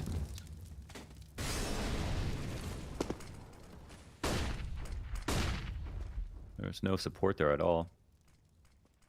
Spooky with the little gap here. Challenging Art Frost head to head. Shot through door. Not going to find anything. Smoke comes down on CT. We've seen good things from Donk on these B holds. Urson inside of the smoke. Damage here. Ooh. Lines up. Donk sensing that they're getting closer. Takes a chance. Pays off. Man advantage for Spirit. Jimbo decides to double back. Lax will be given nothing here as Donk just tucks in behind that box and holds. Forces them to commit if they want anything. And Haas comes out from long A. He's going to find the back of Spooky. Oh, no, because he's behind the Xbox. Yeah. Wow. But they do cross towards long, making a bunch of sound. If they don't clear top mid, then Hassinator is going to get this. Sure enough, blindsides Lax at the front of it. Jimbo also down. And then Art Frost strikes through the doorway to keep this as close as can be. Spirit will not go down without a fight. And by only losing one player, it's an easy rebuy for them, while Prospects are strapped for cash. This is looking like a 30-round game. B is honestly close, man. Donk has been solid. He was walking over to Hummer again, and I was just thinking in my head, oh no, don't do that. Like you've played Hummer already. They're about to exact behind their smoke. They're probably gonna just molly you. Like you're gonna die. He starts to spam them back. He has like the perfect intuition right there. Gets out of his position, does so much damage, even gets a frag. There's like no way for them to get a timing on him over on that side of the map. First is theirs. This should be the easy one. And Art Frost can sit here because he's got that support from Quail.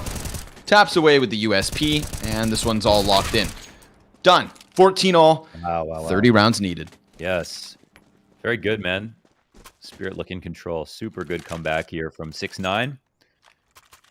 On the CT side, even got ecoed in both pistols, which means all these free early rounds have gone the way of 0-0 Prospects, and they've still brought it this close. Nearing the finish line. Looking for 4 wins in a row on the season.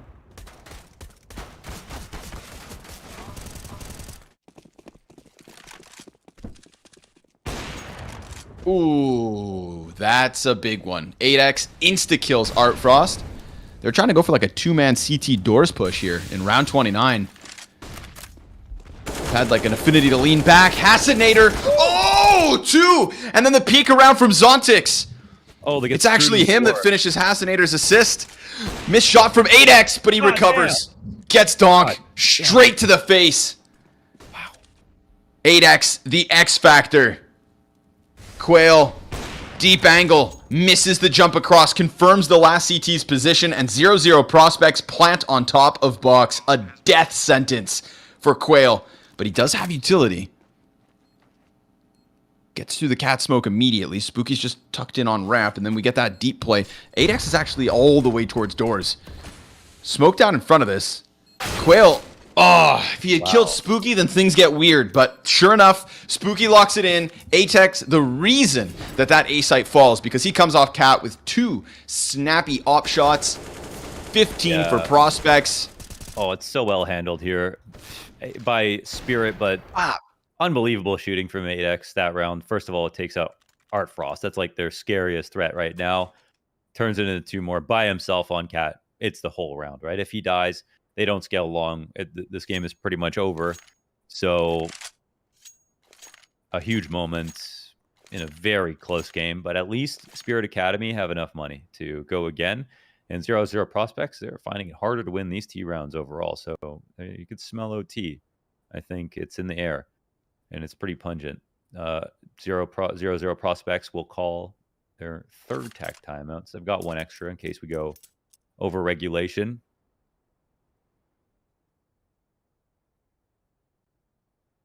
I think Apeks is making himself a name as one of the best operators in the Academy League as well. And Art Frost is steadily improving as well. And it has been huge in this comeback to get it to this point. Well, we got to be careful about these repeaks. Art Frost killed him in this spot last time. Apeks pushing forward. And they soften up Donk over on the B site. I feel like this round doesn't end B, though. I'd be terrified of Donk at this point. So I think the setup from Spirit makes a lot of sense. Even though Donk's been tagged, I don't think they know about it. It's unconfirmed. Sticking the op over on A. This will be the first time they, versus this Cat play that we have Art Frost just in the standard counter spot here over at Car. It's been opping a lot inside of middle. Whoa. They get through. They challenge it. And, oh no, Zontic's not ready. But Art Frost's alive, and he's kicking. And he bites back Lax. They decide to just give up a little bit of space on site and instead hold on to long. Quail and Donk through the spawn, come upwards.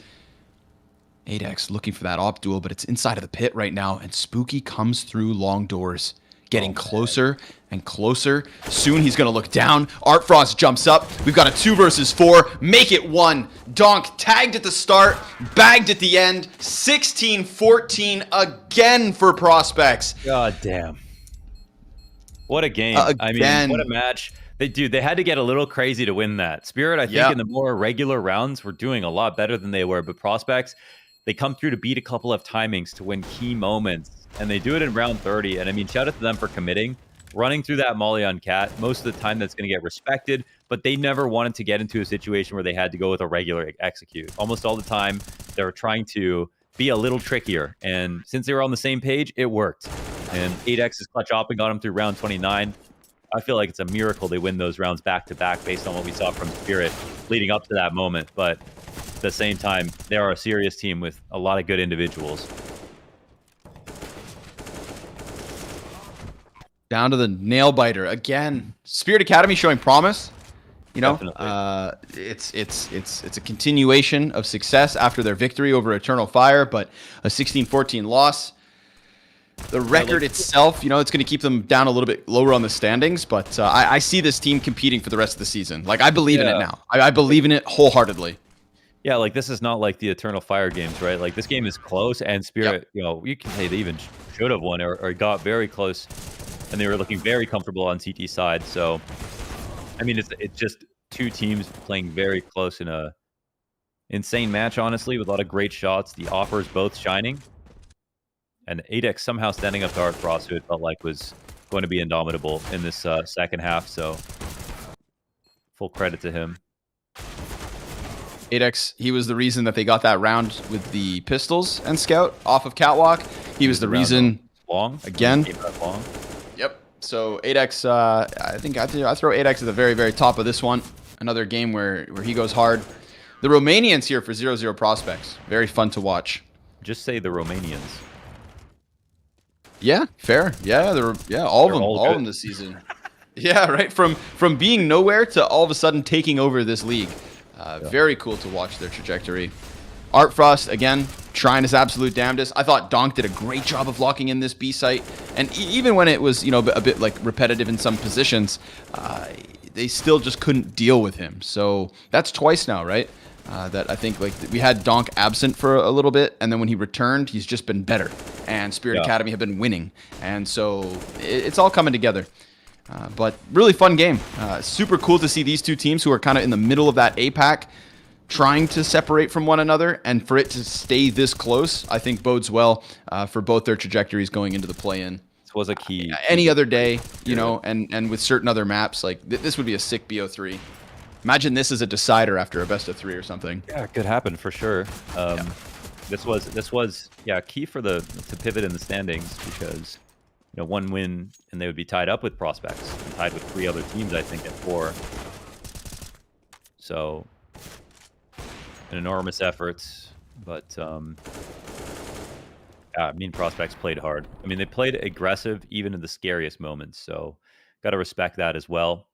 And 8X just the clear leader of the team with his 25 frags, 104 ADR, and seriously, so much impact in that T-half. We got a middle of the pack performance from Spooky. Jimbo throwing frags up there as well. Man, when he peeked window on that B site that one play, I was really hoping just for his own, highlight reel that Jimbo was going to be able to piece together that perfect timing to kill them all. Almost, but Art Frost, comes through with the clutch, that USP finish. So Art Frost, the top of the Spirit Academy camp again. 10 opening kills. Wow. Good for him. Again, I mean, it was tough, right? The amount of times he was just CT opping up middle, it felt like that was such a test to get past. Towards the end, they ended up using Cat to split that A site, and Art Frost kind of got avoided a little bit more. But yeah, definitely feeling his impact at the end of this one. We've got one more game today. Of course, that's going to be the OG Academy versus Fnatic Rising. Launders and I are going to head out for the day. We'll see you guys tomorrow, but the other boys are coming and taking in. So you're in good hands. Farewell, everybody. Catch you guys tomorrow. Keep watching WePlay. It's where it's at.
Hello, good evening, ladies and gents, boys and girls, and welcome back to the WePlay Academy League Season 4. My name is Cody Cast. Joining me as always is Icon, and we are here for the final game of the evening. It's going to be Fnatic Rising versus OG Academy, and we're here a little bit earlier than usual. Primarily because we had a couple of stomps earlier today, a 16-14 from Big Academy against NAVI Junior, and a 16-6 between Young Ninjas and Apeks Rebels. So commiserations to them, but at least it pulls the schedule forward and we get to see some fantastic Counter-Strike just a little bit earlier as well. Yeah, I mean, it makes a change, right? We've seen so many days of close games. 16-13 seems like the average score of the games that we've been seeing so far. But this one, of course, Fnatic Rising versus OG Academy. I think, to be honest, Cody, this is going to be another close one. We've got 2 5-3 win-loss record teams going head-to-head in this one. And it's, in fact, a game that has happened before. Last time we saw this one go down, it was on Inferno, and it went to Fnatic Rising in overtime. So I do not expect a repeat of, 19-15. I don't expect the repeat of Inferno this time round. But of course, I do expect it to be a competitive game nonetheless. Regali, the highlight machine that he's been so far, I'm hoping that he's going to show up in a big way once again. But I'm also hoping that the rest of the Fnatic Academy side, or Fnatic Rising, can rally around Regali in this one, because we've seen that they've been faltering a little bit. You know, Regali, without a doubt, has been dropping frags left and right, but it's up to the rest of the team to really fill the gaps around him, I think. No, you're 100% right. We saw in the game that we watched the day before last between Fnatic Rising and Spirit Academy, where Regali had an absolutely stellar game. However, the rest of the team just couldn't keep up, it would seem. A great start, and then while they were able to bring it a little bit closer towards the tail end of the game, remember that game ended 16-13 between the two, with Spirit Academy taking it.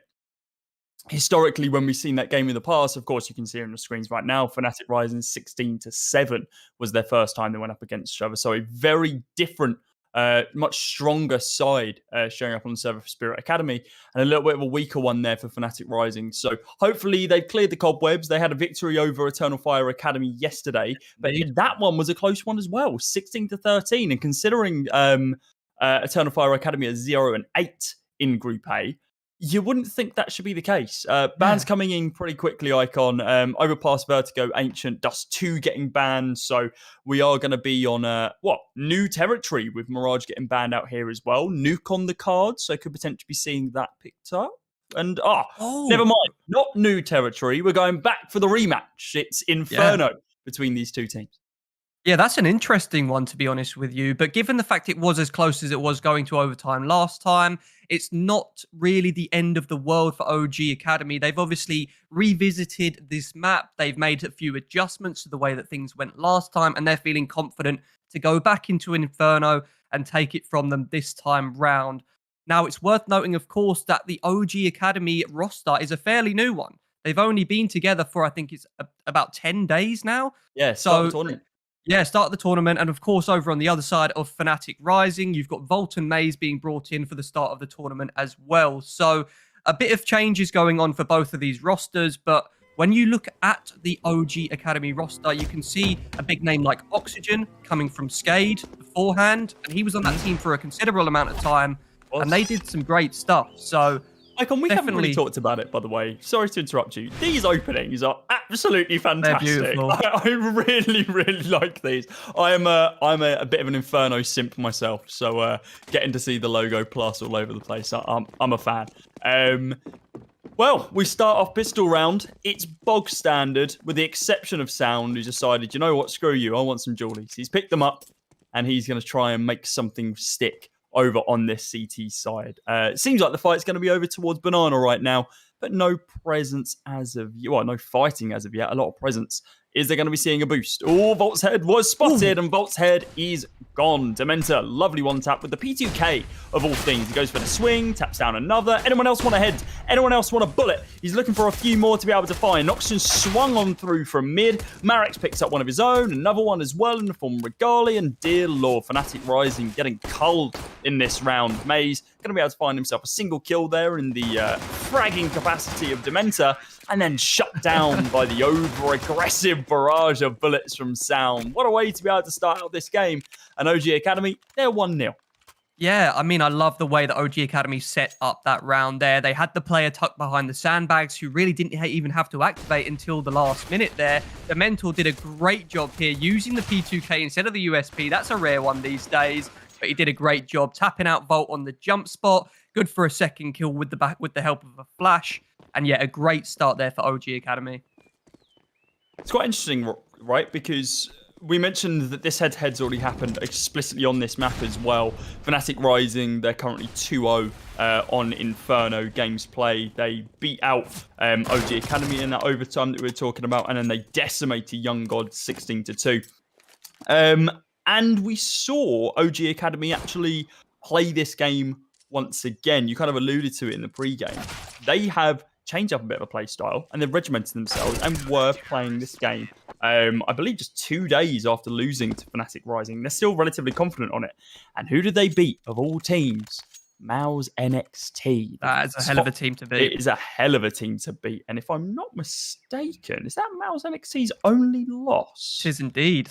Wow. Okay. So quite bold of the lads over from Fnatic Rising to pick into this map, considering they know the prowess of their opponents. But do you feel like Volt has just been kind of screaming at them a bit? We know that this map is played to death in the UK scene, and I know that Coalesce used to like playing it quite a bit as well when he was on that roster. So do you think that's come into play at all?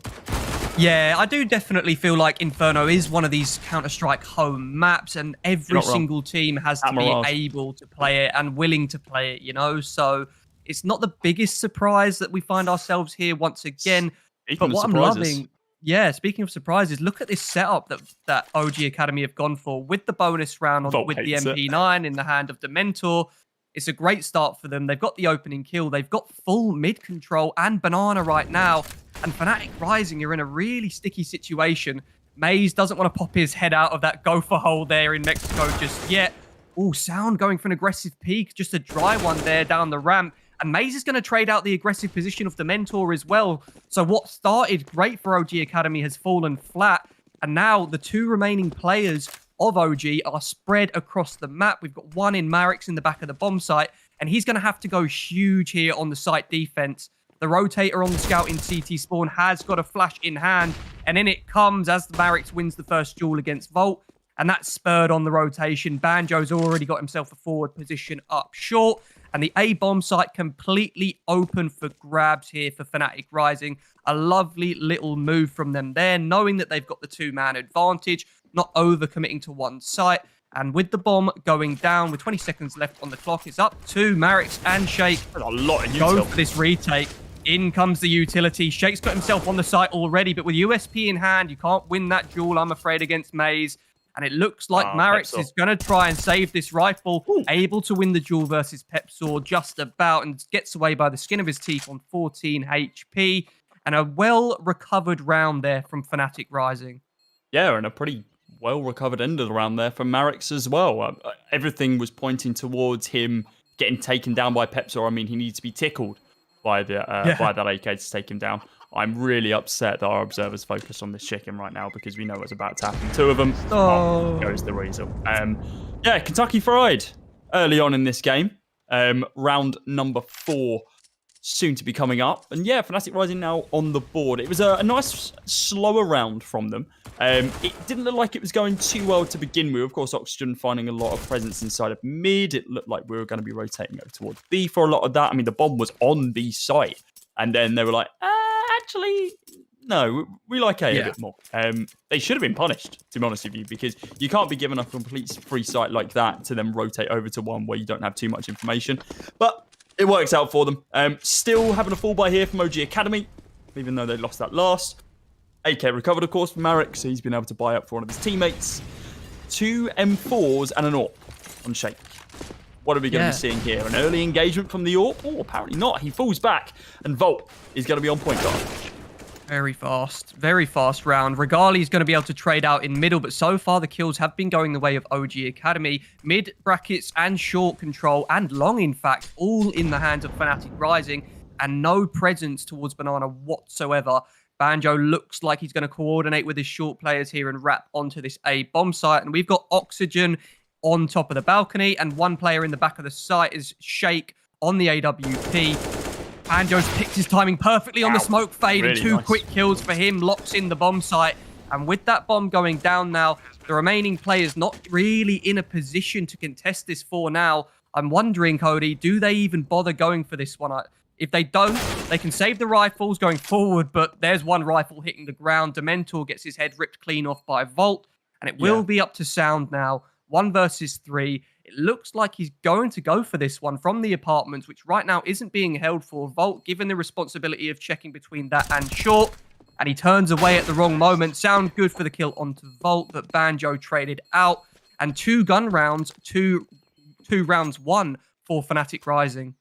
Yeah, exactly. The mentality there, if I believe, would be... That looks like Neokai. Is kind of... Our economy's not in the best of spots. What's the point of saving an M4 here? We want to make sure that we're not in a fragmented position where we need to be half buying on some of our players, force buying on some of our R's to be able to reset it. So just see if you can get a kill, hurt the opponent's economy a little bit, and go from there. And it has hurt the opponent's economy.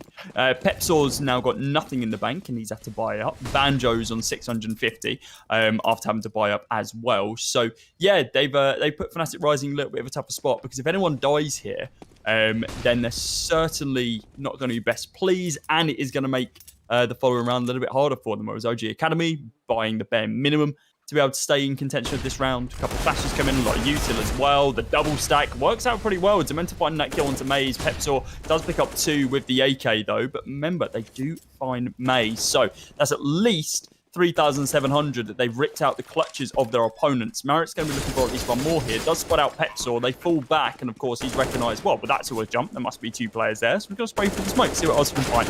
Regali down Banana finds a kill. Banjo picks up another one. Marritt's, what can you find? Because they have an inkling you're there. You've done a lot of damage in this round. You've dropped 2 players down to sub 50 HP. You've killed one of them. What can you do? Let the time run out and see if you can hunt someone on the exits? That looks like to be the plan so far. He is going to go for the swing. Volt does finally spot him out. He does tap down Volt to 41 HP. And that gets a little bit closer for Fnatic Rising than realistically they would have liked. It's 3-2. They swing themselves in the lead, but it's a relatively free round, all things considered. It should have been the case. But this stack was really nice. Yeah. Yeah, excuse me as my voice cracks there on that one, but... Yeah, they've got the control that I did it yesterday. You've got to do it today. Only 1 kill going the way of OG Academy. Not the end of the world. A lot of damage rising to lose that 1 player. A lot of damage dealt, but only 1 rebuy forced on the back of MOUZ. And we will see a full gun round coming out for both sides here. So, MOUZ at the bottom of Banana looks to contest this with utility early on. As we see these days, Cody, it looks like the T's not really wanting to get themselves into Banana early on, as we used to see them rush up, take those early fights towards the top car. Now it seems to be a bit of dance of utility. Mollies and smokes being traded back and forth. See, that's what I've been doing wrong in my games. Well, it's up to the T's now to use this utility correctly, which we can see them lining up right now to get themselves safely back in this area of the map. Volt lining, he's got a flash in hand there to flash out the close angles, I believe, but nobody close enough to play off the back of it for now. Yeah, and the rotations from OG Academy, they've stacked 4 players over towards the A bomb site with the Banana control that they've managed to get so far. Now, in comes the retake from Fnatic Rising. The utilities in, and Pepsor given the responsibility of dealing with those close angles. And now Dementor, coming back from that original 4A stack, is rotated back over to B. So they've basically achieved what, well, Fnatic Rising have achieved what they were going for. They forced that 2-man stack back over to the B bomb site now. And now with the fate being laid out here by Pepsor with this utility to take top car, they're going to take this mid control. They're going to go for the walkout and the fights by the look of it. Ooh. Even Shake's rotation being baited as well. Very nicely done so far from Fnatic Rising to move these ETs right in the positions they want them. But it's up to Shake and Marritt's in the back of the site here to defend this one. Marritt's not been cleared. He's all blind, not trigger discipline, but it doesn't matter. They clean up all the kills in the 2-man setup. And a gun round now going the way of OG Academy is exactly what they needed at this stage, Cody. You usually see in situations like that, if someone gets blinded up close, they're like, screw it, I'm just going to start spraying, see what we can find. But that must have been really good team communication, because it wasn't a, okay, they've crossed, just go for it. Because in that situation, if he fires one bullet, he reveals position, they don't swing out and he doesn't get a 3K. It was a really, really nice hold there. Exactly what OG Academy needed.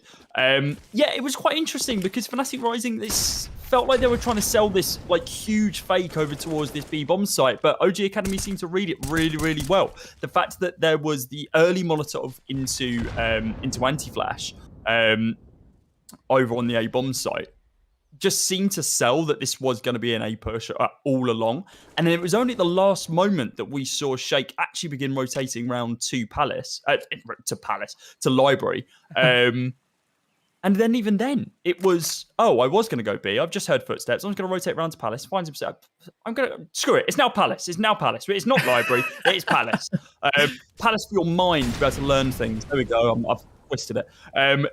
Either way, we're in round number 7 now, and it's almost done. We've got a minute remaining on the clock. There's util galore being chucked from both sides, and this isn't going to be a fake. This is your bog standard B execute. There's 5 players stacked up. There's no rotates from OG Academy from the A-bomb site as of yet, but the second these flashes start coming in, I think there will be. One flash in. Is there going to be a second to follow up? Doesn't look like it. Pepsor going to go for the swing. Oh, there is a second, but it's not timed very well. Pepsor gets caught by it, and he has to move over towards Generator, only just getting that kill. The Deagle comes in from Banjo. Isn't going to be able to find anything as Volt snatches that kill away. Shake looking for more smoke damage and smoke kills that we've seen historically from him. A lineup from Banjo here could spam down a couple. Spots out 2, gets 2. Marix and Shake taken down. Now just Oxygen in a 1 versus 4. And he's got a little chicken buddy to be able to essentially console him, considering he's surrounded by dead teammates. Yeah, making a friend of the chickens is Oxygen, and that's the only friend he's got left remaining in this round, unfortunately. But I love the approach on the execute there for Fnatic Rising.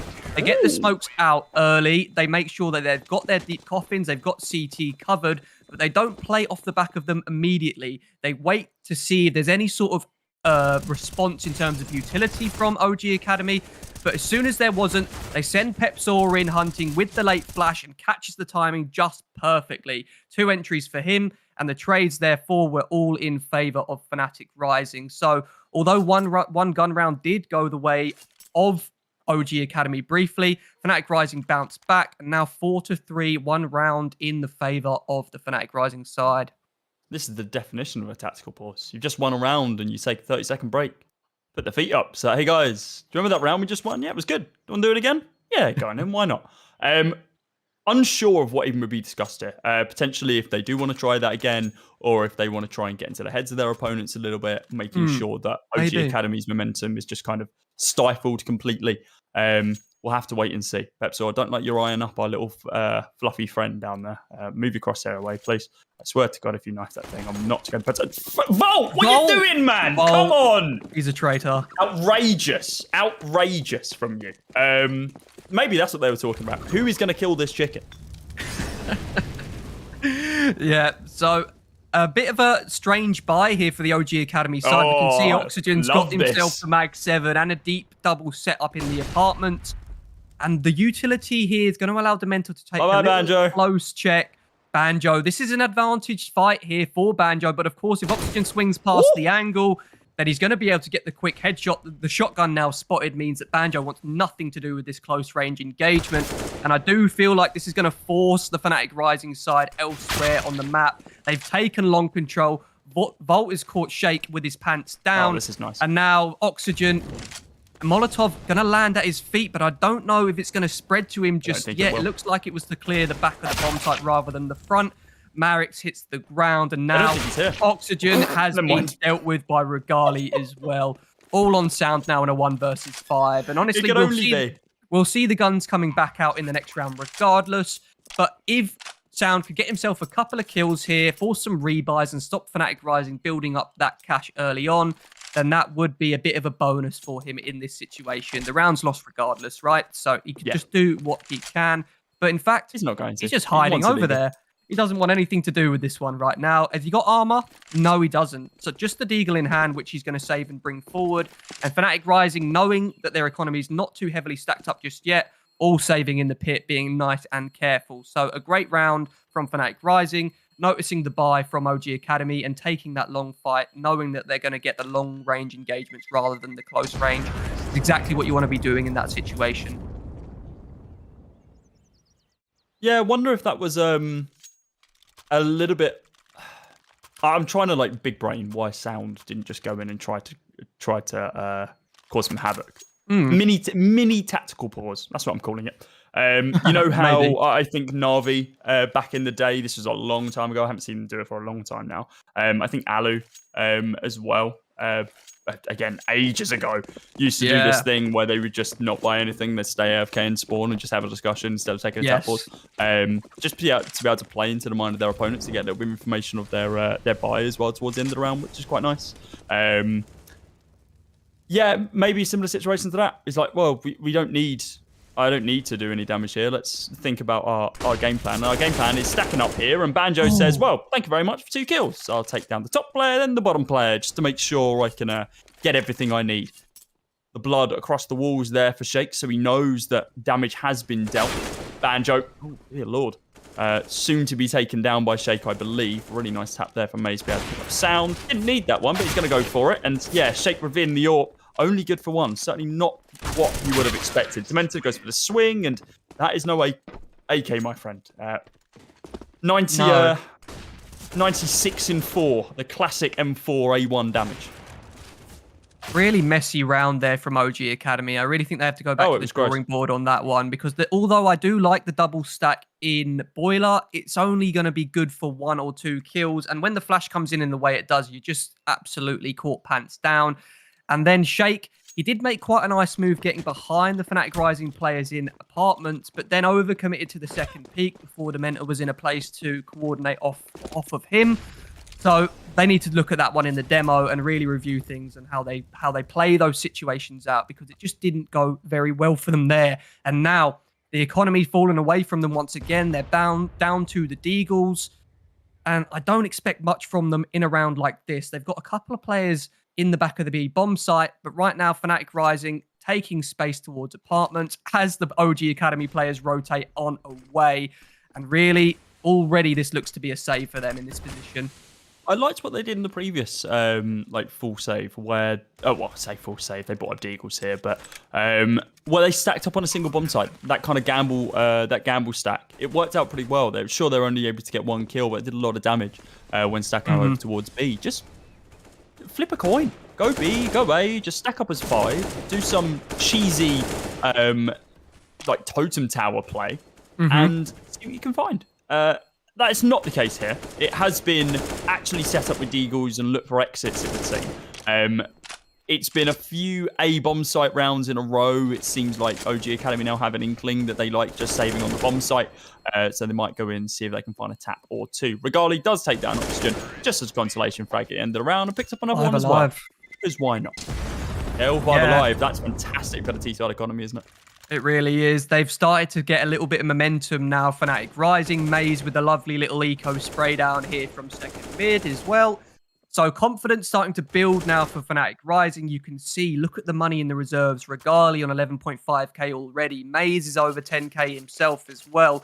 So even if Fnatic Rising were to lose a round or 2, they'd still be able to make competitive rounds of it. We do see the AWP come out once again on the back of Shake, but so far we've not seen too much from him. He's gone towards B this time round by the looks of it. But in fact, no, I'm wrong. He's headed towards apartments. Again, the CTs go for this deep banana control, and Dementor's got himself in a good position to hold this one off.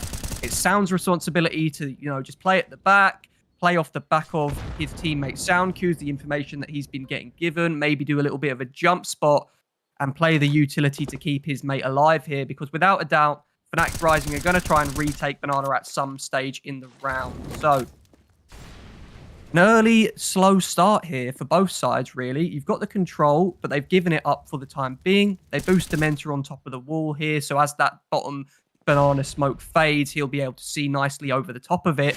And Sound in front of it, trying to play the one-way 1v1 fight going down here, but MOUZ is able to win it out. In fact, Pepsaw, the one hiding in the corner, got a little bit of teammate support, but there's the man Shake, manages to get a blind kill onto Volt and immediately reposition. Exactly what you want to be seeing from Europa. But there's an open B bomb site. The double peak coming out in favor of fnatic Rising. Now Marex is locked out completely. The Molotov's going to stop him from being... Oh, he's in front of it, in fact. Marex with a massive double kill. A great move from him, but Regali able to trade, leaves him in a 1 versus 2 from a 1 versus 3 situation. 25 seconds on the clock and the bomb down on the floor. Yeah. I don't see Regali winning this one. He's got to cross CT still. And look at the way that Oxygen's holding this one so passively. Jiggle peeking the cross for the bomb. And Regali's not really moving as quickly as he'd need to. Shake's going to get caught pants down there. Will Oxygen go for the immediate trade? In fact, he does. And Regali caught with his back to CT spawn. A messy one back and forth. But what a hero play from Marex getting ahead of that Molotov there. Yeah, it was really nice. It was quite an interesting situation because he chucked a Molotov down in response to be able to kind of slow down their approach, and it didn't spread in time. So the T's actually were able to get through scot-free before it faded. So if that didn't happen, if the timing wasn't right on his molly, then he's in a not as great advantageous position because then he can just be there from the start of the round. So a lot of things need to fall into place for that situation to actually pan out as well as it did. But Marex did well. He read the situation pretty damn decently and, yeah, finds himself almost 3 kills. It's quite interesting because that last round, I mean, if there's anyone that you wanted alive to be able to clutch it out, it probably was Regali, and he got pretty damn close, but not enough. And no one's cleared the corner. Marex, he's held his trigger discipline quite a lot this game, and now he's found himself another 2 kills, almost up to 4 as well. Flick there from Shake. Very, very nice reactions from him. He knows they're pretty damn close in the process as well, but Regali is ready to cut you down. Sound for the MP9. Oh, yeah, I wasn't expecting that one from Volt, were you? As he swings the corner, as the smoke fades, finds one on Dementor as well. fnatic Rising, they secure the half. They're up to 8. They're looking for double digits, though. Yeah, exactly. And actually, in the pre-game preparation I was doing, I had Marex pegged as the player to watch, currently rated 1.25 on HLTV in the 8 maps that this OG Academy side has played so far. And back-to-back 2K rounds for him, unfortunately, weren't able to convert from the position that he got with the advantage on that long position there. But still, I expect to see more out of him in this game going forward.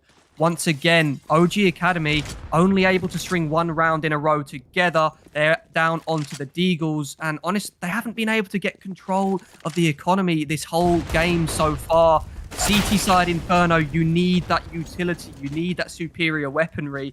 But so far, so bad for the OG Academy. They've lost the early entry in the form of the Mentor. And Shake and Sound in the back of the bomb site. Sound has to go massive on the Deagle. 1 quick headshot. He's done all right in that position, but Shake's getting spammed through CT by Regali. Marex looks to run straight through the CT smoke and unfortunately misses out on that one. And now it will just be Oxygen, the man who's come from Skade. He's only 19 years of age, but he's got plenty of experience already. But looks like the experience is telling him right now, let's just do some economy damage if we can. When you've got money stacked up on fnatic Rising in the way that it has been already, still with a few players over that 7k mark, you just need to get a couple of kills. But Volt rips his head clean off, no problem whatsoever. And fnatic Rising pull away with a 5-round lead. So, a little bit of history check for you between these two sides. Of course, when they played up against Inferno, when they played in Inferno up against each other towards the beginning of the season, it was actually the CT side that was more advantageous for fnatic Rising. In that first half, they started on CT. It was 8-7 to them, so quite close. Of course, now we've already surpassed that point. They're only able to chain together 7 rounds on their T side. So it seems like they've gone back to the drawing board and worked out what actually they need to do against OG Academy. No surprises this time round. And, well, the way they're setting themselves up, it doesn't look like we're going to be taking it to an OT at all, does it, Icon?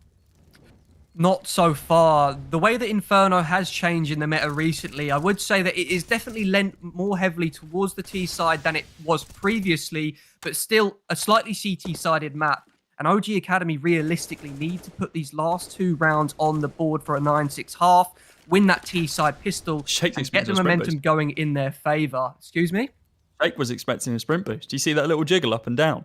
He was expecting someone to, he was just holding the angle, like flicking up and down, just to wait to see if someone was going to be swinging on that corner super high. But now he's just kind of falling back onto that. Yeah, that little wiggle is expecting someone to swing on through from a more elevated angle than they usually would. Flash is going to come in. It doesn't work out for him, though. Of course, we're not going to be seeing every fancy sprint boost inside of mid. Maybe that's something they did in their first game, just like super aggressive fnatic Rising. Wouldn't be surprised. Volt likes some cheesy stuff. Marix has been able to get a lot of ground here, and considering there was a swing over from Boiler, wow, this is actually insane because no one has any idea that he's there. Volt is going to get taken down, and well, Banjo's there to be able to pick up the pieces, however, just to be able to bring it back down to, well, a little bit more level. Now a 4 versus 2 after Shake finds that kill on Banjo. Flash goes in. Is he going to be able to swing and get the kill? He's trying to bait out a few more shots just to be able to read the rest of the situation. Oxygen takes down one, looks for a Gali and gets that as well. Great off angle being held inside of it. Yeah, significantly more like it. Yeah, great stuff there from OG Academy. That was a much better round. Marix going for a cheeky mid-round play through the apartments, catching off Volt in the back of the head there, and Oxygen with a lovely little defense from the pit will mop things up. So, as we said, they need the final 2 rounds of this half. If they can get the 6-1 on the board, it would be a consolation prize for OG Academy going into that second half. On the T side, things can get a little bit hairy if you let the economy get away from you early on. Oh, look at Shake. Gonna go for this peek towards second mid with the deep Molotov, but unfortunately missing out the leg shot just about there. Information gained, though, for Fnatic Rising as to the position of the AWPer on OG Academy. But I wonder, will Shake go for a quick reposition? In fact, we've got a double AWP here. Sound over towards the B side of the map is got an AWP of his own. So no need for Shake to rotate off this position for now. Apartments control the highest area of contention for both sides here. Look at this, Fnatic Rising. They look to be poised for a bit of an apps pop here, Cody. Yeah, Volt is a human flashbang right now. He's on 1 HP, so he's just going to bounce out. Oxygen's not even going to see him, and he's still going to be able to get that kill. Smoke go down, just reveals the position is still there. Pepsor does get spotted out, but Pepsor going to be able to retaliate back. Spotting out the tracers and taps a couple of bullets, step back down range to find that kill. MOUZ picks up Marix. He's holding on the back of the site. No trigger discipline this time round. Shake's now still here. Not revealed himself, waiting for it. Goes for the shotgun play, not going to work out in his favor. Pepsor takes him out, and now it is just Sound and Dementor who need to try and win this one. Nade comes in, it does land onto Pepsor, but it's not a clean connection. Only down to 79 HP for him. Dementor currently in a pretty decent position. Hasn't played fantastically this game so far. Leaves a little bit to be desired, as does that round for OG Academy as MOUZ close it out. And they move into double digits. It's 10-5 now. And yeah, I feel like if Pistols won here, Fnatic Rising could really situate themselves on a bit of a spree towards that 16th round. Yeah, of course. Switching over to the CT side, as you said already, was their better side the last time these two teams faced off against one another. And we were talking about how it's a surprise that this map's become once again for the rematch, but of course OG Academy were able to take it from MOUZ XNT, so they felt confident coming into this one. But it seems like Fnatic Rising have done a little more preparation on their Inferno themselves as well. Not satisfied with just getting the wins, they want to continue to bolster their map pool, and they've had a really, really solid T side there. So I'm excited to see what they can do going forward. I'm loving what I'm seeing from Volt as well. He's looking crispy right now. Yeah, no, he is. As a player coming out of the UK scene, someone who we're very familiar with, it's always great to see someone like that thriving. So more from him, hopefully, going into the second half. But we want a closer game here. OG Academy, they need to wake up, and they need to wake up from the start of this second half right now. It's quite interesting about the point you were making around like picking this map, right? Because the first time these two teams went up against each other, the pick process was flipped. So Fnatic Rising banned the first 3 maps, and then OG Academy banned the next 3, of course, realistically picking what map they play. And this time, of course, it's flipped. So OG banned out the first 3 maps, and Fnatic Rising chose the map that they play out of those 4. They removed us to Mirage and Nuke and left us with Inferno, so they were happy to take it to their opponents. And considering OG Academy's history here, being able to take down the top seed in the group, last season's winners, of course, there has been some changes to the roster since then, but even so, it's very bold of them to go in for this. And speaking about bold, we have this mid swing. MOUZ is going to be down to 9 HP. The round is looking like it's almost over in this 4 versus 1 now, unless Volt really wants to make a name for himself. He's got 4 heads to find with a USPS in hand. With the first couple of bullets, and Shake, he does not miss anything. Swings on out, says, "How dare you shoot me with your gun? I shoot you back, sir." As he taps his head clean off his shoulders. And now OG Academy, they do win that pistol round, and now they're up to 6. Gives them that economic advantage moving into round number 2. Yeah, I feel like this could actually be a really good position to be in if you are OG Academy. They need to make sure these next few rounds stick, though. Yeah, absolutely. Fnatic Rising have gone for the straight disrespect play down middle there, but it looks like both sides have gone head-to-head with a lot of bodies stacked towards middle. And when you've got Glocks versus USPs like that, usually you'll find the Glocks being able to win out with that faster rate of fire, of course. So, great stuff there on the pistol round from OG Academy. It was a clean one as well. I think only 1 frag going the way of Fnatic Rising. And we have a force buy here for the Fnatic Rising side. The Deagles in play, of course, and a bit of a passive stance early on, a bit of pressure applied, and Volt's been left on an island here all by himself. The smoke on top of the Molotov is going to delay OG from pressuring towards the B site for now, while the rest of the Fnatic Rising side are stacked over towards the short side on A. But look at the positioning from OG Academy. It looks like they've read into this one early on. Volt, with a couple of smokes to back him up, perhaps will deter OG Academy from going for this one right now. Anyway, and another one that Volt's picked up for what I like to call the Zipnik smokes from the top of the first oranges. First the Molotov comes out, then the smoke. And this is going to force any of the players from OG Academy who are on the close car position backing up. Yeah, he decides against it, goes for another re-smoke. But look, 3 smokes have been laid out from the exact same position. They're falling back. Yeah, I don't know. I think they're going to go for this regardless. I think it's too obvious when you throw 3 smokes from the same spot that they've just been dropped on the floor. Yeah, I think you're right. But even then, it kind of slows down the round. Quite an early deployment of that Molotov from Volt. I feel like if he waited maybe a second later, a second or 2 later, then he can catch them after hearing some form of steps. But instead, what we're having is full armor saved on 3 players. And Deagle. Not the end of the world. No, not the end of the world. Far from it. Because they're still going to have quite a lot of money into this. And the fact that OG Academy has only seen Volt, they know that this is the situation. So they're going to send Dementa hunting for some opponents. Of course, he's only got a Mac 10, but still very, very lethal up close and personal, depending on who he can find, of course. He needs to make sure his opponent doesn't hit that 1 tap. Yeah, he's decided killing the to chickens, back on man. away. Yeah, they love killing the chickens. I don't understand this, man. Just leave them be. Leave them be. But anyway, yeah, good stuff from OG Academy. Reading into the fact that Volt was over there by his lonesome. And as you said, he felt very pressured, dumping the Molotov behind the smoke. With only, I think there was 30 seconds left on the clock. Perhaps he could have held it for a bit longer. But when you're on your own like that and you've got no information, it is really, really tough to read into. So with those Deagles saved, though, of course, Armor and Deagles brought into this round. Fnatic Rising with an opportunity to hit a couple of clean kills and make this one a bit of a competitive round. Had all 4 players or all 5 players gone down, then we would have just been seeing USPs here in round number 18. So another one for OG Academy to figure out here. They need to make sure that they don't play too quickly into the hands of these Deagles. We've seen what these Deagles are capable of doing. All it takes is a couple of clean headshots to pull away with a man advantage. Then from that point, you just need to trade 1 for 1, and you come away with a round win, especially if you can pick up a little rifle. An AK or a Galil would be lovely for one of these armored players on Fnatic Rising. No stack this time round. The simple 2-3 split for the CT side. 2 towards B, 3 towards A. And they're sending Dementor in, hunting for information on this Mac 10. He's caught a flash to the face, and it looks like this one might get a little bit interesting. MOUZ opens things up, but traded out straight away. And just the USP of Volt behind the smoke doesn't want to commit himself through. And from this position, Fnatic Rising need to do damage. You can get some damage off with the nade that Regali's lining up. This is going to land right on the head of Shake.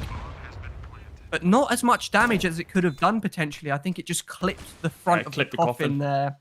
So, yeah, just looking for kills. Look at Oxygen, though, already wrapping around behind them with the MAC 10. He wants to farm up some cash for himself here. Banjo holding for it, but turns away at the last second. Oh, that is such unfortunate timing, as Oxygen doesn't need the MAC 10 at range. Just the USP will get the job done. And now, all onto Pepsor. 1 versus 4, whiffing his shots. Oxygen does at least get that 1 MAC 10 kill. And yeah, what's that now? 10-8? They've converted 3 rounds off the back of that. Well, the pistol round win and the following 2 conversions. And now they've closed the gap to within 2.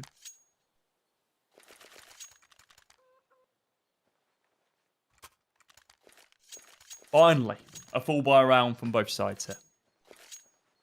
OG Academy, they want to make sure that this full buy is converted their way. It will force the CTs into economic despair once again. They will still be able to buy up no matter what happens, even if no one finds any kills and it's just Dementor like getting taken down. They can still share the love if they need to, because Sound's on 5k, you've got Oxygen on almost 7. Marix is on basically 5.5. So yeah, they're in a fantastic spot when it comes down to these next couple of rounds to tease. Same cannot be said for Fnatic Rising, as I was kind of alluded to. Everyone's sub 500, so utility they can buy up if they really wanted to, but they've already committed pretty hard into this round with the money that they had at the start. Util now soon to be deployed down Banana just to be able to stop this aggression from the T's. We see the early smoke come out. Volt going to be on the swing. Great pop flash from his teammate to be able to help out. Volt now picking up so many frags here to be able to shut down this aggressive push. And this is the antithesis of what OG Academy needed. They really wanted to convert this round just to be able to take it to their opponents and shut them down and ensure that their stake was claimed throughout the rest of this game, but it's not going to be the case. An 11th round is on the board for Fnatic Rising, and look at this hole from Volt. It's perfect. He takes down 3 with the help of his teammate on the initial 2. Yes. But either way, it's a B site screaming, "You shall not pass." Lovely stuff there. I love the setup from the 2 players towards B. Volt holding the flashbang. Has a Pikachu with glasses on the background. What is going on there? I'm a big fan. Love to see it, but it's worth noting at this point, Cody, that OG Academy have won both pistols, and they've only got 8 rounds on the board. Yeah. So as soon as we've seen the guns come out on both sides, Fnatic Rising have been running away with them. So this one is crucial. Shake gets the AWP in hand. Pepstor's picked up an AK over on the other side, but Dementor will open things up with a kill through a smoke while blind onto Volt, and that is exactly the start that OG Academy needs. It's up to Fnatic Rising to answer back from this position, take some map control back, gain some information or a frag in their favor. Oxygen already in a very forward position is going to catch off the rotation, and this round is a mess for Fnatic Rising. They're going to go for a flash into middle, and the rest of the OG Academy side have grouped themselves up towards the apartments, but the rotations are here for Fnatic Rising. The B bomb site's completely open right now, and it looks like Fnatic are completely gambling on the idea that this is going to be an A play, and they're right for now. Of course, 50 seconds still on the clock means that this is not a done one, and OG do not have to commit themselves to this side of the map just yet, but it looks like they will. All the players coming out, but the wraparound from Long from Sound has been perfectly timed, and OG Academy bounced straight back with a rifle round of their own. Lovely stuff for them there, and the economy for Fnatic Rising, not great. They're going to have a little conversation about what they want to do in this one here. I think that the loss bonus is going to be still in their favor with a 2-round loss bonus. So they can go for the eco in this one with the Deagles, with a bit of utility at least. And then going forward, we'll see the rifles come back out. But a chance for OG Academy here to close the gap from 2 rounds to 1 here with a rifle round for them.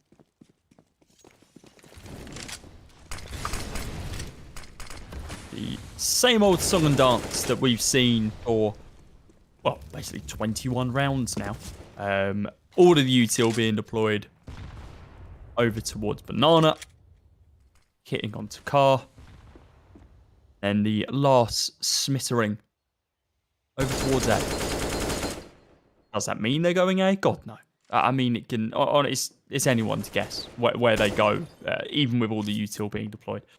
It looks like it was just a bit of a spam. Marex is going to be falling back. Oxygen falls all the way back towards T-Spawn. Takes that big fat 1 HP of damage. And why does he do that? Well, because he needs to go all the way back towards T-Spawn to recover the bomb. Because someone left it all the way back when they were playing tic-tac-toe. Marex on the corner. Oh, not the best time to get caught when you need to reload. And the falling one tap there from the Deagle. It was only ever going to be Regali to get something like that, wasn't it? Now he's going to go in for Pepsaw. It is going to land, and that one works out pretty well. A lot of damage onto Dementor and Sound there, allowing this P250 Volt and the other pistols to be able to do a lot of work. Banjo has read the situation perfectly, does try to go for that lineup on the Deagle shots. Gets minimal damage in, but it's damage nevertheless. Oxygen on the corner. Is he going to swing out yet? Doesn't look like it. Noise is going to be made over towards the back of the site. They might just try and hold them on the site here to be able to get them to fall. I think that is going to be the plan because they're setting themselves up over towards Coffins. Oxygen does find Pepsaw, but he's just going to be replaced with, well, Volt. There was 2 players sat up there anyway. They're now going to try and leave. Volt is on the angle. And, oh, yeah, absolutely clapped. Not any opportunity to be able to take him down. Why are you swapping out guns at that moment? Banjo's going to be able to tap down 1. Does get traded, but there you go. 2 players fall. That is dreadful. Of course, they do still have a buy to be able to essentially bring themselves back into the round. But for Fnatic Rising, they are laughing at how good that round went for them. They've come out with an AK as well. MOUZ was able to pick an AK up and go and save that one in the pit. And only 1 player surviving for OG Academy. As you say, not the end of the world right now, but we may see that lead to a bit of an economy problem later on in the mid to late stages of this second half. So the full buy comes back out. And will we be seeing an early banana contest from OG Academy in this one, or will they take it a little bit slower? Regali's got the AWP in hand. I believe that's the first time we've seen him pull that one out on this CT side. So I'm interested to see where he goes for his early pick. Right now, he's over towards B, as is the majority of this Fnatic Rising side. And he's been boosted up on the wall nonetheless. So if OG Academy were going to come in with a bit of a dry play, he'd be there to pick up that early frag. But right now, they're just going to lay down this mid utility. Ooh, wow, a MOUZ, massive fight one. Yeah, Pepsaw and MOUZ able to trade back though. MOUZ from the grave with a kill from the Molotov. But Marex with the late play from Apartments is going to shoot Pepsaw in the back of the head. It's all onto Banjo here. The rotation from Volt is here in time, and a bit of a missed smoke, in fact, towards the Moto is going to allow him a line of sight. And he rotates perfectly timed into the site. Good for 1 on his rotation. And already Regali on the AWP is holding the line as well. There's 45 seconds on the clock here. OG Academy didn't have to commit to this A site, but in fact, they're going to go for it nonetheless. Banjo still alive in the pit, being a nuisance right now. They know that he's here. But Regali holding the line, perfectly timed peek is going to shut it down. And Banjo, still alive in the pit, is going to be able to close the round out. So, Fnatic Rising, the AWP comes out in the hands of Regali, and they put 12 on the board. A really back and forth second half here so far. Yeah, it seemed like OG Academy, of course, they've been able to string quite a few rounds together in this half. But if we're looking back on some history, that was lovely from Pepsaw. If we're looking back on some history, it was actually a very similar sort of setup between OG and Fnatic when they last played this map. It was quite a laboured CT side for Fnatic. They did indeed win that CT side 8-7, but realistically, that could have gone either way. It was a number of rounds towards the end of the half that Fnatic were able to kind of claw together to be able to take them over that finish line. But now we're seeing a slightly different situation where they're struggling midway through, whereas this is where they were usually hitting their stride. They did find that previous round, but is that the beginning of the end for their opponents, or is that just kind of a wavering round? Well, one thing worth noting, I think, is that because of the fact that that round prior, that OG Academy won where 4 players died, now look at them. They're down onto a MAC 10. They've got a Galil. The utility is not there for them in this round. And I would say Fnatic Rising have a massive advantage from the get-go here in round number 23. They've got the double AWP out on the back of MOUZ and Regali. And this banana setup right now, they've got one player tucked behind the sandbags. MOUZ here on the AWP to take contact, but Regali on the rotation as well is going to clip the Mentor over the top of the wall. The jumping peak not working out for them. Reveals all they need. A one-man disadvantage as the Apps pop comes in. Pepsor able to trade out his friend as he dies in the pit, but immediately going down as well. And perhaps that rotation from Regali over towards the B bomb site will end up costing Fnatic Rising here. The bomb's going to go down. Go ahead. It was the fact that they found all the information they needed to. They knew there were 2 AWPs over towards Banana, and they just knew, okay, so these long sight lines on A just aren't being held. So we're just going to execute. We've lost 1 player, but we've been able to convert it incredibly. Shake's going to be able to tap MOUZ down to 11 HP. He's quite unlucky that he wasn't able to convert that directly into a kill. And Fnatic Rising, off the back of realizing that, they're like, you know what? We can't actually take this round. OG Academy have played this fantastically. They knew that they were in a situation which wasn't going to be beneficial to them. They knew that realistically they were going to be playing up into an opponent which had that better economic foothold when it came down to weaponry, and the double AWPs got punished. They weren't separated on the map. They were essentially holding the exact same angles, and it was shut down. They found 1 kill. Yeah, it was quite a big one actually. Fnatic Rising, punished. As simple as that. Great push there from OG. Great read of the situation. And now they're within 1 once again. And that economic disadvantage that we were talking about in the previous round basically gone. The lowest bought player, so to speak, is Sound once again. He's on a Galil, which is still better than that MAC 10. He was still able to find some form of work in the previous round, even if it is just information. It's 12-11 right now. Banjo looking for some information inside of mid. A split second, I thought he was going to continue running down there. Double mollies come in, and MOUZ, well, he wants to get into a face of his opponent. He runs straight down Banana into the line of sight of Sound and does manage to kill him. Now in a 5 versus 4 situation, what else can they convert from here? Yeah, that's the first time I think that we've seen a player from OG Academy attempt to get himself in front of that early utility on Banana, and it's cost them. All the kills have so far gone the way of Fnatic Rising, and yeah, you've said it already. This round is basically over. Shake in a 1 versus 5, AWP in hand. He's got some utility and the bomb on his back. At least that's going for him now. But with the situation that he's in right now, a couple of kills would be the best outcome for him. I don't see any insane 1 versus 5s coming out from the man just yet, but never say die, you know? Ooh, Regali holding the tight angle is going to be able to catch it off, and 5 alive for Fnatic Rising. A dominant round for them there. Now puts the economy of OG Academy onto the back foot, and we're going to have an interesting one. Yeah, a timeout for OG, because look, you can see Shape, 1.4k in his back pocket. There was no loss bonus for OG Academy going into this round, and that is going to put them in an interesting spot. They have to make a decision here. The timeout's been called to give them that extra space to decide, boys, do we want to buy up into this one, or do we want to just go for the full save here? We only get 1.9k if we lose this round, and that's not even going to be enough to argue for a great buy going forward. So if I was in this position, I'm not an Academy player, so I have no say in this whatsoever. But if this was me, I'd say just go for the force, guys. We can't get a good buyout going forward regardless. And I think with some Tech9s bought up on the player with higher, they go for the light buy.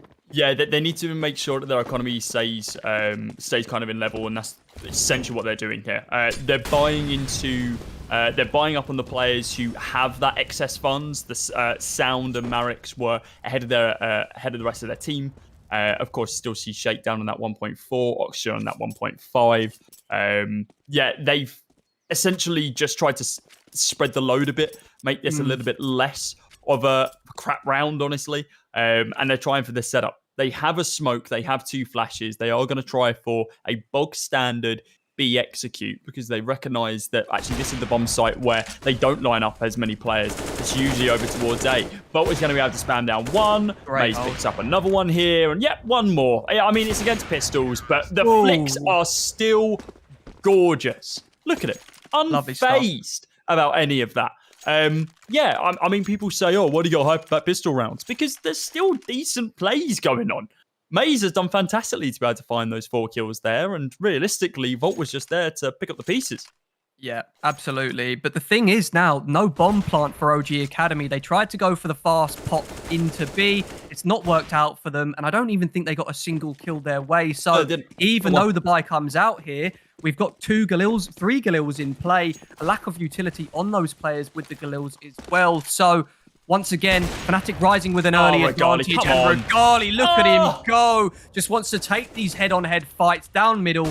Jumps through that mid-smoke being laid out by the CT side. And already a 2-man advantage for fnatic rising. It's left to Marex, Demental, and Oxygen to pick up the pieces. They've got time at least on their side, but already a disadvantaged position for them. I'm not optimistic for them in this round. No, not at all. That's the first time we've seen Regali do that this game, and he was doing it quite a bit in previous games that we've seen him play, getting hyper aggressive with that AWP and really putting on some pressure on his opponents. Second AWP once again revealed over towards this B bomb site, but I don't know if it really matters. You might be wondering why we're hyping up this round as much as we are, because this is realistically the final round. There is no buy here for OG Academy. 2 players aren't going to be able to buy in that next round no matter what happens. That Molotov is not where you need that one to land, and not the time for you to be whiffing this one. Volt going to be able to take down Dementor. MOUZ, he hits those flicks every single day of the week. Marek's been so good in this game, but I don't know if he's going to be good enough for a 1 versus 5. He's good for the first. He jumps on up. Is it going to be a no-scope? It is indeed. MOUZ just has to style his opponents just a little bit more. It's 15-11. The T's have nothing. And finally, a wry smile on MOUZ's face. He's having fun at this point. Yeah, he has been. He's been absolutely fantastic. And yeah, I mean, OG Academy, they had the opportunity to be able to come back into this game. There was plenty of kind of rounds that they won and opportunities for them to be able to capitalize on, which just simply didn't happen. We've seen some brilliant team play from fnatic rising, and clearly some development as well. This is nothing like the game that we saw at the beginning of the season. They're regimented, they've changed, and of course these 4 and 5 play days that we've seen now between now and then have clearly helped out. Lovely opening 1D there. I don't know if it's going to be enough because a lot of damage has already been dealt to Dementor and to Sound. But the fact that MOUZ is still alive with the Deagle. Oh my dear lord, that's a very big Deagle. It's an AWP, in fact. He takes down one, hits a no-scope on another. Oh, hello. I'm going to tap you down with the Set 9 because why not? Marex picks him up. This is quite an interesting position because we're saying the round's over and done with. But the fact that now Shake, of all players, is still alive and has an AWP in hand. And this Mac 10 finds a kill as well. Banjo going to be able to trade it back. The Tech 9 finds another one. Regali in a 1 versus 1. And Shake, an uncharacteristic whiff from him. He only hits the leg. Regali can be on 1 HP and still do tons here. Smoke going to go down along with a flash. Molotov going to go down to off the angle. And a nade. I don't think it's going to kill Shake, but it's going to drop him incredibly low. That is not where you needed that one to land. But Shake clutched out the round. I mean, we were counting OG out. And realistically, they should have been. But losing your non-AWPing player in that solo hold is dreadful. MOUZ did an amazing job to be able to find those 2 kills. Yeah. But down to the 1 versus 1, it was just too much for Regali to ask. Yeah, honestly, credit to Dementor there, opening up the round with a quick headshot over the half wall from the logs. He snipes down Volt straight away as the round kicks off. And MOUZ, worth his weight in gold there from the first orange. He did a great job at getting those 2 kills. Unfortunately, not enough as the 1v1 comes out. Molotov's getting traded back and forth. So much utility being dumped by both of those players in the 1v1. But the Molotov from the T side of OG Academy is what it takes to win that round out. So great stuff. They keep themselves alive. But of course, it came down to a 1v1, Cody, which means that even with that round win, they're not in a great position economically now. They forced fully into that one. They've got Galils in play once again. So fnatic Rising still in control of this match. It's going to take another round at least to break the economy of the fnatic Rising side. And then we may be talking about an overtime here. For now, this is still Fnatic's game to lose. So not the best of buys, but we've seen substantially worse with that saved AWP. A couple of AKs brought up as well. Galil's available. This is, well, head and shoulders above what we saw in that previous round. And they were able to find success with that, so we certainly can't count OG out as of yet. But they're playing for overtime at this point. Molotov going to go down. I don't know if it's going to land at the right time for Regali. He's lucky to escape with his life. He was thinking about going for the swing there. Very, very aggressive from him, but it didn't actually bear any fruit. Regali, close range. Yeah, Punish gets spotted just at the top of that smoke. Banjo inside the smoke as well. He's going to get taken down. Pepsol picked up a trade, but it's still only a 4 versus 2. Now make that a 4 versus 1, as Volt's the only guy left alive. With an AWP now saved, is a 13th round for OG Academy, and the money, I don't believe Fnatic is there. No, I love that round from OG Academy. Hats off to them for the way they've played that. They've waited to hear the utility going down towards that B side of the map. They've said, okay, usually when these sorts of mid-round retakes are coming in towards Banana, you've got 3 TT players there. They react off the back of it. They go for the fast, long split, and they converge onto that A-bomb site perfectly. Very well done from OG Academy, and they've still got more to show us here on their T side. Now, overtime is in the conversation. Volt is at least able to save the AWP, bring that one forward, and the rest of the boys on Fnatic Rising will be able to scrounge up a buy around him. Not the strongest, but also not the worst buy in the world. So yeah, I mean, Banjo can drop a gun to MOUZ. MOUZ can buy up everything else that he needs to. If anything, I feel like it's going to be a full buy onto MOUZ on 28 kills. We haven't really talked about the KDA of any player across this game so far. MOUZ is pushing 30. Another timeout going to be called here from OG, as they just really want to keep that pressure on their opponents, and I can understand why, because they are essentially knocking at death's door. They need these last 2 rounds, and then they're in the driver's seat. Yeah, great stuff. And honestly, it was a talking point that we were mentioning last time we casted Fnatic Rising. We said it was Regali, the man who was the standout player, and he was doing it all by his lonesome. This time round, the rest of the team have woken up. MOUZ is putting in an absolute show on the AWP so far, and everybody else has been doing their job. I can't mention Pepsol as someone who's really stood out to me so far. Impact, but with 15 rounds on the board, yeah, he's got to be having some impact himself. Everybody else is positive on the Fnatic Rising side, so good job to them to bounce back, show what they're made of here. And I love seeing Volt in the form that he's in right now, hitting the headshots left and right. Oh, Regali. This is a close fight. I don't know if Oxygen is going to cross this line, but it looks like he's getting ready for the peak. And there it is. Regali opens up this 29th round with a quick AWP flick, and OG Academy already on the back foot. Cody, what can they do to recover from this position? Well, they need to not lose any silly frags, honestly. They need to make sure they're playing as 4. They're setting up this util over towards Banana right now to be able to clear it. It does indeed clear it. They see absolutely nothing, though. And MOUZ, well, he actually lines up a couple of players there. Only good for one of them as he tags Dementa through the wall, finds another kill, and now he tries to find 2 more. He knows that Shake's on this corner quite close. He tries for the no-scope, doesn't pull the trigger in time. He's sent to the Shadow Realm, it would seem. 4 versus 2. Volt going for the spam, but it's not in the position that he would have thought. Shake, a lovely kill onto Banjo. Regali going to be able to find another one here, and it is done. Finds himself 2 kills to be able to end it out. GG, well played is called. Fnatic Rising, they do take it, and there's the smile on Volt's face. Regali happy about that one as well. He's woken up half his house, it would seem, with that scream. Yeah, I mean, that was a much better showing from Fnatic Rising than what we saw the other day, right, when they were playing up against Spirit Academy. That was 4-2 playing into, I think, 2-4. And now we're in a position where Fnatic Rising, well, that was a second place game, right? OG Academy and Fnatic Rising were both 5-3. And now we have at least somebody sitting in that driver's seat. OG Academy now 5-4. Fnatic Rising 6-3. Only a few more games left this season for both teams. Who's going to be able to end out on top? But Fnatic Rising are looking strong, and I'm excited to see what they can do. Yeah, I'm really happy with the way that Fnatic Rising were adjusting there. But also, it's hard to say that OG Academy didn't do a great job, because they really had some great rounds. They reacted well in a lot of situations, but they just weren't able to drag this one across the line to the overtime that they were able to last time.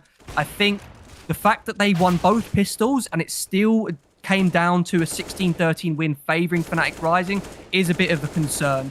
struggling on those rifle rounds. They did a good job on their low buy, though. They won a couple of low buy rounds that they had really no business winning. But at the end of the day, it all comes down to the all-important rifle rounds and managing your economy. And Fnatic Rising were in control of that situation for the majority of the game.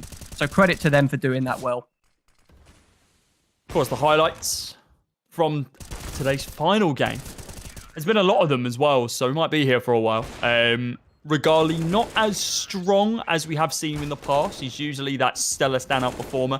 Yeah. But it seems like it's good that it's not just him performing at that fantastically, right? We're seeing every other game or every game, there seems to be one person who is like at the top of the leaderboard. Yes, it's historically been Regali, but Volt puts in the numbers. MOUZ does so much work. Then we see some amazing performances from Pepsor from time to time. Don't forget about Banjo. This 5 stack that they've got right now, considering it's been going for what? Let's round it to 10 days. Yeah. As this new now core. I'm expecting quite a lot of good things. Expect to see these guys make it pretty far in the play-ins and, well, potentially even the playoffs as well.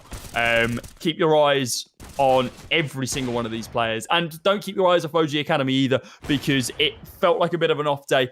Actually, no, I'll take that back. It doesn't feel like an off day. OG Academy played well. They brought it down to a very, very close 16-13. But Fnatic Rising just seemed to be playing better. They had a very nice spread of kills across their entire team. OG Academy had a very similar situation, but did just tail off towards the bottom. Shake only had 13 kills in that game, and that surprises me. The kills he was getting was so impactful to be able to win out some of those 13 rounds that OG Academy won. Stat, which is every single round that Shake's got a kill, OG Academy won, or something along those lines. Because this is the thing, it felt like that, because anytime we saw Shake with the AWP in hand, he was just going nuts. And I'm really excited to see what he can do down the line also. Both teams are good. OG Academy, of course, they're a brand new roster coming together. Fnatic Rising having that core 3 joined by Volt and MOUZ at the beginning of this season. So, yeah, Oxygen and MOUZ, the 2 top players from both teams, stacked up against each other. Joint headshot rate, but look at that. 103 ADR from MOUZ. Over a kill a round, just. Hold on, but MOUZ was the second AWP for the majority of that game. So the fact that they've got equal headshot percentages is a bit of a strange one. When he had the rifle in hand, he must have been hitting absolutely crispy shots, and obviously a couple of AWP headshots as well. He was no-scoping people left and right, Cody. A really, really impressive showing from MOUZ. And honestly, considering he was one of the newest additions to this squad, Fnatic Rising are going to be incredibly pleased with how he played in this game. Oxygen over on the other side, of course, one of the players who we highlighted as having a lot of experience. So he unable to do really what he needed in that game, I feel. So here you can see the results from today's games. BIG.OMEN Academy taking down NAVI Jr. in a dominant fashion. NAVI Jr. struggling. The Young Ninjas taking down Apeks Rebels. I believe that was a 15-0 half or a 14-1 half. Apeks Rebels able to struggle back to 16-6, but too little too late at that point. MOUZ XNT smashing down Eternal Fire Academy. And Eternal Fire Academy, they have been struggling so far.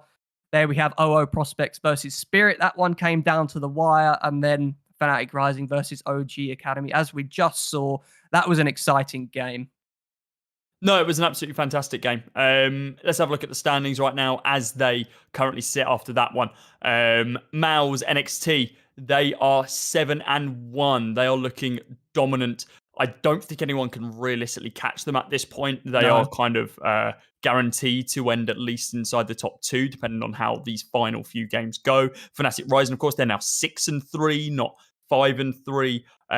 OG Academy now 5-4. And Group B, how does that look? Big.OMEN Academy sitting at the top after, I believe, beating Fury Academy, which was a bit of a hell of a game. Fury just slipping down that kind of roster. Astralis Talent, Fury Academy, they're kind of neck and neck here. Of course, Astralis Talent.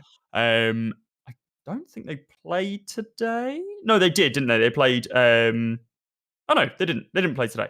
So that's why they're one game down. That makes sense. I'm excited to see what they can do because we saw a couple of games from them and they're looking incredibly strong. Are they going to be able to edge it out above Fury Academy and potentially even BIG.OMEN Academy, depending on what the end of the season looks like? We'll have to find out.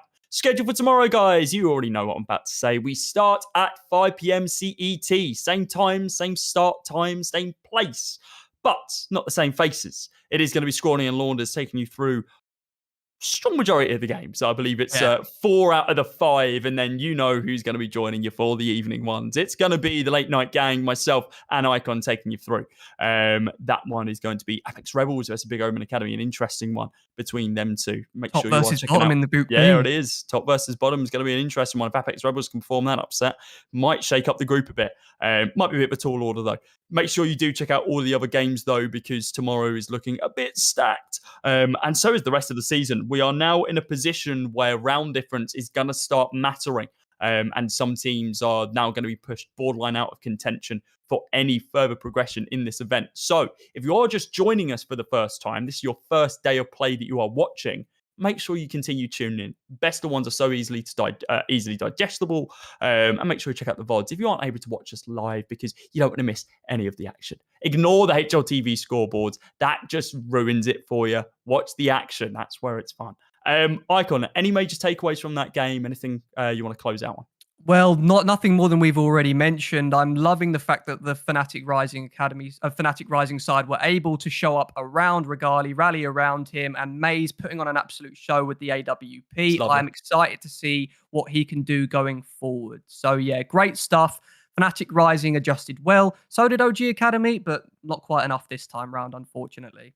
Yeah, commiserations. Let's see what they can do tomorrow in their next game. Thank you very much for joining us, guys. My name's been Cody. This has been Icon. Thank you very much, Scrawny and Launders, for taking us through a strong majority of the day as well. We'll be back tomorrow for the final game, but make sure you tune in from 5 p.m. CET to catch all the action. Bye-bye.